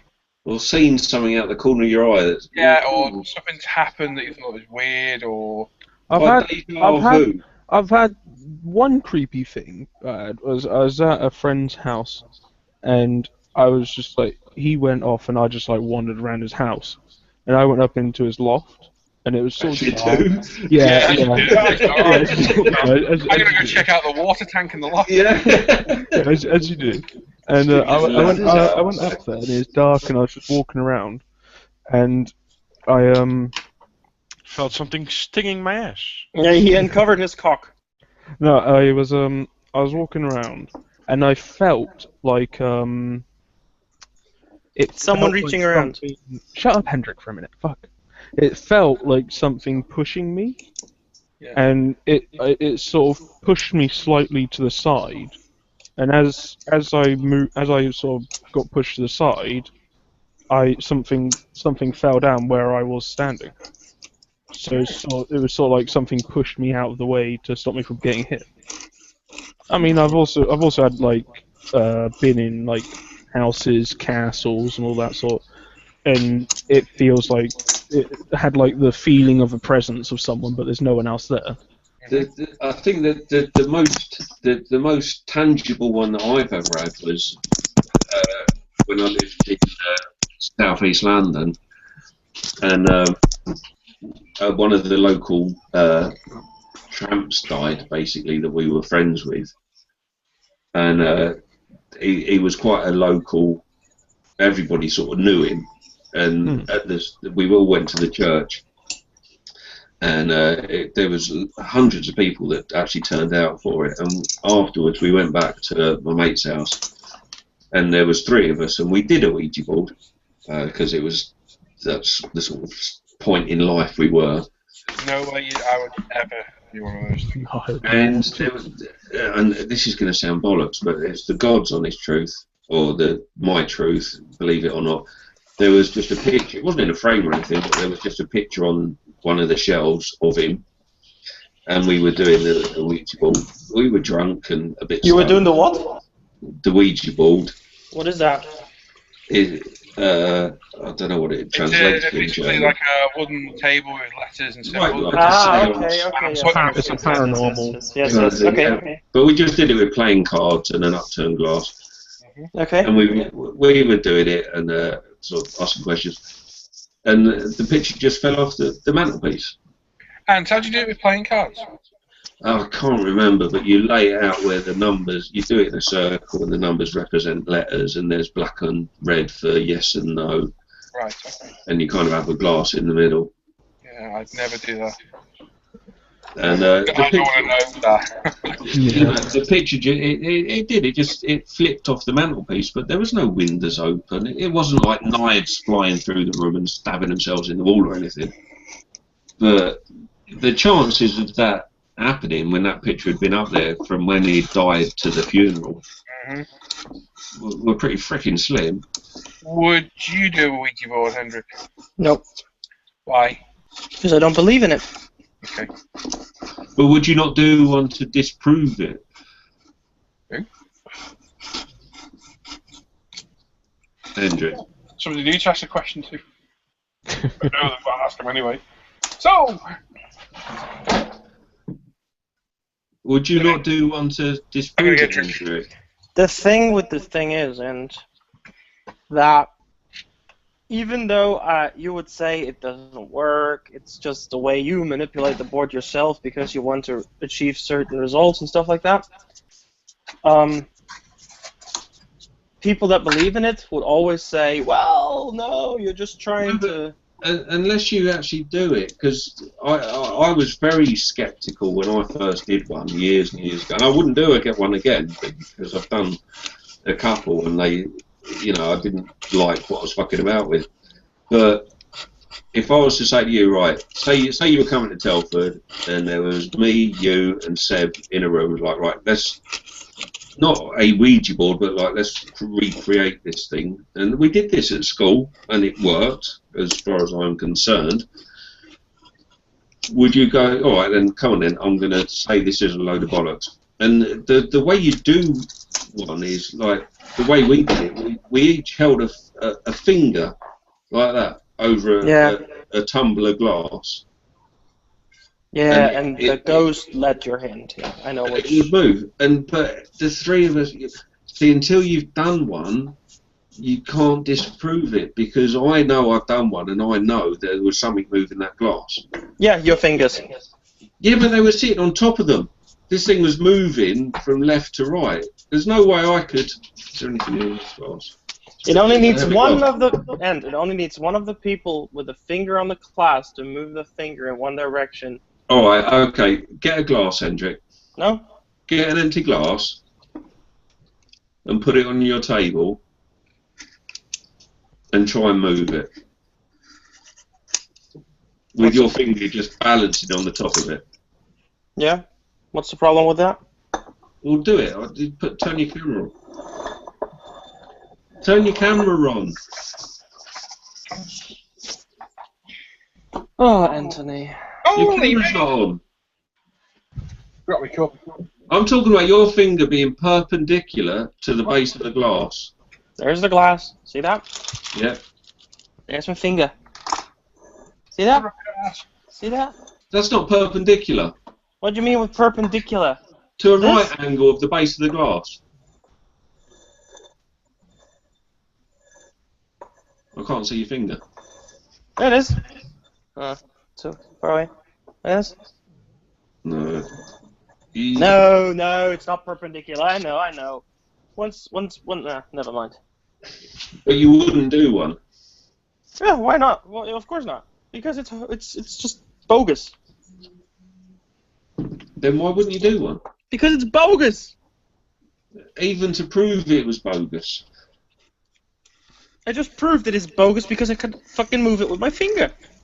No. See? No, you know. That's exactly the reaction people that believe in this stuff would have.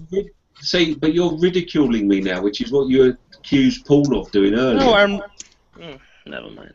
Yeah, but Henrik, you say you're low in logic and science, but you're not willing to disprove using science that it doesn't work. I just proved that I can move it with my No, you didn't, fingertip. because you didn't put your finger the way Hans said to you should. Yes, I had it perpendicular on top of it. But because you didn't have a straight edge that you could put next to it, I didn't do it perpendicular. I've done them, and I know there was nobody moving that glass. Yeah, do you like reading about paranormal stuff? Like I said earlier, and you weren't here, I used to, but I've stopped spending time thinking about it because I'm never going to know the answers. And I think, in my opinion, there's time and energy spent elsewhere which is more productive. Fair enough. But it doesn't mean I know, because that's going to contradict myself, but I do believe in these things, but I've got better things to think about. Do you believe in psychics, then? No. Okay, now that's funny then. Why don't you believe in psychics when you believe in, like, those sports? Because I've never been to one. And I've never experienced one.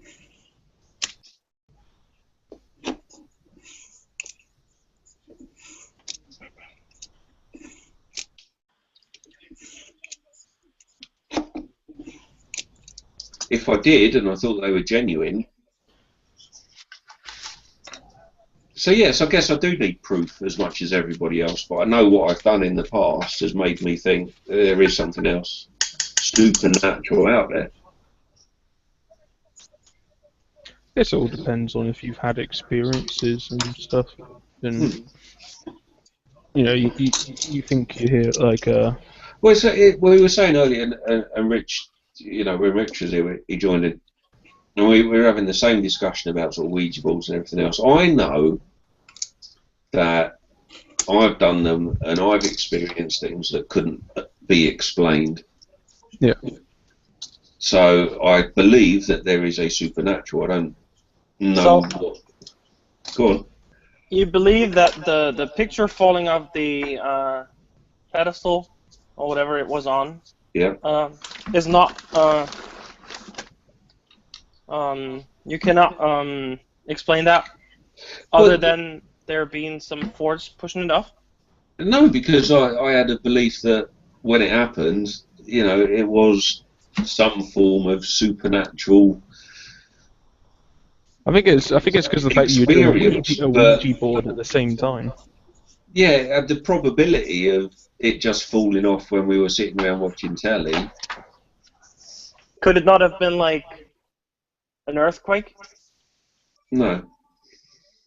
You sure about that? Yeah, we were in South. Nothing else fell off the shelf, and it was like a mantelpiece. There was all sorts of ornaments and bits and bobs up there. It just so happened that it was this one photo of this one guy that fluttered down while we were trying to do this Ouija board, and we'd been to his funeral that day.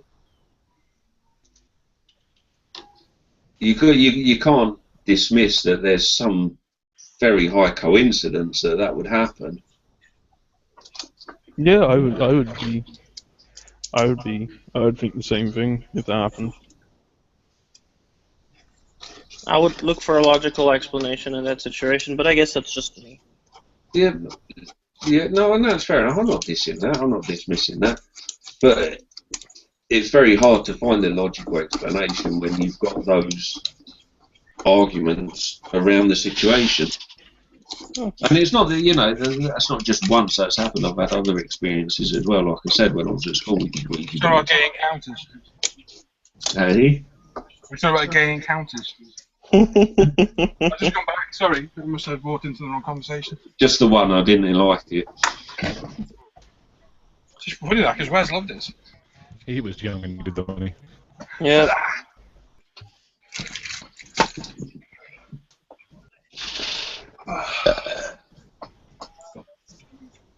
No, I learned to be suspicious of everything like that. I remember I was about 13 years old, and my grandmother, my mother's mom died, and so everybody got like super religious, and so like every week we would go to mass or whatever. Yeah. And we started doing like these prayer group things afterwards, and so I was like, okay, yeah, whatever, you know. Went to a couple of them, and this lady stood up in the middle of this prayer group and started like making gibberish noises. Yeah. And then she fell on the floor, and everybody was standing around her going, praise God, praise God. And I'm like, what in the fuck? And supposedly she had like these demons pop out of her so she could quit smoking. And I was like, well, fuck, I don't know what to tell you about that. And so I said, well, this is ridiculous. So at 13, I just like stood up in the middle of the congregation and started making gibberish noises. I just imagined that. No, seriously, I did. And all these people started saying, praise God, praise Jesus. And I sat back down and I looked over at my mom, and she was mad because she knew I was being an ass. And we got out of there, and I said, that's the last time I'm going to fucking church. And I haven't, I mean, I've stepped back in them for funerals and stuff, but never went back to pray. Walked away from religion at that point on. Yeah, and I can see why. Yep. The thing that doesn't make sense to me is the fact that Paul, for example, earlier said religion is bogus. And then he comes back and says he believes in supernatural happenings. That has nothing to do with religion. Whoa. What does Christianity base itself on? A supernatural guy walking on water? A supernatural guy? No. Oh, yeah. I think you're basing Christianity on the first 5 commandments. There's 10 in total. I'm basing it on Jesus fucking Christ. Yeah, that's where you go wrong then. I think where the problem lies, though, honestly, just listening to everybody, I think, Henry, where everybody's confused and maybe it's not coming across right, is I think that when it comes to like the whole alien thing, you're saying, okay, well, there's an inference because we as human beings exist, life on Earth exists. So with the possibility of millions or billions of other planets out there, the statistics say that there should be life on other planets, and that inference is more supportive than per se, the supernatural or whatnot. I think that's where the interpretation's going wrong at. See, I look at that inference and I say, well, that's a possibility, but there's just not enough data to conclude a definite yet. So that's where I say I don't believe in either. I guess there's two arguments there. I guess one of them is there life on another planet? And the second argument is there life on another planet that we would ever be able to communicate with? Now, the first argument, yes, I guess I do sort of, there probably will be or has been or... And I never made anything but that point, that there's life on another planet. I never said it's intelligent, and I never said they would be able or actually willing to talk to us. I just said there's life. Have a look at that picture I just put in chat. That's a supposed demon caught on a wedding picture. Just have a look at her face because it's creepy as fuck.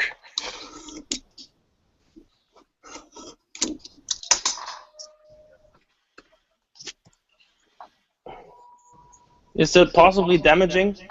No, just watch it. Oh, see, look, that looks like that bitch that quit smoking at that prayer group I was talking about. No, seriously, that's a weird picture, isn't it? Demon dog captured in this. That's awesome. Yeah, no idea whether it's real. Somebody put slime all over their fucking wall and stuck it over his shoulder. They're like, I was say that. I can't see it. Over his shoulder. Well, the green thing. Go down a bit, there's a bigger picture of it. There was an interesting program on TV earlier, I think 2 weeks ago, where they actually were talking and looking into stuff like that, like appearances on pictures and on video films. And they explained it, and they actually had like 3 pictures. And they were all the same picture, just in different sizes, and from different angles. Different camera angles. I don't know.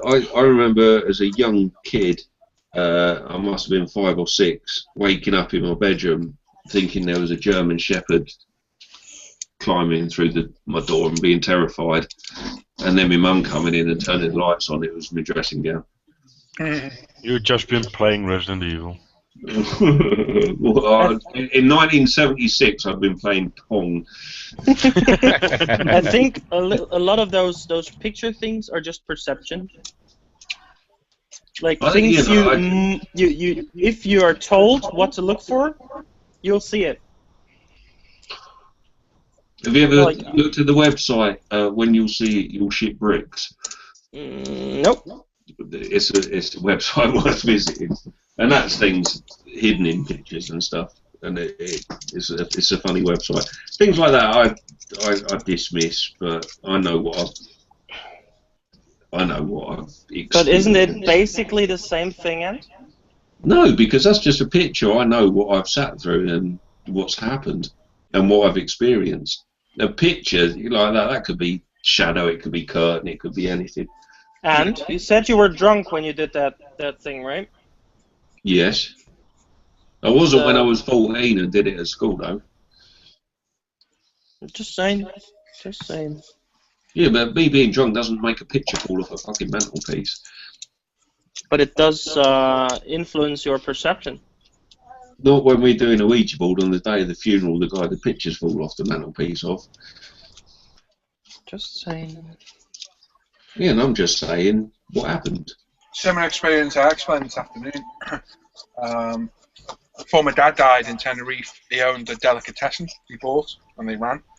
And he bought this god-awful clock that they had hung up in there. And when he died and they sold it, they knew, well, my dad's wife knew the person they sold it to. And he just said, just of all things, just keep the clock in there just for Jim, and my dad. So they kept it in there. My brother told me he was in there one day, and Volare by Dean Martin came on the radio, and that was my dad's favourite song. Started playing, and as it started playing, the clock fell off the wall. Yeah. Explain that. Coincidence, probably anything, but yeah, just weird. And I said it before quite often. I'll get the smell of cigars here when there's nobody here, nobody around, and the place stinks of cigars. My dad used to smoke cigars, like really heavily. And yeah, whether that's my mind making me smell that, then yeah, I can explain that to a point. Paul, does that happen when you think of your dad? No. Is that possible that you or a situation that you might have kind of had a similar encounter with your dad? No, it's never anything where I'm consciously thinking of it. Whether it's my unconscious mind doing it, I don't know. Okay. Do other people smell it, or is it always when you're alone? Yeah, is it just you smelling it, or? Yeah, just me. I'm always always when I'm by myself. Always when I'm by myself. That's probably a memory triggering then. Probably, yeah. But I've had it several places, and it's very weird. Very weird.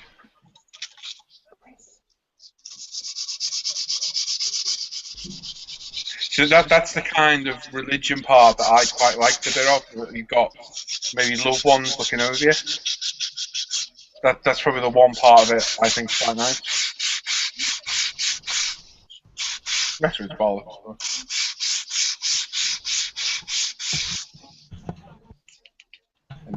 No, I can understand. I can understand that for sure. Yeah, I just cut the roof off. Yeah, I think that's the nice part of it, that someone's there watching over you kind of thing, or the phone, or what have you.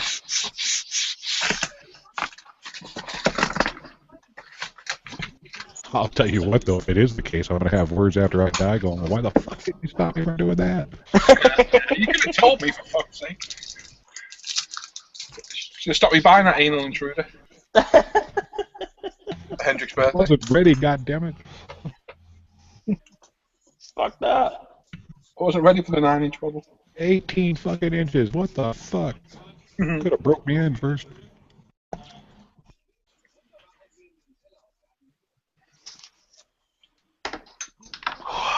The elephant.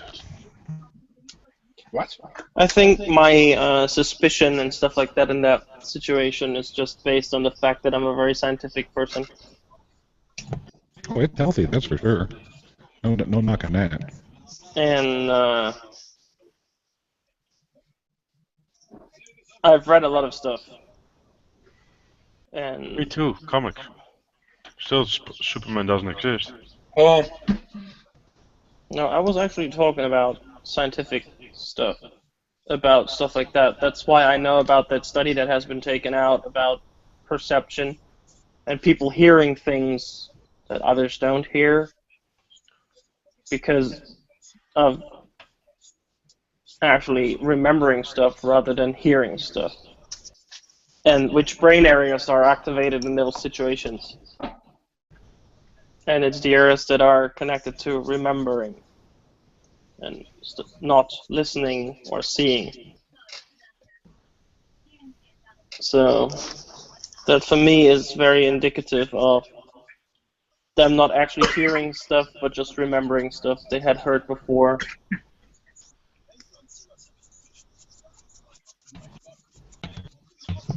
Nope, be right back. But the thing is, you're completely closed. You're not even thinking about maybe there could be more. No, none. Not unless I'm proven that something else exists. So. But you believe in aliens? I think the term aliens is the wrong thing. I believe in other life forms outside of extraterrestrial. Planet Earth. Yeah, I believe in extraterrestrial life. Because I believe in evolution, I believe that the fact that when the circumstances are there, life finds a way to... So, if I believe in God, does that mean that exists? Huh? If I believe in God, does that mean that exists? I think the difference you two are having is linear. No, the difference is... I think what Hendrick's trying to say is at some point, somewhere, there will be another form of life. And I think the confusion is coming is where we're thinking he means little green men coming to Earth. I don't or mean us little going green to man. another planet and finding life. And I don't mean little green man, once again. Oh, I wasn't. It was metaphorical, the little green man thing, but the life and us finding it in our sort of timeline. When I talk about life, it might just be bacteria. Yeah, but I mean, you know, I was trying to defend you then, Andrew. You know that the universe, at least in the way it is seen by scientists now, is infinite, with an infinite number of galaxies, and it's always growing and growing and growing. Anyway, look what I've got. Ooh, what's that? Something growing, growing, and growing. King's ginger. Chlamydia. No, King's ginger. Yeah, chlamydia. You said ginger then? The name. emphatically ginger liqueur was specifically formulated by Perry Brothers in 1903 for King Edward VII. I thought only for gingers to drink. Yep. Oh, hello, something about high-spirited ladies here. It was... I can't read that word. Sorry about boring you, sir. To eliminate and...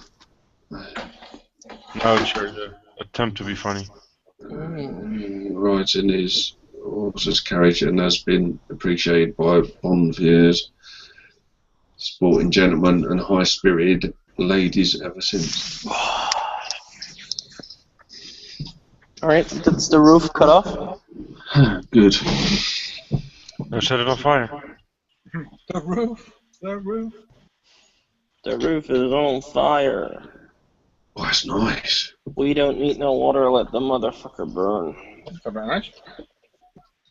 Oh, it's a product of Holland. Distilled in Holland. Check for THC. Produced exclusively for Berry Brothers and Rudol. 3 St James Street, London, SW1. Distilled in Holland, product of Holland.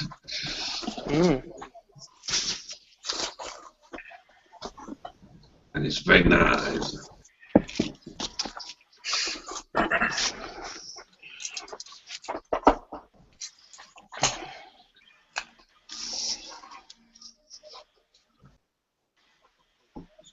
Especially created for His Majesty King Edward VII.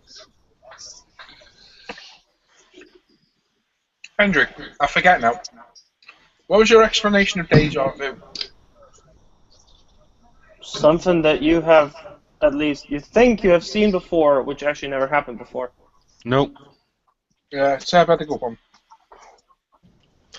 Scientific explanation of deja vu is that your left or your right eye, either one, sends the input signals just a millisecond before the other eye, and then your brain perceives it as being seen before. Does that make sense? Yeah, that makes sense. Yeah, perfect sense.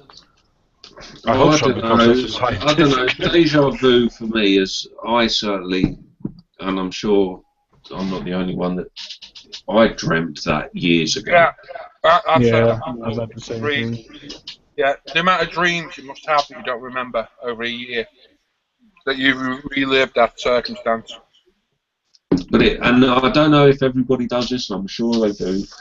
You try and alter it, knowing it's deja vu. And you always know, it's like, and I've often said it, and it was more when I was younger. I must admit, I haven't had deja vu since I've been in my late 30s, 40s, same as sex dreams. But I haven't experienced deja vu for a long time where I've gone, I dreamt that. And I dreamt that fucking years ago. That fraction of a conversation. But we've all experienced it, surely. Yeah, deja vu is very powerful. Yeah, we all have experienced deja vu. It's a very strange sensation. Yeah. Same as when a man tickles your balls. I wouldn't know that. No, that would be a new one on me. No, sorry. I must admit, I do try to recreate. I've got a house in my dreams that I try to revisit, and it's quite haunted and it's a scary place, but I do like going there. Hmm. Okay.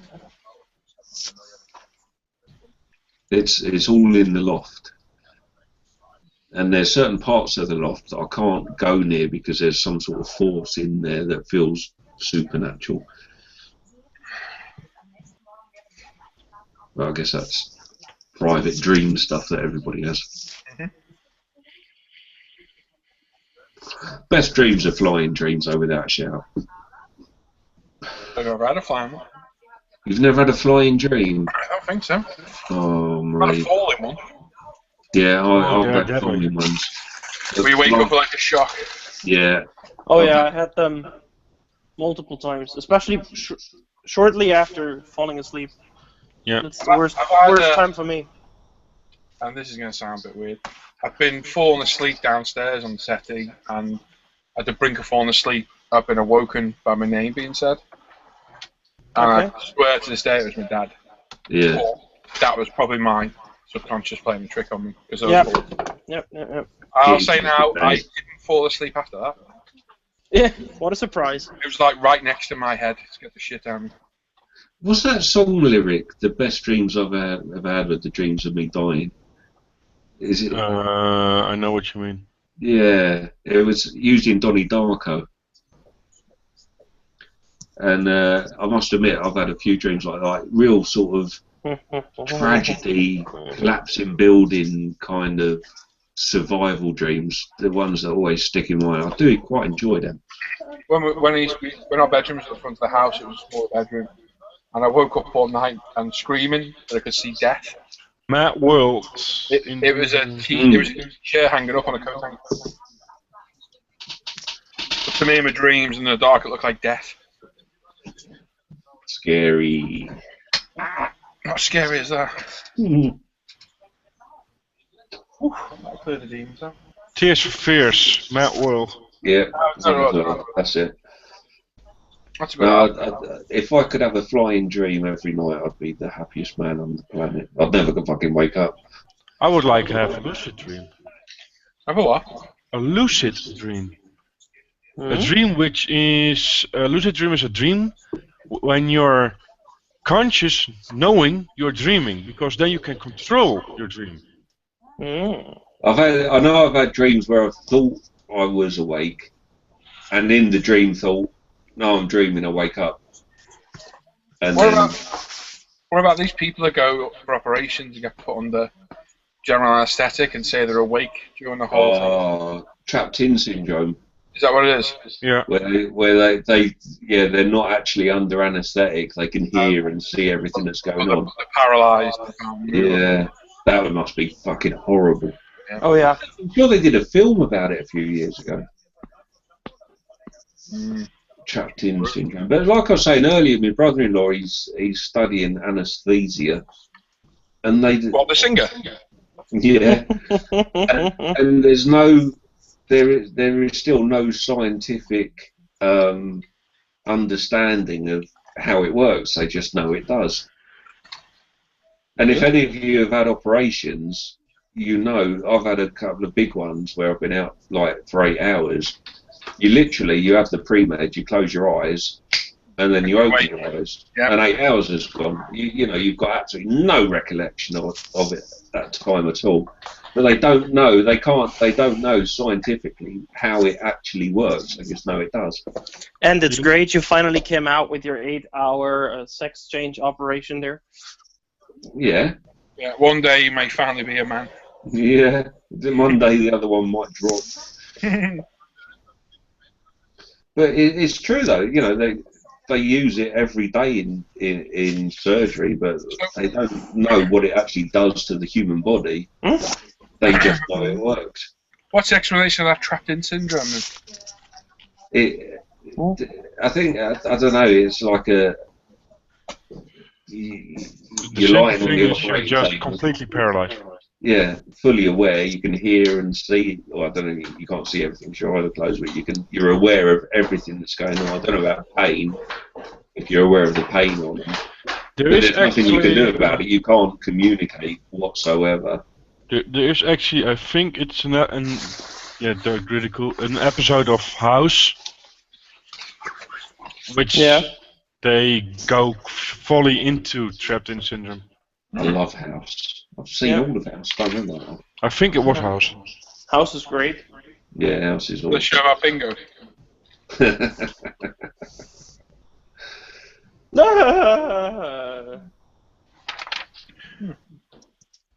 have any of you been like on the operating table for a long period of time? No, Not that long, no. Tonsils out, that's the only thing I've ever done. No, The longest thing I had done was my wisdom teeth. Cool. No, I've had a few operations, and it really is the weirdest sensation. I remember being in like. Oh, the wait, pre-op no. room. Oh, I was lying there. I was under for like 4.5 hours for an eye operation once. When I was 8 years old. Were you fully put under? Yep. It's weird, isn't it? Because you sort of like you kind of go, and then that's it. It's all done. Yep. I've had gas at the dentist, and that's a similar thing. We just wake up instantly. I know you're probably not away for long, but The thing is, then they actually took my eyes out of the socket and shortened the eye nerve. Jesus Christ. Yeah, I was so you ever seen the film Hot Shots? yeah, you're cross-eyed. Yeah, like John Cryer's role. Well, and they corrected it. No, who did like it? Yeah, no. Who knew you do? No one? Where did he go? I used to wear glasses till my 6th birthday. Really, really thick glasses. Uh-huh. And then they, like I said, they took out my eyes from out of the socket, Whoa. shortened the nerve, put them back in. And yeah. When you say nerve, you mean the optical nerve? Yes. Oh, like the Now retina. I don't need glasses anymore. So have you got any risk of a detached retina? No. The nerve behind the eye. It's Like, quite the one that amazing goes to what your they could do with brain. laser surgery and stuff. It's like my nan was in her 80s, and she'd had cataracts for maybe 10 years because they have to wait until it ripens, where it pretty much covers the whole eye. Yeah. And this is going back a few years now. And then there was a surgery they could do where they removed the cataracts. Okay. And I remember her saying after she'd had it done, it was like being given eyesight for the first time again. Because it's such a gradual disease, you don't notice how bad it's got until you're pretty much blind. And then having this operation, then the next day's where having all the bandages taken off and being able to see like 20/20 vision again. It's meant to be pretty fucking amazing. Been to the hospital my whole life twice. Okay, you lucky bastard. I hate to go to the hospital. It's always such a strange feeling. Once to visit my father and once to have my daughter born. Okay. What about Matthijs? He's been born at home. Oh. And Leica. Lieke, yeah, she was born in hospital. Oh, hospital. Right. Did you plan to have Matthijs at home, or did it just happen?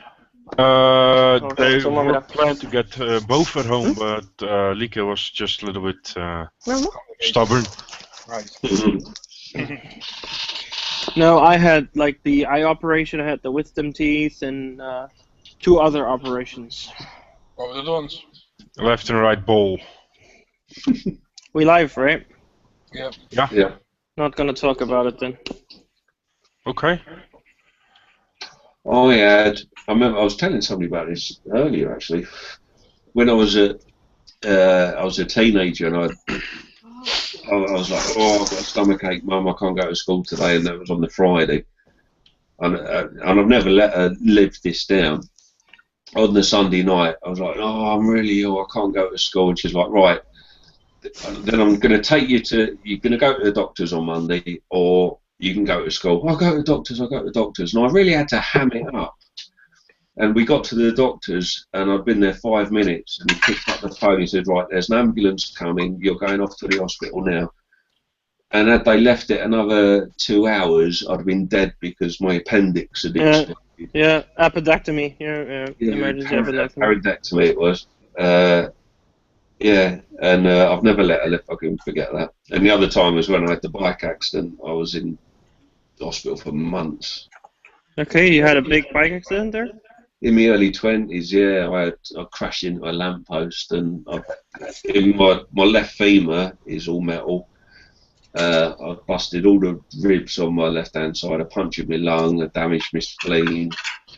Lucky to be alive, really. Yeah, I just wanted to say, that sounds it was a horrid crash. But what was quite lucky was I did it right opposite the South East London ambulance station, and they actually saw it in the control room. Actually saw me fucking hit a lamppost, and they were there before.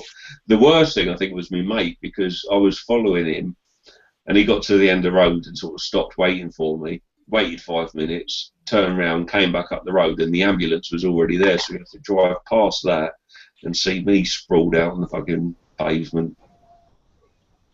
It's really weird though. You might have had this, Paul, when you had your accident.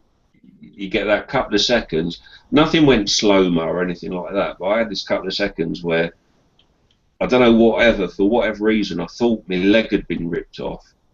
So I just tried to stand up and sort of, just in a daze of confusion, try and sort myself out. And those people coming over was like, yeah, it's all right. I remember hearing people saying, it's all right, I've got his watch, I've got his glasses. I remember lying there thinking, what about me? Yeah. No, I didn't have anything like that. I didn't have any pain hit me for about a minute. I think the adrenaline was blocking it. But obviously we had the car, and then we had a truck hit us behind. Yeah. So I was just more focused on getting out and getting to the hard shoulder. It was only when I got out that the pain hit me. And I nearly passed out. Well, somebody put some footage up on Facebook earlier. I don't know what channel it was on. It's that World War II video footage of, I think it's a tiger being hit, and the commander coming out. Panther. Off his leg. Yeah, it's a panther. It's a panther and sort of rolling off the turret. Yeah, the panther engages a Sherman first, and very similar injuries to the guys in the Sherman. And then it's sat there, isn't it? And the fucking Super Pershing takes it out, doesn't it? Yeah, and Cologne. Multiple fucking rounds hit it, yeah. I think two of the crew get out and run off, and that poor fucker gets out and off his legs. I think he dies a couple of minutes later. But trying to get away from it with a leg off. No, a couple of that fucking Pershing took care of that thing, didn't it? Oh god, yeah. Blew it to fuck. I think the whole thing went up then. Yep. What have you watched the whole clip? It's quite a famous clip, isn't it? Yeah, it's quite well. You can see it taking the Sherman out before, and it blew the Sherman to fuck.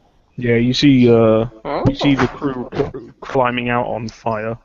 Yeah. And then one of the commander and stuff's like got one arm and one leg and shit, and he just lays on the deck of the Sherman on fire. And then the Super Pershing comes round and he puts a round in through the side. Yeah, he does the side of the tank, does the Panther, and that makes all the crew jump out and stuff. And then he puts, as the commander is climbing, he just opens the hatch. He opens the hatch. He's getting out. The round goes in on the turret ring, and it must have just like exploded on impact and just fucking tore his legs all to shit. Paul? Yeah. Look at the link I just sent you. That's what I would call advertising. For who? UMP. Okay.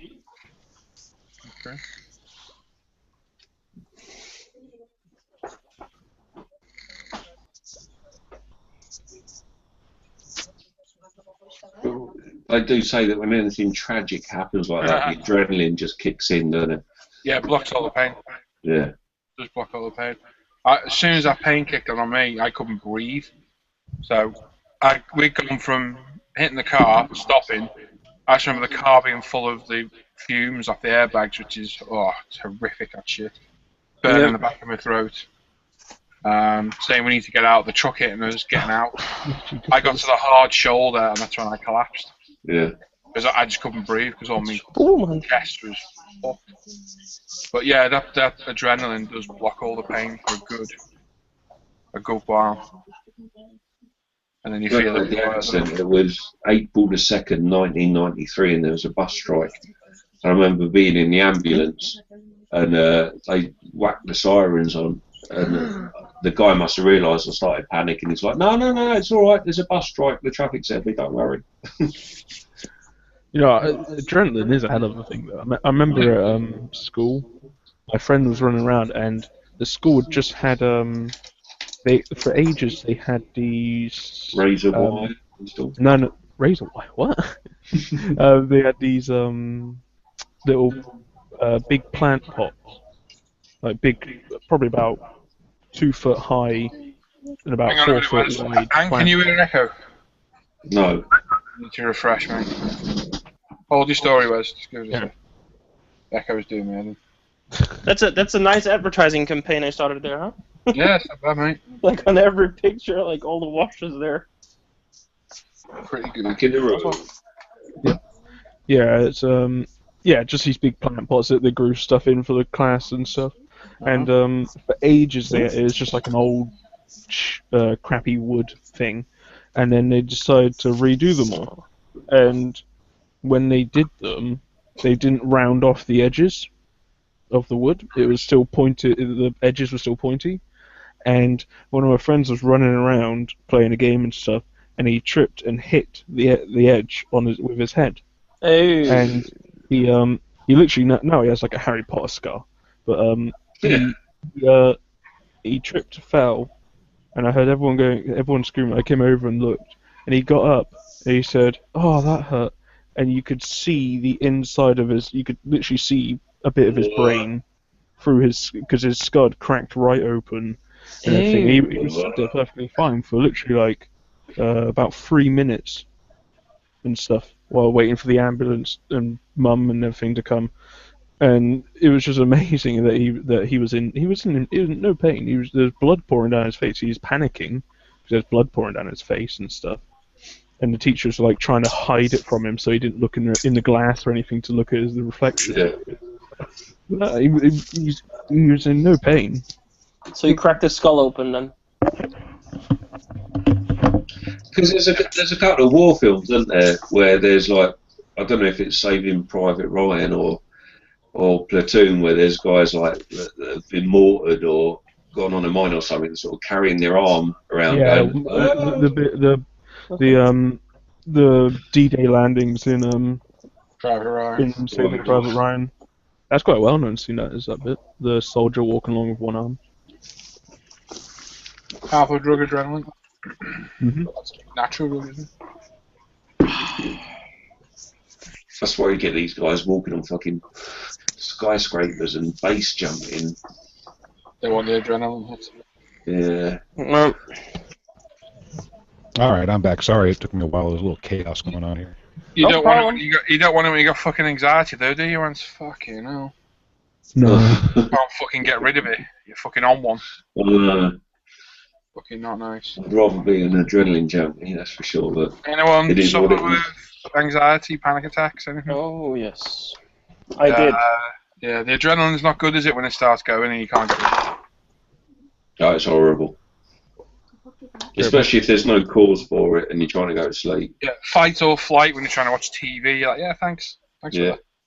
You can feel it building up in the fucking gut to you. I think the worst thing for me, we were watching this. It was just after my dad died, and we were watching this series about a builder's yard, and they just. I think we were like 3 episodes in, and they just started hinting towards the dad having cancer. Right. And I couldn't fucking. You knew it was coming. Yeah. But, it sent me right over the edge. That did. That was First years. one I... Go on, sorry, I'll let you finish. No, that was years ago. First one I ever had, watching Nevermind the Buzzcocks. Yeah. Just completely out of the blue for no reason whatsoever. And what's the guy from Fun Living Criminals called? Is it Louis? No, not Louis. Oh, when he smashes the mug? Yeah, that. Yeah. I'm sat there and I had a full-on panic attack for no reason whatsoever. Yeah, that was horrible, that was. Like, what the fuck? I had to go sit down, go sit outside, fucking try and get me out. I didn't know what the fuck was going on. Yeah, no, it's horrible. Just built up pressure and anxiety, and I just flipped and that was it then. About fucking 6 months battling with it. Fucking pain in the ass. It's not fun. Still comes and goes from time to time. Yeah, when I had my depressions, they came with panic attacks. Holy shit. Yeah, it's not It's nice. amazing what the human body can do to itself. Oh yeah. It's just the mind. It's not even just the mind. It's the nausea and the dizziness and. Yeah, it's just the adrenaline, isn't it? It's just a release of adrenaline in your body. You're not using it, and it's getting your heart rate up. Then you panic, and then that makes it worse. And it's like a vicious circle, isn't it? Mhm. I'm gonna post a picture now that would put me right in a panic attack. Hang on. Not good. No. The thing is, you tell people about it, they think you're fucking mental. Yeah. Yeah, that's what people say. You ever try to explain to somebody, like, you suffer from what? What the fuck's that? You having panic attacks? Why that? Yeah, look at Just breathe into a paper bag. Fuck off. Yeah. Let's put it this way. Those are the people that don't understand it, though. We've got an echo again there. Oh, is it me? Yes, mate, I think. Yeah, it must be. Quite possibly it is you, Anthony. How did you deal with your panic attacks, Andrew? When the depression stuff got kind of under control, they kind of went away. Yeah, they really were connected to the depressions. Mine was just stress. I had to go on beta blockers to stop it. Yeah. Yeah, they never put me on beta blockers. It's always been venlafaxine I've been on for the last 15 years. I think I had a 2-month dose of beta blockers, and that got it under control. But like I say, from time to time, it still happens. Have a look at the post I've just put on the Hangout chat. This is a reason never to go to India. It's called India. Okay. Yeah, it's called the tickly ear bug. Uh-oh. Climbs in your ear. Oh, just watch the video. No. Oh, that one. Yeah.